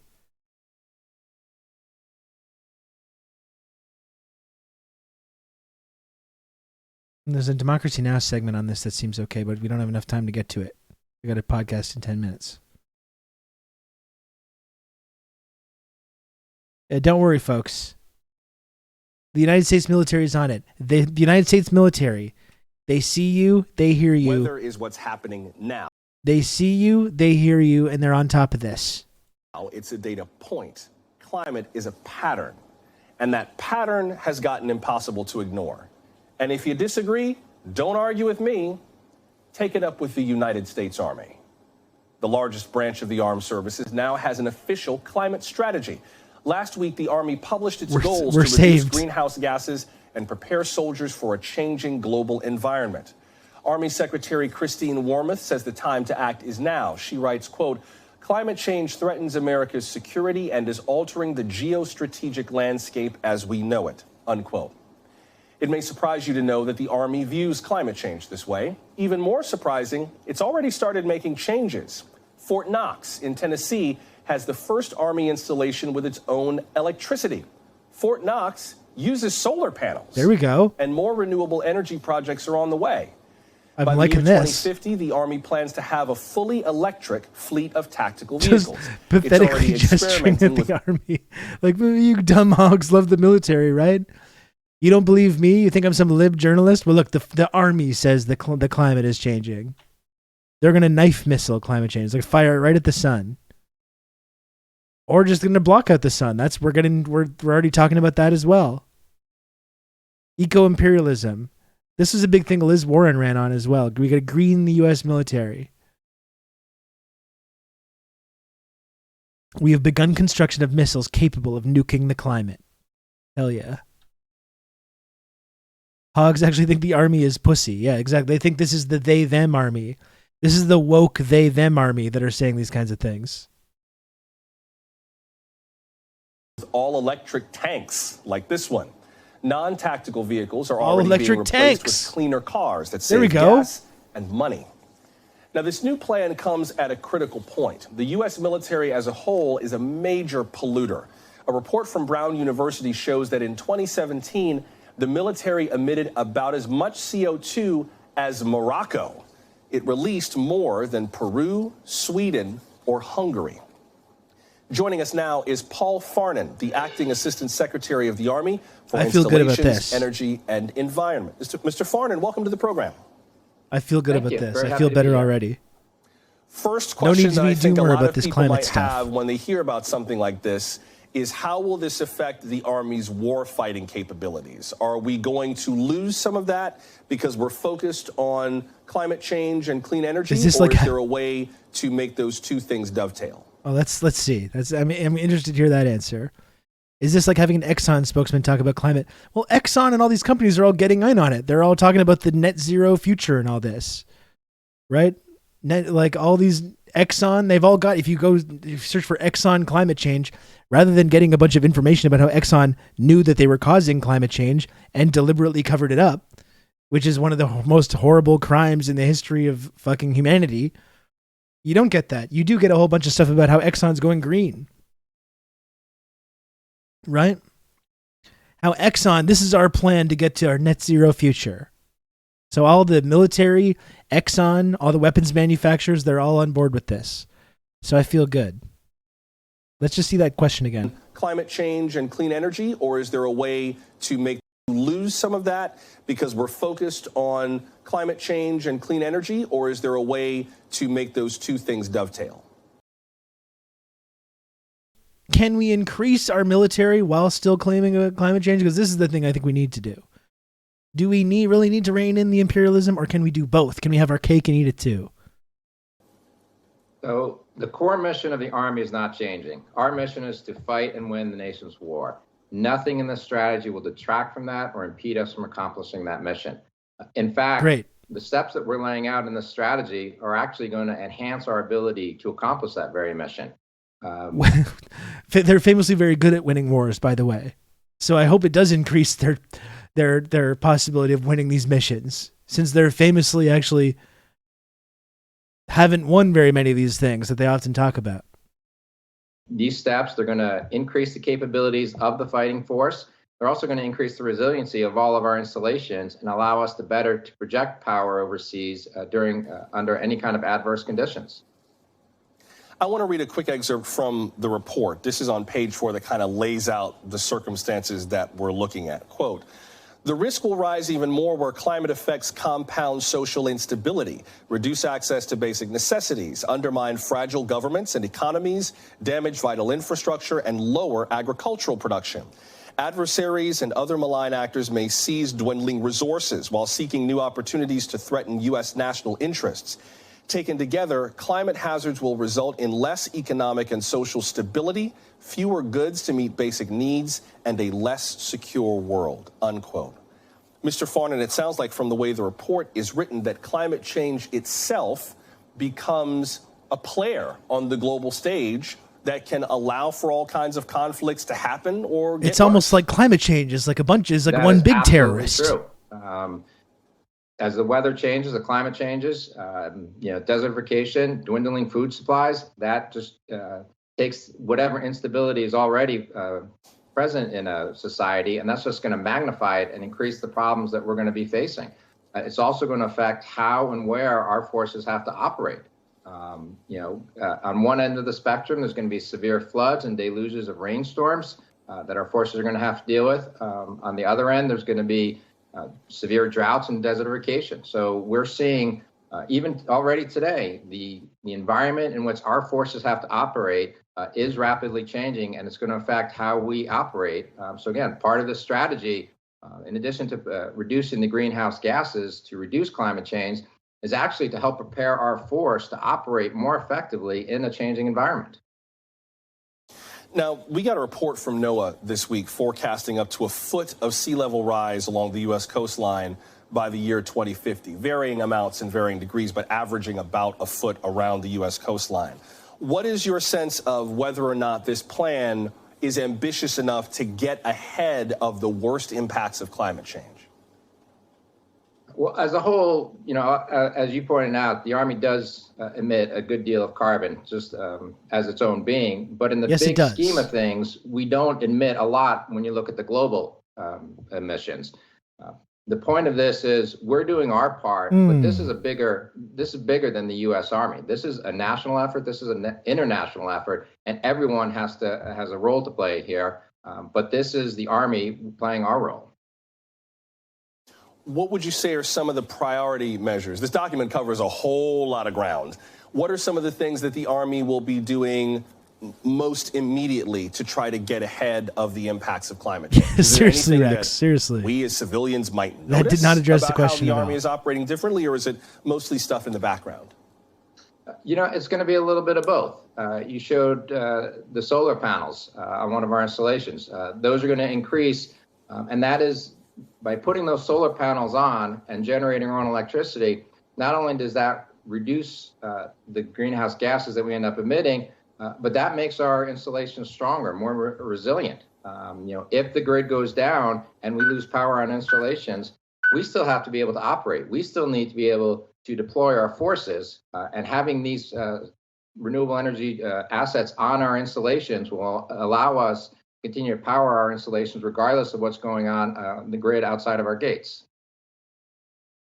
Well, just speaking as someone who has a lot of military in my family, my father, my cousin, a West Point graduate, my late uncle who was in the Army, it's good to see the Army continuing to keep up with the times. I feel better already. To see how this rolls out in the years to come. Paul Farnan is the Acting Assistant Secretary of the Army for Installations, Energy, and Environment. Mr. Farnan, I appreciate you coming on to explain this to us. Thank you very much. Thank you for having me, and thank you for highlighting this great effort that we're really excited about. Well, chat, you feel better? You feel better? It's not that big of a deal. What's with all the doomerism?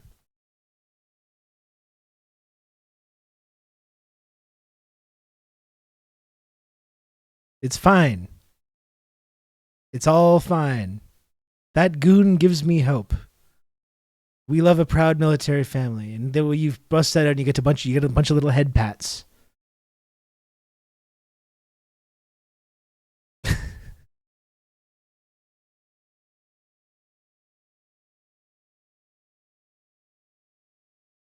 Okay, I'm just gonna send the send the link over to Jordan. We are going to be recording the Insurgents podcast, the live podcast recording.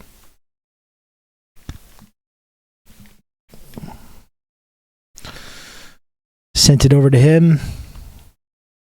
He should be with us any moment. I'm going to pause, or I'm going to mute notifications for a little bit.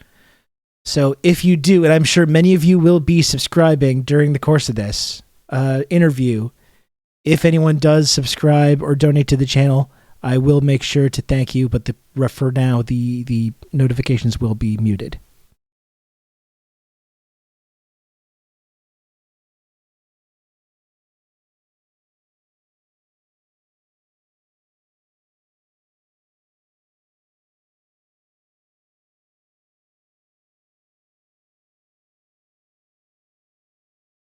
Time for some serious podcast business. Correct.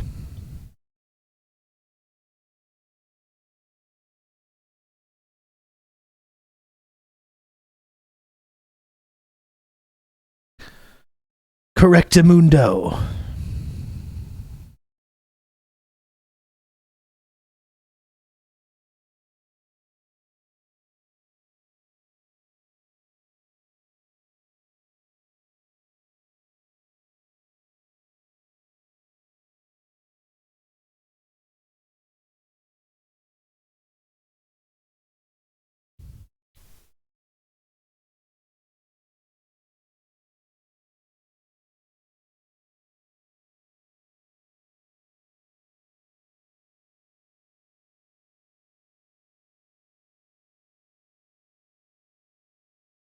Correctamundo. Let me just see if I can put on some like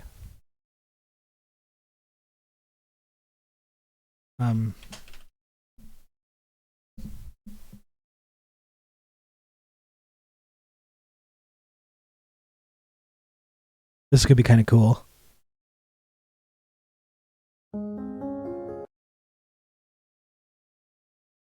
While we're talking about our dying planet, I'm going to throw some imagery of the beautiful biosphere that we're on the process of destroying.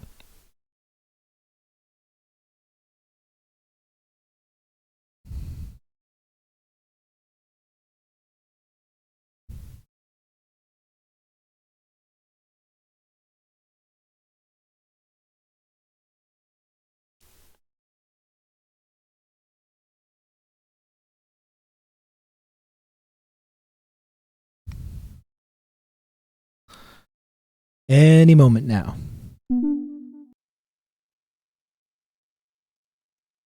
Hello. What's going on, guys? Hey. You love that YouTube voice. It's probably my favorite. I wonder if it works. I wonder if like the algorithm picks you up more if you use the voice properly. What's that? I wonder if the algorithm picks you up if you have to. That's why they do it. Like, that's how they get the views. Well, conventional like wisdom for video producing has always been like the first 5 to 10 seconds is like key. People will decide whether or not they want to watch 50 to 70% of your video within the first 10, 15 seconds. So okay, bringing that energy, is part of that strategy. Okay. So we're doing something wrong on on the show. I think we just need to bring that energy. Yeah. YouTuber voice right off the bat. Maybe that's why my videos don't get as many views as I want, because I'm starting off with all kinds of this call to action and everything. Maybe I gotta just ditch that. Just go right into the super high energy, caffeined up greeting. I don't know. What's going on, guys? Welcome to the Rob Russo Show, which is not a call or a pyramid scheme.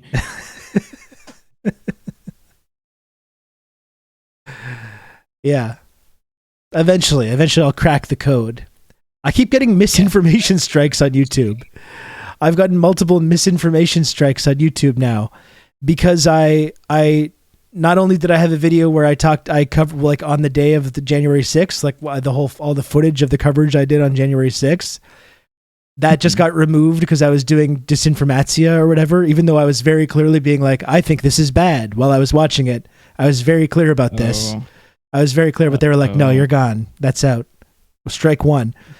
And then I got strike two because I watched Mike Lindell's voter fraud documentary, just the absolutely ludicrous, like My Pillow guy voter fraud documentary. And again, I was like, this is really stupid and weird and bad. And I don't think that there was electoral fraud, by the way. I was very clear about this. And YouTube's like, strike two. Strike two, you're doing misinformation, election misinformation. So I don't know. Hate that all that shit's like automated. Yeah, but I did an appeal. I did an appeal, and I said, listen, in this segment, I'm pretending that I'm getting intel about voter fraud. It's very obviously satire. In this intel that I get, it's just a notepad, a picture of my notepad that says Trump won Georgia by 56 million votes. That's significantly higher than the actual population of Georgia. No reasonable person would see that and think that I'm legitimately trying to mislead anyone about the election. And they're like, we looked into it. You're doubling down on your big lie. We looked into it. We checked into it. We hear what you're saying. We looked into it, and unfortunately, no, we're still going to give you a copyright strike or a misinformation strike on that one. Yikes. Yeah. Well, you heard what Dick Cheney said today. I think did you hear what Dick Cheney said today? Or see his video? I did see no president would ever try to overturn an election result. That would be outrageous for any president Stealing to do an election is bad. It's wrong. Dick Cheney is famously very against that, both domestically and internationally. He's not a fan. He's all about respecting that democratic process. And I might not I might not agree with him about much. We might have our differences, but you got to hand it to him when he says something good. You got to make sure you give him applaud him for that. You do got to hand it to him. That's what I've been saying about Dick Cheney. Yeah. You have. To your credit, you've been saying that you've been on this for a while now. So 3 years. I'm on the Dick Cheney apology tour. Yep. Well, same. Somebody DM'd me on, I believe it's called Whispered. He said, I got banned from Hassan chat for no reason. I never said anything bad in his chat. I said, I can't help you. Like, why are you telling me this? I'm sorry that happened to you. Yeah. Why are people messaging me? Like, I'm never in there, and I don't even mod there. Yeah. I don't know. Why not? I guess. Take it up with the big guy. Yeah, exactly. Unfortunately, he's such a he doesn't return my calls now anymore. So, Mr. Big Shot. Yeah. Those were the days when we were friends with Hassan. Yeah. That was something else. When he acknowledged the normies, the plebs. Yes, a plebes, yeah.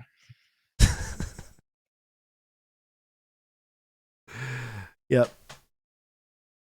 Rob, I saw a band last night in concert. Oh yeah, how was that? And the night before, it was rocking. But I just couldn't help but like kind of scan the crowd. Like 2 nights ago, I was in like the upper level, and last night I was on the floor, and just like there had to have been like at least 25% of people there who just like do not share that band's views. Yeah, I thought it was really funny. Or they used to. Really funny. They used to like them, and before they went woke, before they started getting all political. That's right. Yeah, that's right. Yeah, the pre-woke Rage Against the Machine era, I think, was probably their strongest. Yes. How was that though? Is that good? Oh, dude, it kicked so much ass. Yeah. Just phenomenal. Just absolutely phenomenal. Great. Yeah. Was Zach still like injured? Go to Montreal? Yeah, he's sitting. Okay, still sitting. But he kills it. Like, that's the thing. Yeah. Like, he's still like he's got like vocally, he's got the presence of someone who's standing. Okay. I don't know if they've been through Montreal yet. I'm pretty sure they were in Quebec a few weeks ago, so I imagine they were already here. Why didn't you go? I don't know. I don't know if I was in town.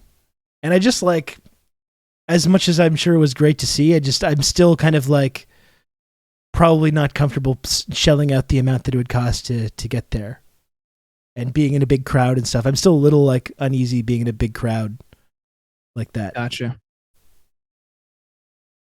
That makes sense. Yeah. Yeah. They're playing 5 nights in a row next week in New York City at Madison Square Garden. Five nights in a row. That's insane. Yeah. It looks like they go to Alberta. I'm sure the Albertans that'll probably be more like 90% people that do not share their views whatsoever. Calgary, yeah. Edmonton. I mean, Calgary, there's good people in Calgary, but What about Edmonton? I mean, any of the city centers, like anywhere in any kind of like any place where there's maybe a strong reactionary element, you're going to find cool progressive people in the city centers, like in Edmonton and Calgary. But I bet there's going to be a lot of like rural oil rig working, truck driving Albertans that are going to be showing up as well. Yeah, like listening to Killing in the Name of. Like, I wonder what this is about. Yeah, it's about the communist Trudeau regime. And their big pharma. Take the power back. Yeah. Take the power back is a song about the trucker convoy. That's what it is. That's what they tell themselves. Yeah. That's it. Yeah, we do got to get back out there. Like they ride their trucks out. We got to take it back. Fuck you. I won't do what you tell me. They're rolling coal, just like blasting black smoke into the sky. There we go. Oh, my God. Drilling in the name of. Oh, there we go. That's Red Wizard. Yeah, but you were in Washington. I wonder if Paul Ryan was there. It's his favorite band. No, I doubt it. But do you know who I did see? Who? Ian MacKaye. Oh, really? Yeah. Like hardcore legend Ian MacKaye? Yes. Yeah. Hardcore legend, Minor Threat. That's Ian cool. MacKaye. Oh, yeah. He was in the guest box. Very cool. There's I guess like the Sonny Singh, who goes by Hate56, he's like a live show archivist, buddy of mine, and my friend who I went with, buddy of his. We were hanging out talking to him in the sound booth after the show, and these guys come over. They want to say what's up to Sonny, and we get to talking with them, and like these guys are all like early 90s DC hardcore guys, so they also had known Ian, and they were like saying that basically like Rage just hung out at the Discord Records house like this whole like past 2 days, which is just like very cool to know that house is still going, and that like Ian still lives there, and just like the spirit of like early DC hardcore lives on. Cool.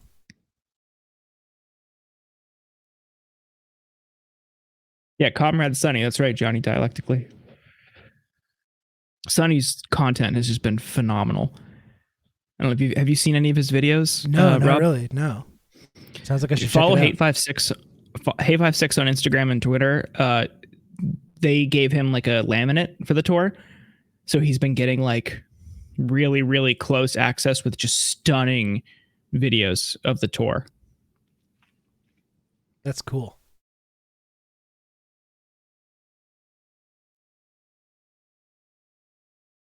I will check that out.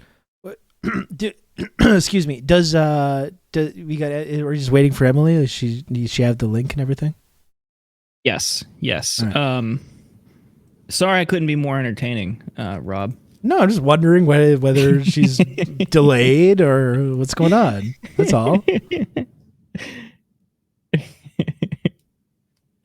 Yeah, I sent it to her. She had told me yesterday that she was wrapping a meeting right before this, but okay. We'll see. Okay. Yeah, should be good. Yeah, I've been streaming so much, like a ludicrous amount, because I just had like catch up for your vacation. Yeah. I mean, I'm just in like bachelor mode. I'm like all by myself in my house for the first time in quite a while. So it's just like I'm just like while I'm here, like if I'm not streaming, I'm just sitting here silently, like with nothing going on. So it's like I might as well just be doing this. It's been some marathon streaming, some pro streamer, diamond tier streamer activity going on up here.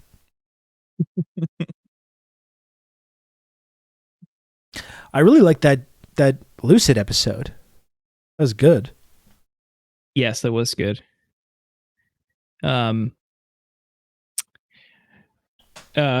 He's great. He's really good. He's got a nice soothing voice. He does, yeah. Fellow professional broadcaster. I'm trying to check to see who's here in the chat. I don't see Lodane. Lodane had to go do D&D. Lodane's fired. Yes. Ugh. It's unfortunate, but it's got to be done. I know. It's just long overdue. How many people became or are paid interns now of the insurgents? I don't know. I'm interested to know that as well. If everyone around across the nation, across both Canada and the United States, are talking about the insurgents' paid internship program. Very, very exciting stuff.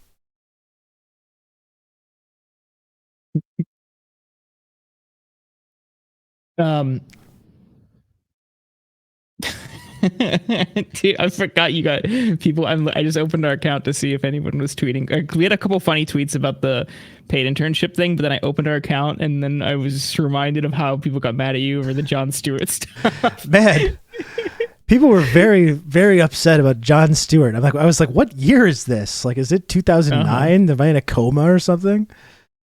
People are still very passionate about this. Just for me asking a few basic, innocent questions about the people that Jon Stewart decides to stick his neck out for, and why that might be, and whether he might want to start sticking his neck out for maybe other people. That's kind of the only thing I was innocently inquiring about. People very, very upset by this. I was being nasty, very nasty to Jon Stewart. Nasty to Jon Stewart. Someone said, "Tell Rob he's unfunny." Okay. Parasitic Twitter dude pretending to be on the side of progress while making a living by distracting people with horseshit jokes about good people. It's easy to get clicks when you have no moral backbone. That's a 5-star. That's a 5-star review. Yeah, maybe they'll come around. Maybe they'll listen to an episode and they'll change their mind. We'll come together just as Jon Stewart wants us to. We'll come together, even though we disagree. We'll come together in the spirit of bipartisanship, and sanity will be restored. Sanity will be restored. I want to make people mad at our show now. Like, I'm you've surprised done it so much. People were mad at you. You did get at that whole K-Hive thing. Remember a while back when you posted a steak and everyone got mad about your steak? You know what? That was a while ago. It wasn't the steak. The steak was like the second domino. Okay. First was like, it was because I had said, so yeah, it was when I was in Europe, and for context, that was the first time I've ever left the country and my first vacation in like close to a decade. Yeah. Like, as you know, like I just finished grad school right before we started this show, but for years before that, and then obviously that was late 2019, and then it was, COVID, so I didn't do anything. But before that, I was in grad school and working, and before that, I was working at a job that didn't even basically pay a living wage. So I graduated college in 2013, and I've never really been able to do anything. 2020 was when I was finally going to be able to do something. So 2021, late 2021 was the first time I ever really got to do anything. So my partner and I just backpacked around Europe for a little bit. We had planned it months in advance when COVID had declined before the big Omicron variant or whatever. Yeah. And at one point, also while we were out there, the CDC's like, okay, after 5 days, no matter what, people can go back to work. Not a clean test in a few days. It was just after an arbitrary date. That's just not how COVID works. We're seeing it literally right now with Biden. Yeah. He's had it for 2 weeks now. He still has it. So obviously, you don't want to force him to go back to normal working conditions after an arbitrary date, which for them was 5 days. So all I said was, okay, this doesn't make any sense. That's it. And then people got mad about that because I was criticizing the CDC. Oh, he wants lockdowns, but he's over in Europe. And it's just I've still literally never had COVID.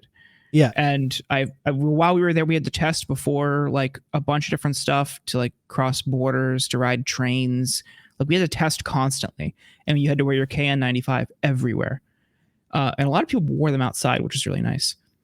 And it went from like, hey, maybe an arbitrary time deadline to get back to work doesn't make any sense, was conflated with he wants lockdowns for everyone except for him because he's over in Europe eating steak.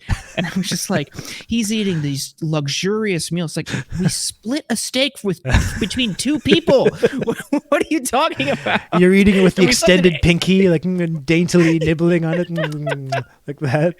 So yeah, I think that one actually was the time that I made people mad. Yeah, it's been a while though. It was just surprising too, because like you criticize the Biden administration often, and that's very triggering for a lot of the blue MAGA types. So I'm surprised it hasn't happened more. Frankly. Right. I don't know. I'm nice on the internet. Well, me too. I don't try to cause controversy. I mean, I certainly have spent time in the past doing that. I admit to that, but I generally try to avoid that for that exact reason, because I don't feel like I need to have to do anything like that anymore, make myself the center of attention. But yeah, I still am like amazed at just how thorough the testing and like COVID protocols were all over Europe. Like even that late in the game, like that was late 2021. Yeah. And it was just like everywhere, every like couple blocks, it was a testing like tent outside a pharmacy, and you can get it for like free or like €5. Yeah. It was really, really cool. We have just nothing like that here. Especially now. Yeah. It's just, it's really kind of surreal the way that everyone's just kind of given up. Yep. Like it's pretty remarkable, especially after Biden. I'm gonna defeat the virus, Mac, or whatever. And they've made such a big thing of like taking off the mask, even like we were talking about Biden when he gets COVID and he's in staff meetings and stuff with not wearing a mask and taking pictures, and like it's completely identical to the way that Trump completely ignored it as well. Or even worse in a way, because now all the benefits have dried up and no one's even doing anything whatsoever to help anyone out or to suggest that they should stay home or not go to their jobs.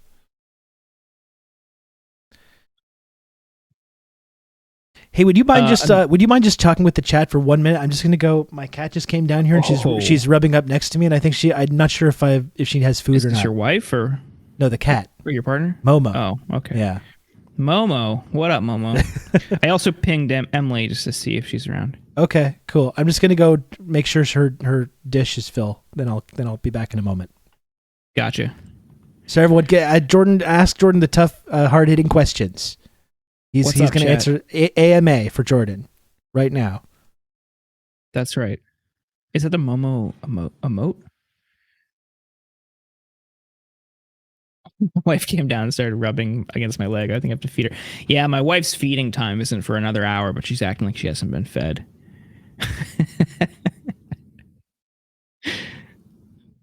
What's Rob like in real life? Wouldn't know. Rob and I have never met in real life. I hope to one day, but he's not allowed in the United States for election tampering.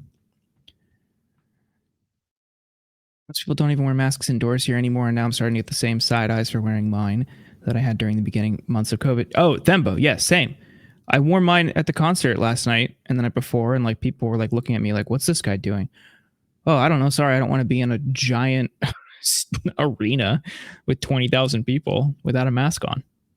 I'm gonna wear mine for. I wear mine to the gym, to the store, planes, wherever.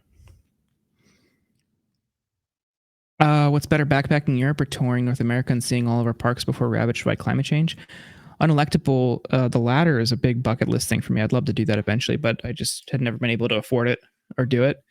So I can only tell you about Europe, and it was really cool. Prague was unbelievable. It was really a really cheap city. It's cheap to do if you get like a Euro Rail or Eurail pass. And then my partner and I just found cheap Airbnbs. So you can do it like without spending a ton of money. And there's tons of the food there is also really cheap, which I was surprised by. That was another thing. Like even as there, people were freaking out about the meals that we were having, because here they would be astronomically priced, but there it was like €10, €20. Like one of the bowls of pasta they got mad at us about was like €15, and we split it between two people. So I think you could do it on like a really tight budget if you've never been. The flights are tough, but we found like really, really cheap flights too. So I hope you could make it unelectable. It'd be really cool. I think you'd like it. Have you eaten any oats recently? Says the Quaker Oats guy. I have oatmeal every morning. Oh, there we go. Every morning I have oatmeal and then coffee and a lot of nicotine. And then I go to the gym and then I have a protein shake and then I ride my bike. Then I have dinner. It's usually like chicken and rice and stuff like that. This guy's healthy as shit. Not really. Dinner's where I usually go off the rails, but oats in the morning is like great for workouts. Talking about people getting lots of angry people in their menchies. It's been funny seeing like Cam Katsky and David Hogg and the way that the libs have turned on the Parkland kids for daring to suggest that not enough is being done on the political issue that they're known for advocating about. And suggesting like they're not doing enough, like they're actually seem kind of useless. And you have all these liberals who, when they were kind of promoting the Democratic Party, thought they were great, and they're like, "Fuck you, you school shooting victims! Like these damn school shooting victims have had it too good for too long," and just like screaming at Cam and David Hogg and these kids for just like for criticizing the Democratic Party for not doing anything about the issue that they care about. It's been pretty amazing. Yeah, Cam's been on the brunt of that. He's been on the front lines of that. Well, he's been leaning into it for a while, at least, right? Yeah, but he had been getting it for years because a lot of them like flocked to Beto because Beto had, I think, one of the more aggressive gun control policies when he ran. Yeah, and he went from Yang to. We can't blame him for Yang. He was like, he's young. He's in his first or second stage of political development. Like, it's okay. And then he went from Yang to Bernie, and when he was like a big Bernie backer, they flipped on him. They like lost their minds. They'll do that, yeah. He wasn't backing Beto, and they saw that as like some sort of betrayal to the cause. And every time he would even poke fun at him, they would lash out and like say just really deranged things, like they wish he would have gotten shot and like invoked his like the very real and serious mental health issues that he now deals with as a result of that traumatic incident. Yeah. And they just don't give a shit. These people are fucking psychotic. Yeah. It's fucking crazy. And like the things that they'll say about them it's like really amazing. I mean, that was part of a funny thing with Beto, right? Where it was like, there was just this kind of general assumption that young people were going to go towards Beto just because he himself is like relative to other people in the party, kind of young, even though he's like in his 50s or whatever. And people just assumed that he just had the kind of youth vote just like kind of locked up. And the reaction for young people that didn't immediately get on board with that and that did continue to support Bernie because of the political implications of what he was struggling for, people were just so offended that young people were just like falling in line for the guy that you're like, you got this guy right here, we gave you this guy. And the idea that they would come to their own independent conclusion was just very upsetting, I guess, to a lot of these folks. Yeah. I mean, I like Beto over Ted Cruz. Yeah, of course. Senate. Yeah. I like Beto over Greg Abbott for governor, but I don't like Beto over someone like Sanders. And probably my second choice, if Sanders didn't make it as far as he did, if he would have dropped out earlier, my second choice would have been Warren. So, like that, I just don't think Beto would be one of my top picks for president. And these people just like can't handle that other people don't feel the same way. It's just very weird.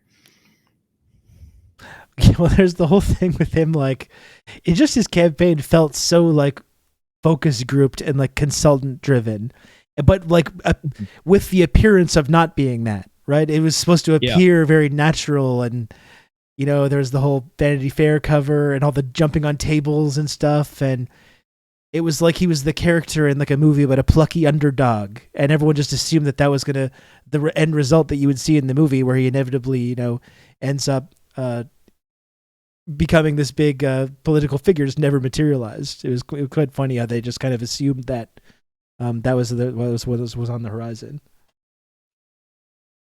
Yeah. Like I said, I liked him in 2018 when he was running for Senate, but I did find like the skateboarding stuff like kind of corny. Like that was like another thing. It's just like, hey, look how hip I am.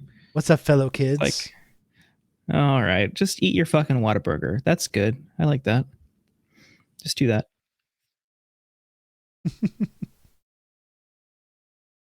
I have not heard from Emily as you were feeding your wife or your partner. I did not hear back. Okay. We were getting a chuckle. Someone said their wife had also come in and rubbed their leg for food. So I think we just make that a thing. Yeah. Sometimes you got to feed him. Was Momo fed, or was Momo doing like the thing that all cats do? And it's like, oh, hey, I know dinner time is not for another hour or two, but I'm hungry now. So I'm just going to start screaming. She's not screaming because now she's getting elderly. So she doesn't really have much of a meow as much anymore. It's more of like a raspy, like, meh. Like that's what the sound she makes now. But she was just coming. I don't know. I guess she just wanted to say hello. She's just coming, giving me a little leg rub, I guess. But she was a little low on the food, so I topped her up. Nice. Yeah. I have an automatic feeder, which is really nice. Just 3 times a day at certain times, it just dispenses food. Good idea. So Thana knows those times, and she's usually already running to the feeder before it even starts, which is like really crazy that the animals have such like great internal clocks. But there are days where she gets like hungrier and will just start screaming as if like it's late or something.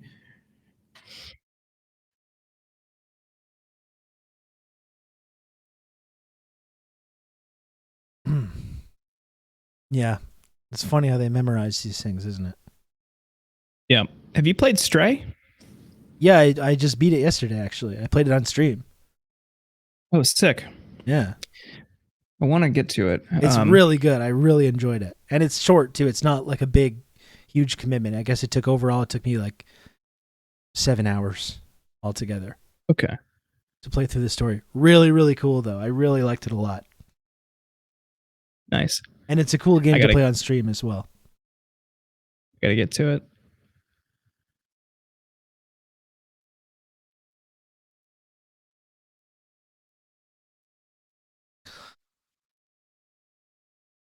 What do you think here? I don't know. I'm not sure. Okay. I guess it would have been helpful to be just recording this whole time, although technically it is on the stream, so we could end up just taking this conversation and just turning it into a podcast episode if we wanted. Yeah, we could do that. Hopefully, I would still like to talk to Emily about this stuff, though, so hopefully she shows up. We just got held up. Like, if she was at a meeting, she might have just gotten... Yeah, something I would imagine came up, because I messaged her a couple hours ago about you being live, and I didn't hear back, so... Something must have happened. She also had mentioned she was going to do a newsletter about this specifically. She said she was going to release it today, but I don't see anything. Huh. I see.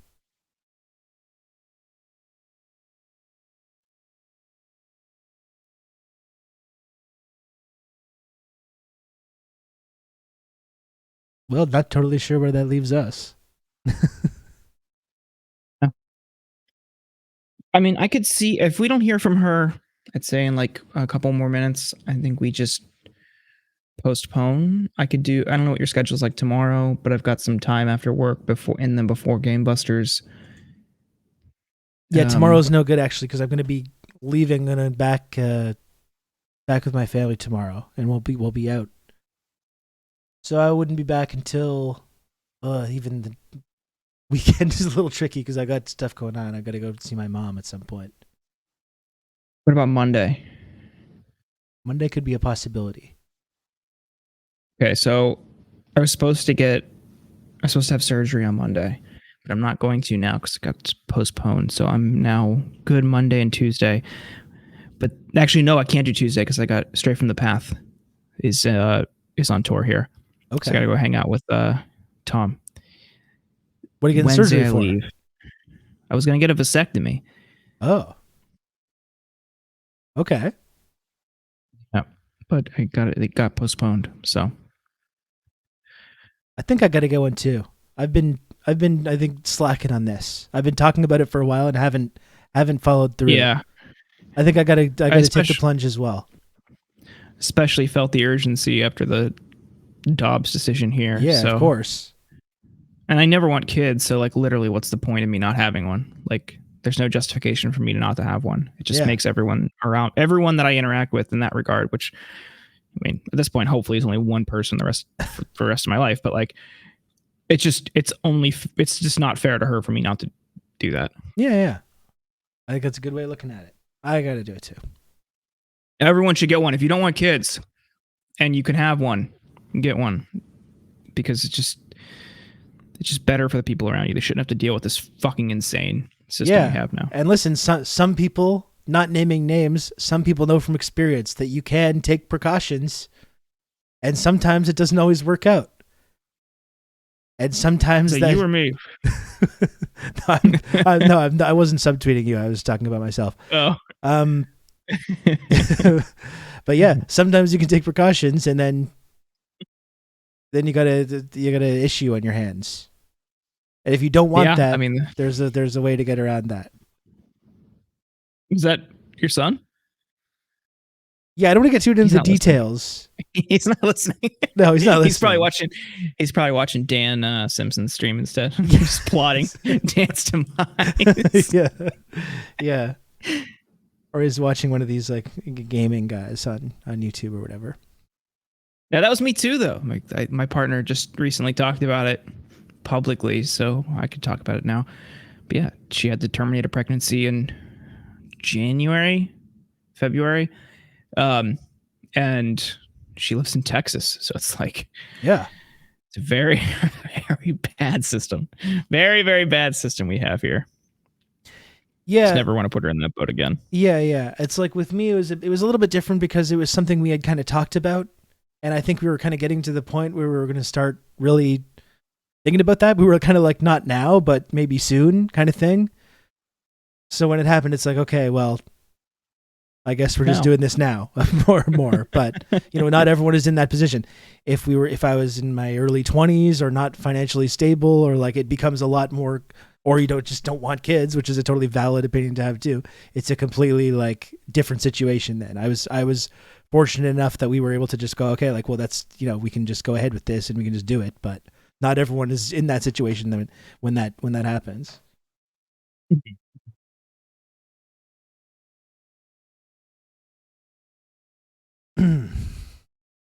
Well, let's I'll let Emily know, like, we'd love to reschedule, and I can suggest Monday if that works for you. I am just gonna have to confirm. Yeah, just let me know, because I am gonna be driving to Brockville and back. I'm not totally sure when I'm gonna be here. But I'll confirm though. All right. Cool. We'll have a good rest of the stream. I'm going to hop off, but I want everyone in chat to understand that Dark Brandon memes are ableist, and Brandon is literally neurodivergent and a minor, so you can't make fun of him. No, you can't. Even if he has COVID for the third time in like 2 weeks. It's nothing to laugh at.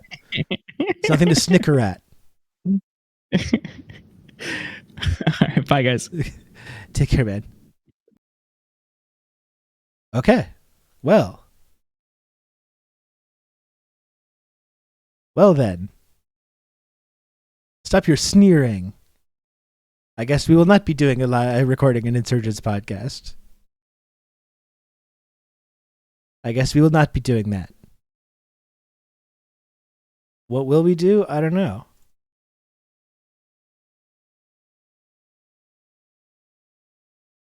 Sorry for the head fake, chat.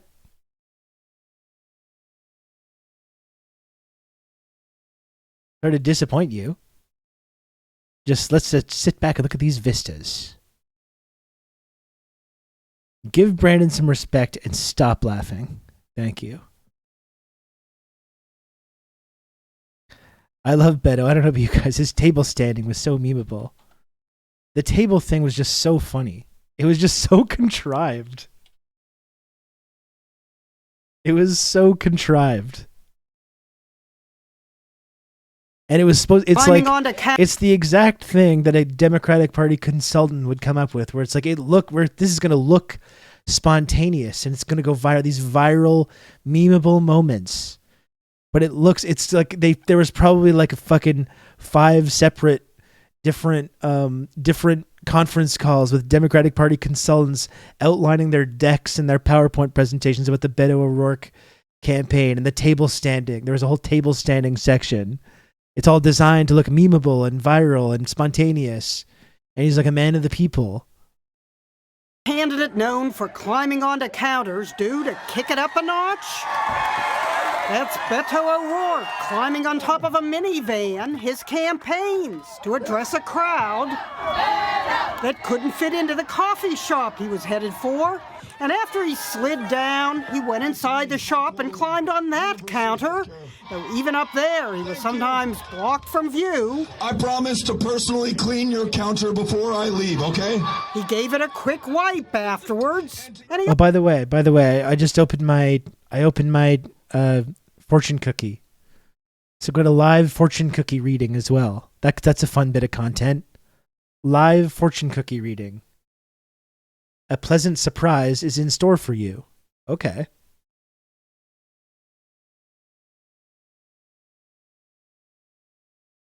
There we go. That sounds good. We love having a pleasant surprise. Hey, Biggerwig, what's up? He always asks permission beforehand. Johnny, are you okay with me getting up here? He's done it so often, there's a Twitter account called Beto on Counters that includes him standing on chairs. Even at 6'4", he can get lost in the crowd, hence the counter hopping. Besides, how's everybody doing? It could serve as a subtle dig at rivals in their 70s. Can you imagine Trump, Biden, or Bernie doing this? One onlooker tapped Beto's leg to alert him. That's bored. To get off a glass plate, sometimes he suddenly vanishes. Thank you for asking the question. He likes to crouch on the counter as well, which seems to defeat the purpose, except when he wants to answer someone's question eye to eye. Someone tweeted, "Oh God, is he pulling a Tom Cruise again? Remember Leaping Tom on Oprah's couch?" Have you ever felt this way? Beto has made the leap to internet meme, photoshopped on a McDonald's counter on top of a podium while debating President Trump. And you know, all these like meme pages that are doing Beto memes, they're all just like Democratic Party interns just sitting in some fucking air-conditioned room just making their memes, making their little memes. It's all just completely astroturfed. Even portrayed as President O'Rourke addressing the nation from the Oval Office. You'd think counter climbing was an Olympic event, judging by the cheers. For Beto's counterattack, Jeannie Mo, CNN. Thank you for allowing me to stand on your counter. New York. And then we never heard from him again.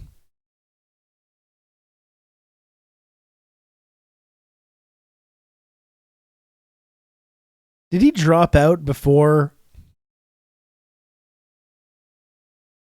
Did he drop out before before the primary even started? Did he even make it to Iowa or whatever?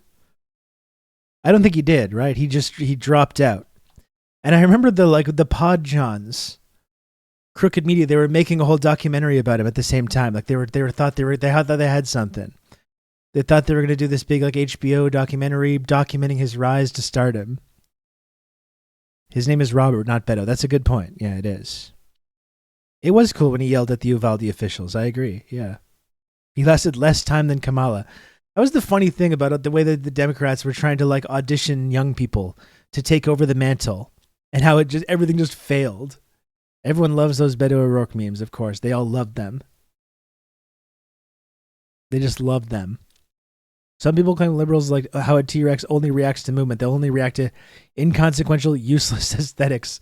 Like that moral Beto jumping on furniture. Did you say youthless? Did you say useless aesthetics? Well, what about this, sir? What about this?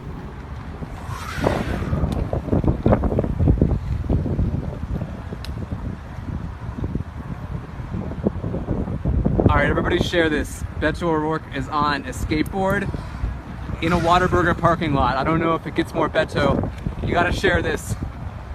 Can you even pop an ollie, Beto? At least pop an ollie. At least. We've got Whataburger. Pop We've got one ollie. Beto. We've got a skateboard.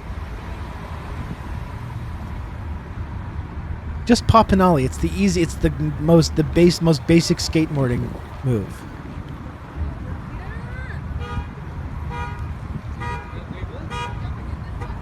Everyone share this. Everyone share this.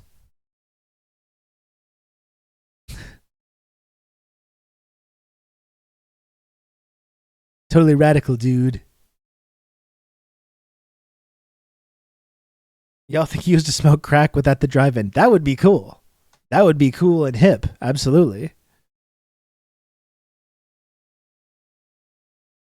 I take it back. I'll vote 5 times for skateboarding Beto. That's what I like to hear. This clip is so sad. I know. We got Burger, we got Beto, we got a skateboard. Please share this. Please. Please share this. The guy filming tries to totally make fetch a thing. It's true. I remember when they trotted out a Kennedy. I do remember the whole Kennedy thing when they tried to.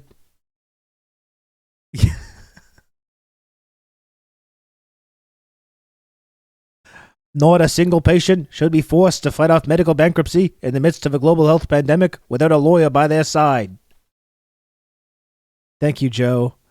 I remember Joe's big thing was ensuring that, like, he was like anti-marijuana legalization too, because like, the cops needed to have probable cause to search people's cars. He was like, if we legalize marijuana, our beautiful Boston police officers will not be able any longer to illegally search the cars of citizens.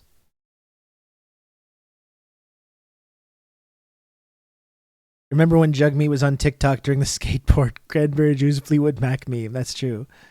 Jugmeat is totally the Beto of Canada, but Canada is so pathetic that it actually works and people buy it.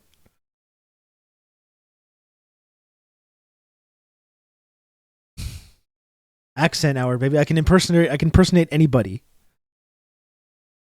I can impersonate anybody. Easily.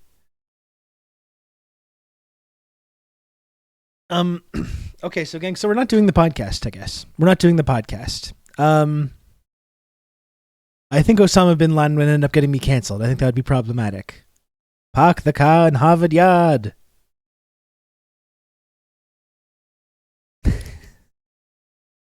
Okay, I don't know if I could do Michael Douglas. Maybe anybody was a little bit of a stretch. Anybody was possibly a little bit of a stretch. But thank you, Fran Drescher. Hold on, Hold on.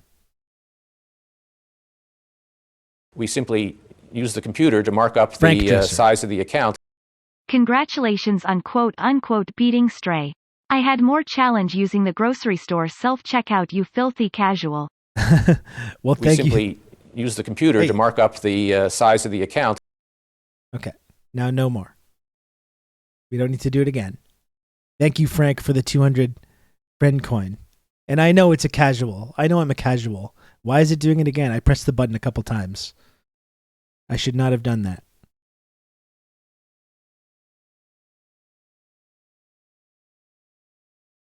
That finished now? Okay, so here's the thing, folks. We're not doing the podcast anymore. I'm coming up on 6 hours. I did 9 hours Tuesday, 9 hours Wednesday. I think I'm going to cut it off at 6 hours today. I think that's probably enough streaming. That's 24 hours of streaming in the last 3 days. I think I'm pretty good with that. Everyone's been very generous during this period. You know, I'm not going to give anybody a hard time. Pathetic. Okay. Pathetic. So I'm sorry, Kijiji. Everyone's been very generous. I'm not really anticipating getting to the sub goal today, which is fine, but just I got another couple minutes. So if anyone does want to support the stream, support the content, subscribe to the channel, you can still do so. Join the Friendship Triangle community. Still an opportunity.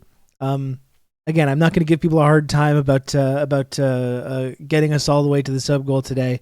Everyone's been very, very generous. Johnny dialectically says, what does that say? I paid for a sub, but I didn't do the thing because I'm still gifted. Okay. Well, I don't see any notification about it. Maybe it's going to be late. I have noticed a little lateness with Stream Elements, so it could be something to do with that. But if that is true, then, and I don't doubt that it is, because obviously you're not lying, Johnny. You're not a liar, obviously. So thank you very much. So yeah, I'm going to be around for another 20 minutes. I would like to get slightly closer. I would like to get slightly closer to the sub goal, if possible. Surely there's some like in between that can be reached here.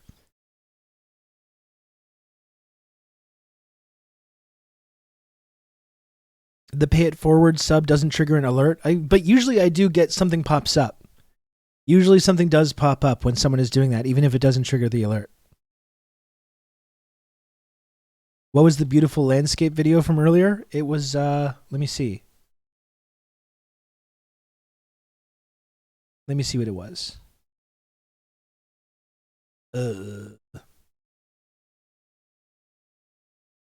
I don't know. I don't know what it was. It's a good question. Great question, in fact.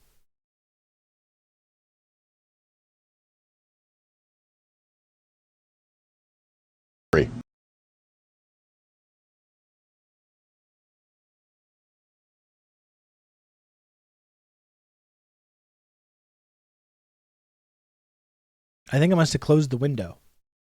Let me see if I can find it. You've just become an elite member of the Friendship Triangle.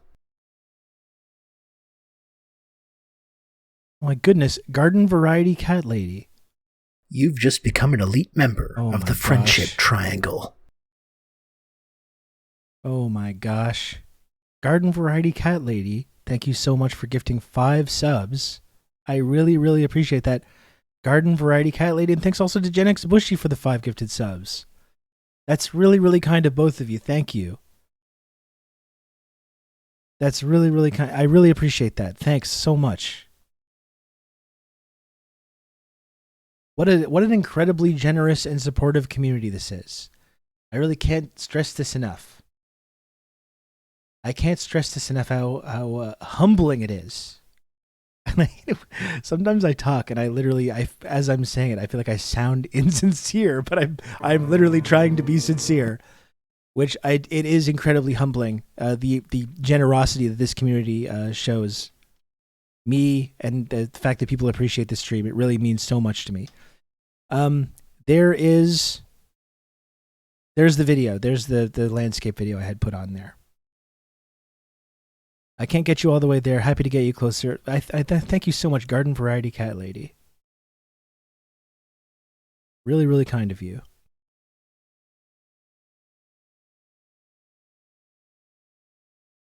And I'm not sure if Garden Variety Cat Lady is subbed either. You're going to have good old Rob to talk you through all this. TRRS Rob Knife, TRRS Rob Knife, TRRS Rob Knife.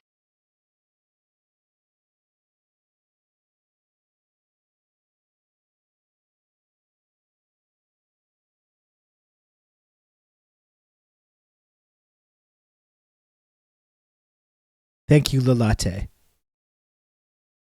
Thank you, Lalate, for the 4 months of Tier 1.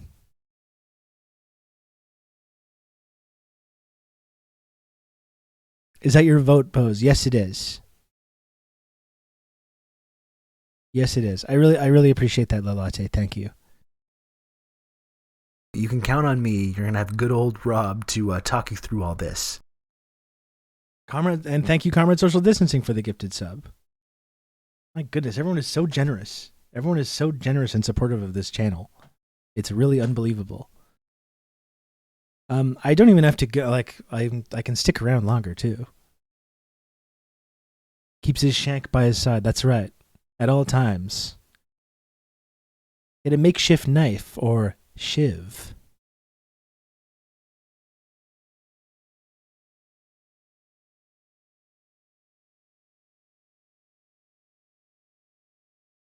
Is that a bread knife? I don't know what you would call this. It's one of these serrated. It's not a bread knife. No, it's like a. I guess you'd call that a steak knife. It's like a serrated steak knife. Yeah, Carrier Wave, you picked up on that, huh?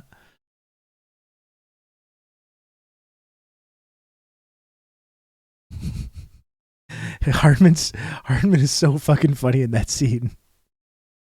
Oh my god. You can count on me. You're gonna have good old Rob to talk you through all this. Kijiji Genie, thanks for gifting a sub. To Robo Gaming. Thank you, Kijiji Genie. I very, very much appreciate it. And Garden Variety Cat Lady, so didn't have a sub badge, and now says they're subbed, but I didn't get any alert. You can count on me. You're gonna have good old Rob to talk you through all this. I didn't see an alert for that. What's going on with that? Weenus, thank you very much. Thank you for the gifted sub, Weenus. Very, very much appreciated. I really, in all honesty, when I started talking about this, I did not think that I would be approaching the sub goal today. And I had mentally accepted it, and I was ready to move on. And once again, this fucking incredible community has proven me wrong. This is something the other prison guards won't tell you.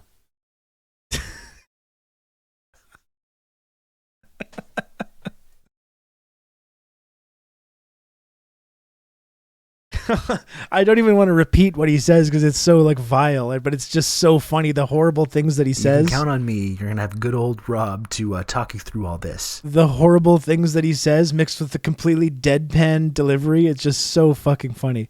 Johnny Dialectically, thanks for gifting a sub. Very first gifted sub in the channel. Thank you, Johnny Dialectically. I really appreciate that, and I'm glad to have had you in the chat the last couple of days.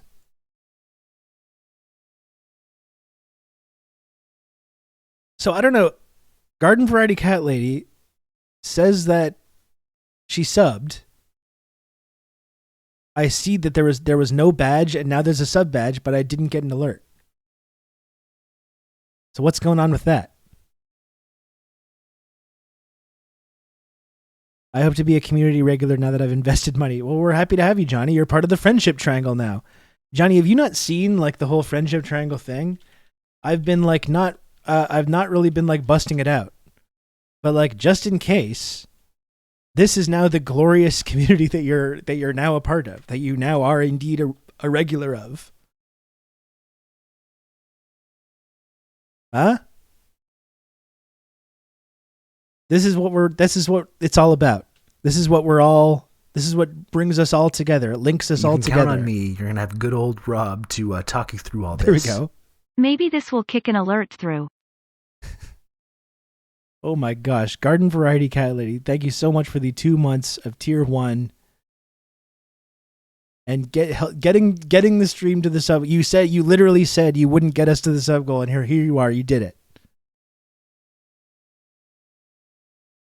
I really, really appreciate it. Seriously. Thank you very, very much. You're in with all of us now. There's no turning back. That's the whole thing about the Friendship Triangle is you can't leave.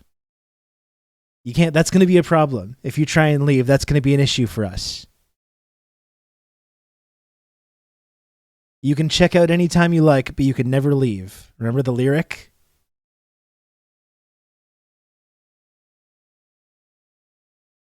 It's the same thing as with this community.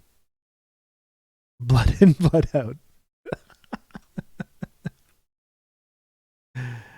Wonderful. I mean, I might as well. I'm not going to get greedy. I'm not going to get greedy here. While there's a hype train going on, I will just leave this image on the screen. But we did meet the sub goal. I'm very, very thankful, and I appreciate it so much. I appreciate this community so much. You're all very, very wonderful. Most of you. The non-subs, the lurkers,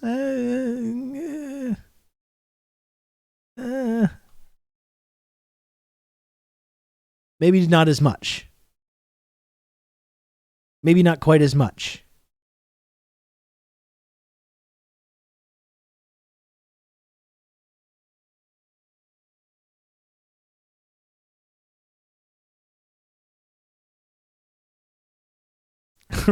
That's 50 subs. He's going to shank you. Shank you very much, actually. You can count on me. You're going to have good old Rob to talk you through all this. Oh my gosh. We appreciate them, but from a distance tinged with mild disappointment. I think that's a pretty fair way of looking at it. Red Tabby Rain, thank you for gifting a sub. Oh my goodness gracious. By the way, Garden Variety Cat Lady, or anyone else who wants to weigh in, what do you think of my shirt? That's been the main subject today. It's been the main subject that we've discussed. What do we think of my shirt? I feel pretty good. I feel like I feel pretty confident in this shirt.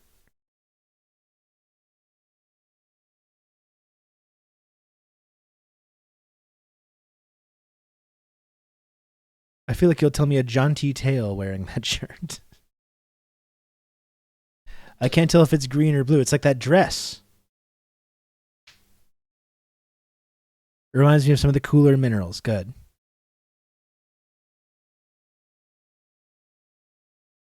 Real Fall of Troy vibes.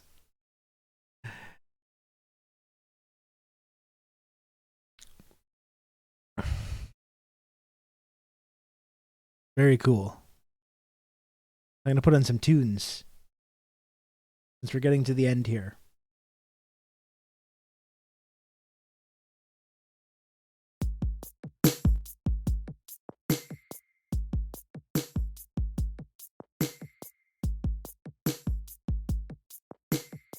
Aesthetically pleasing. Thank you, Red Tabby. Red Tabby Raid. Thank you. I'm glad you enjoy it.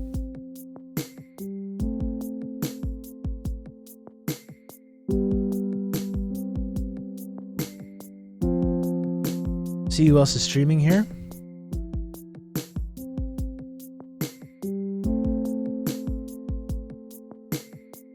I don't think you got yourself timed out, Garden Variety Cat Lady. I hope not. I know people have been talking about some auto mod issues today, and I don't know. I guess the actual mods that are supposed to help deal with these problems conveniently have some other things going on. So I don't think you got yourself timed up. I think it's people who try to at me. The auto mod stops people from adding me for some reason. I really don't know why that is, and I don't even know how it could change that.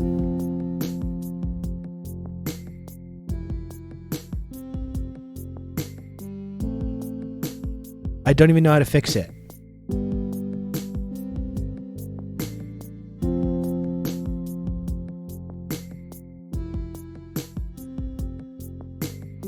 You know what? I was going to raid right now. I'm going to wait 5 more minutes to raid, okay? I'm going to wait 5 more minutes to raid, and I was going to raid our friend Pam Palmater, who's streaming right now.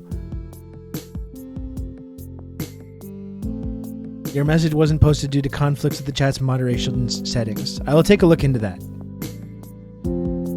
I paid you money. I still can't at you. You should be able to. You can also use clout points to highlight your message as well. Something must have changed recently because I've seen people at me before many times in this channel. I've seen people many times at me before in the channel with no problem, and I've never personally changed anything to do that. 2 comments of mine got clapped. I don't know. I'm sorry, Garden. With all the generosity that you showed today, I'm very sorry that your comments are getting auto-modded.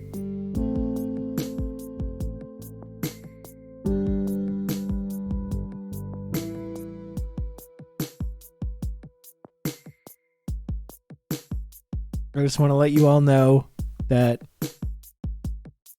I have this couch in my home and they can't arrest me for it. Let's see about this. Ooh. Nice. Nice couch. I like that. Very nice.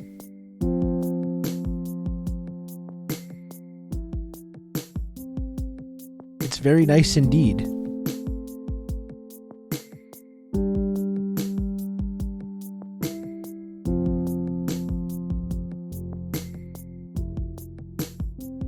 It's been a long day and I hate the fucking Eagles, man. Get out of my cab. Get out of my cab. Yeah, it's a new scratch post for Momo. I have a big L-shaped couch upstairs as well. You should see it. Part of it's just completely shredded. There's a big corner of my sofa which is a similar sofa, just totally shredded to pieces. Just in fucking tatters.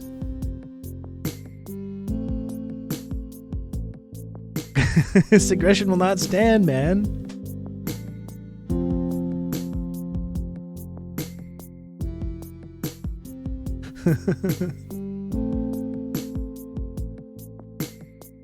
Get out of my cab.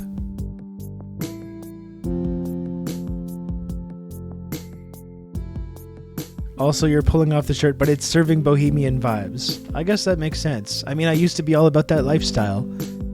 I know I'm like a boring middle-aged dad now, but I used to be cool. I used to be hip. I used to be a bohemian kind of hipster type. And I like to still represent that kind of aesthetic, even if I am boring now. Rob's a good streamer and thorough.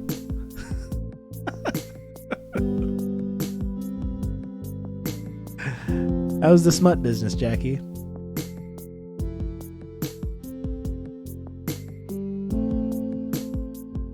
Digital technology, dude. It's the wave of the future. Well, I still jerk off manually.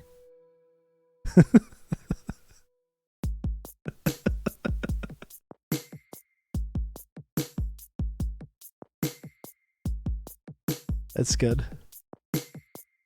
I'm just a mild-mannered cat lady. It happens to the best of us. But you know what? There's nothing wrong with that. I was talking about that today. That's why I've been trying to say out loud more. Are we allowed to scratch up your couch if you ever invite us over? I mean, I guess so. It's not going to get worse. It's not going to get more scratched. Coitus? I was saying that today. I'm trying to get in the habit of just saying I'm a middle-aged man. You know? And I don't even think I am yet. I think next year is the cutoff, my next birthday. But I've been trying to get used to saying it. Just get used to saying it, because then you just accept it. And you realize there's nothing wrong with being a middle-aged man or woman or non-binary person. There's nothing at all wrong with it. In fact, it's cool. It's cool to be middle-aged.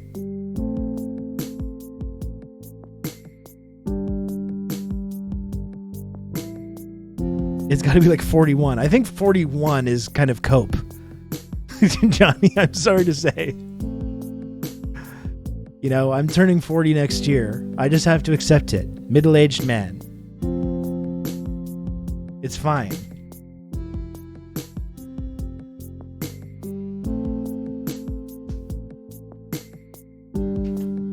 Thank you again, everybody, for hanging out today and this week. This is a great week of streaming. Really, really cool and fun. It's cool to be a middle-aged man on a skateboard at a Whataburger if you can pop an ollie. Ideally a kickflip. But if you can pop an ollie, yes, it is indeed cool. It is cool to be a middle-aged man skateboarding at a Whataburger parking lot. If you can pop an ollie.